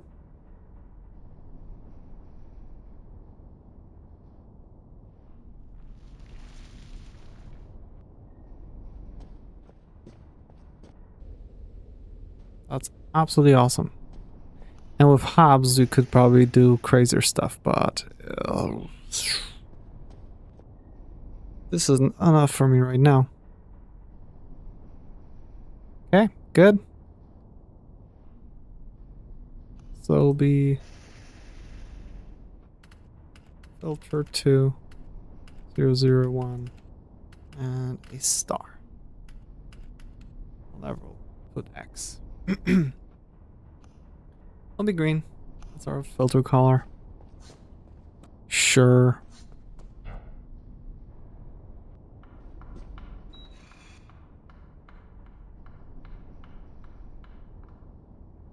Yep. That would be nice, but oh well.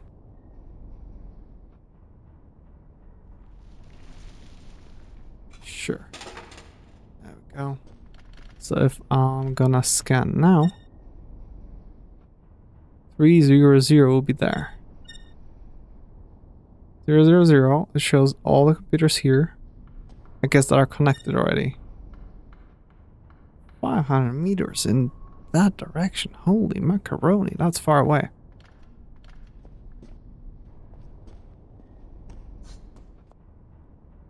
But yeah, let's progress. Online.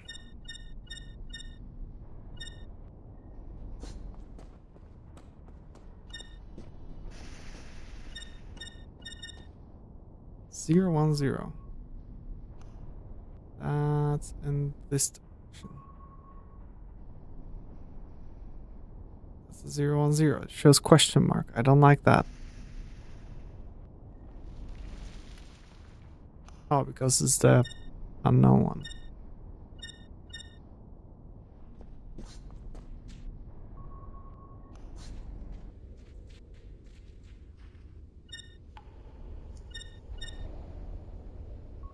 Zero 3 0. Where's that? Somewhere there.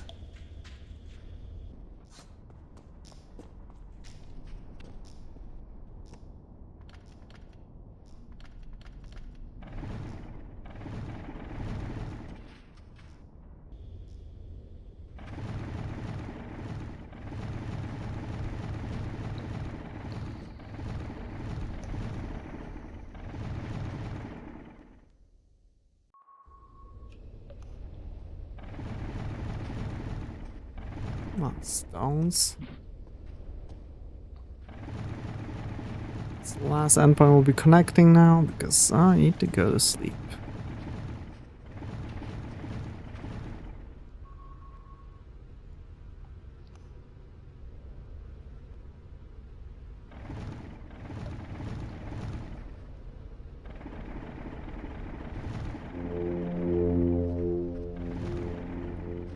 Cave.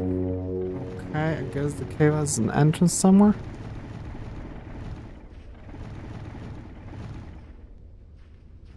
Not that.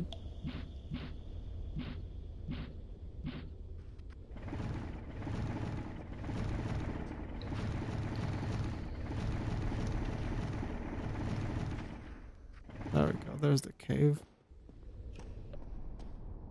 The Okay, we can't get into. Seriously?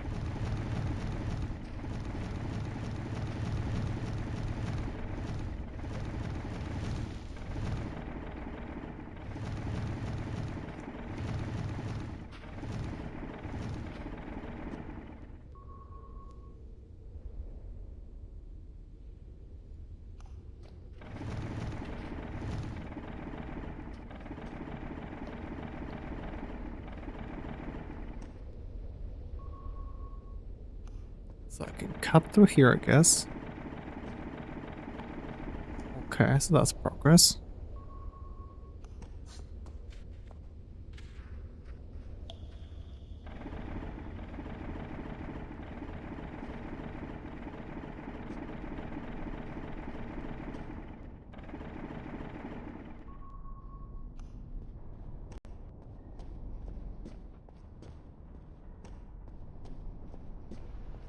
Oh. It's a nice little cave. 0, 0, 3, 0. Okay. We're just gonna connect it.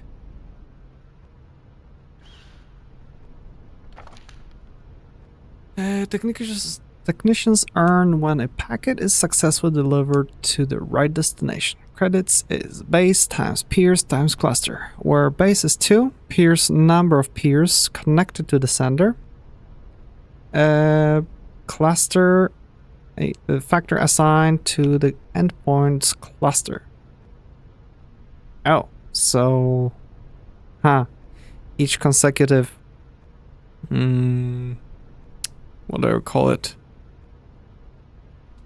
Mainframe network will have significantly, well, the 3 will be a lot more, multiplies the earned.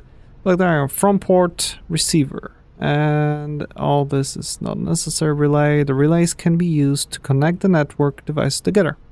Relays are the blah blah blah. Okay. Let's continue using our relays then. Can I go to the left?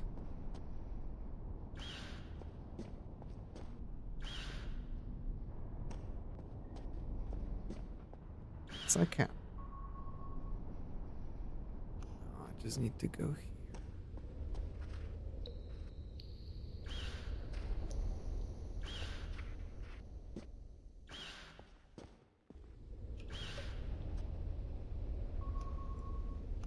Yep, direction.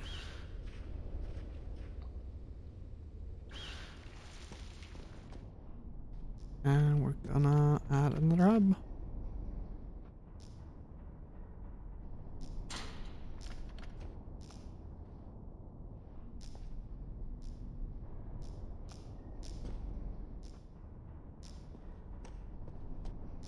So, this is gonna connect here.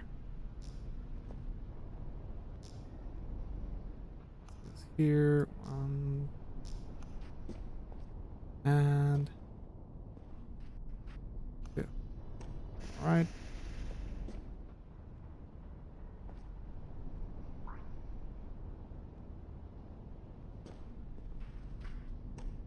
And this thing here. Yep. So here we would need to basically have a filter. Oh, control to disable auto wiring. Awesome. So we're gonna make it so that whatever's received from there, which would be port 1, drops packets received on port 1, which are not addressed to anything. Should address to anything, sure.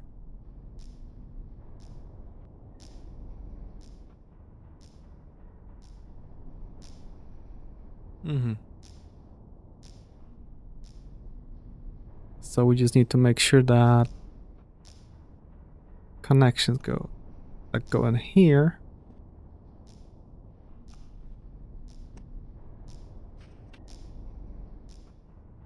wherever I did add another one there. Come on.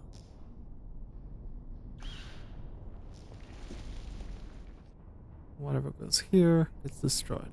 Perfect. I should make sure that he's not gonna be DDoSing anything.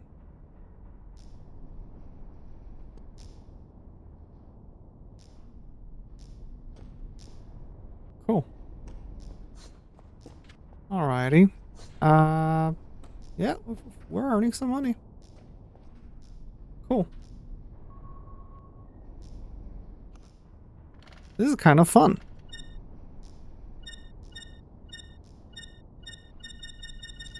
Nothing new around here, huh?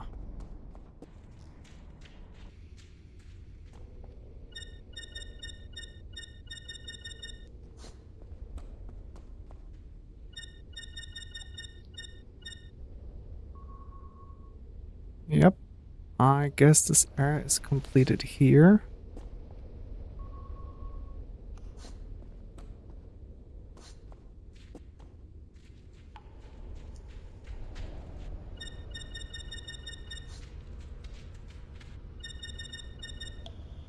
Nothing in range here as well. So let's just quickly dig through there to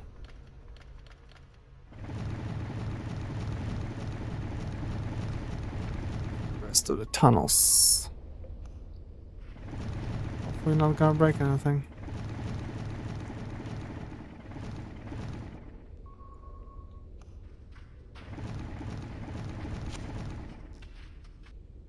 Okay, just broke something, but it shouldn't be a big deal. There we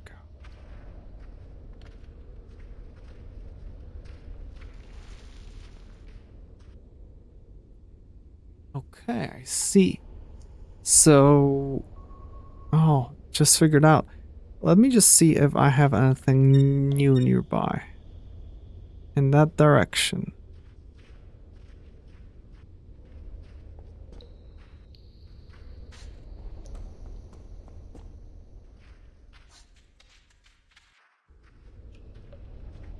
No, that'll be 0, 1, 2, 0 already. So that's not good. I don't want that.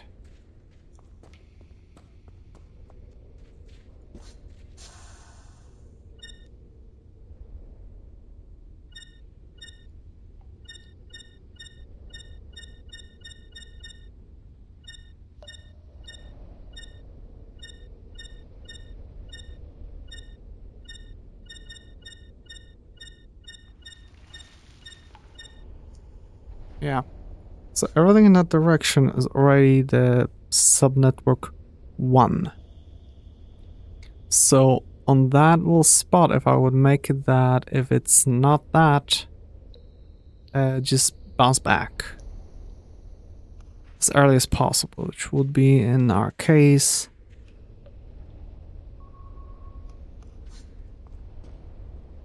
somewhere before we get there.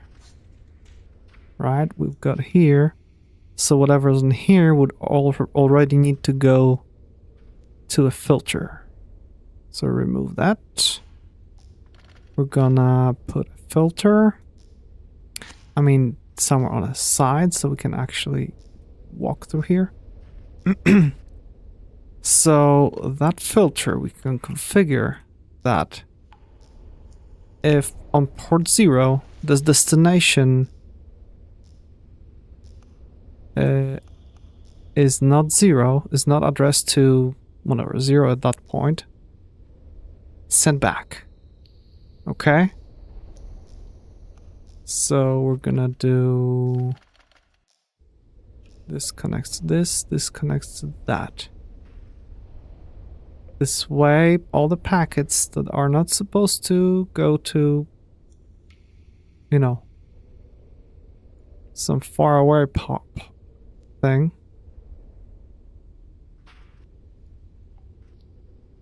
that packet received on port 0 which are not addressed to this.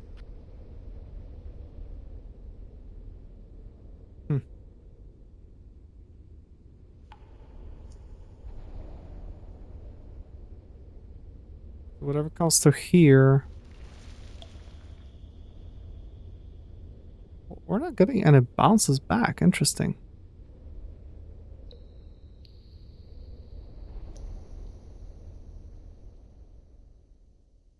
I'd expected there were more bounces or something. Go figure.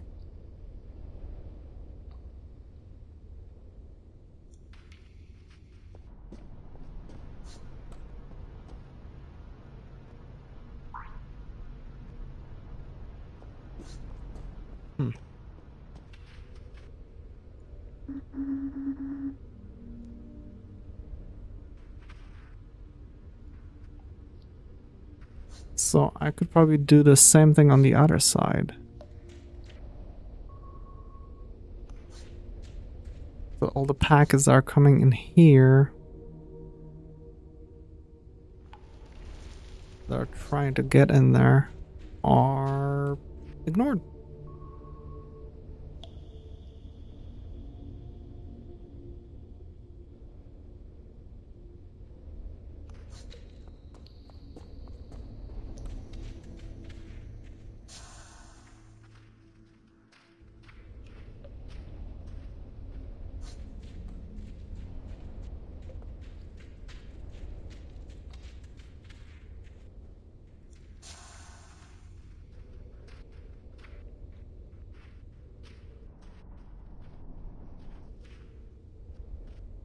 Okay, so this is clearly going up to the other area. So I could simply add a little thingy here. That will be a spot for the filter. And basically, if it's not addressed to 0, bounce back. So sends back packets received on port 0 which are not addressed to, put 0 here. Okay, and what we're gonna do is clear this guy out and bam, bam, and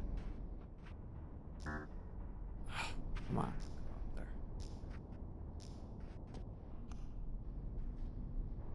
Okay. That means a bunch of those will be just coming back. Oh no, there's collision.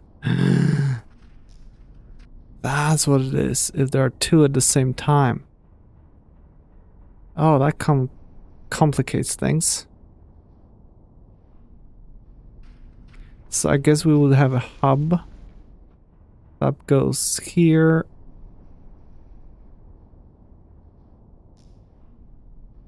Yeah.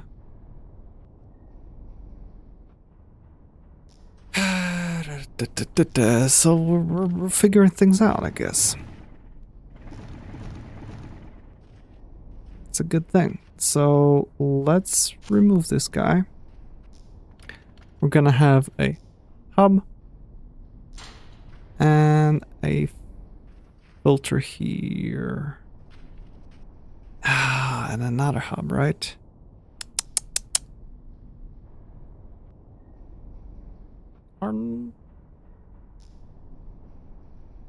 Yeah, I guess another hub. Okay, let's disconnect all this. The idea is that something's coming here. And it's coming here. It goes directly here. Okay? But if something's coming here, it's gonna go to the filter. And the filter then, if the destination is not 0, it's gonna send it back, which is not a good idea. When it is 0, then it sends back and goes there. But while it's not, it's gonna go to here, which goes to here. Well, this will go here. Okay, I see.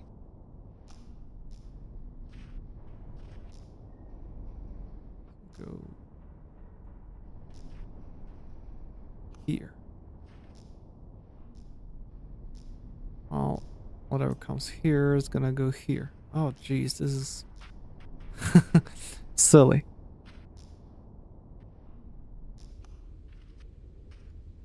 This goes down here. Gets routed. Okay. Nope.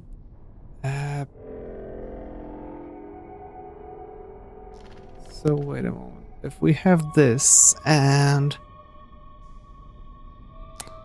Ay. So we still have conflicts here.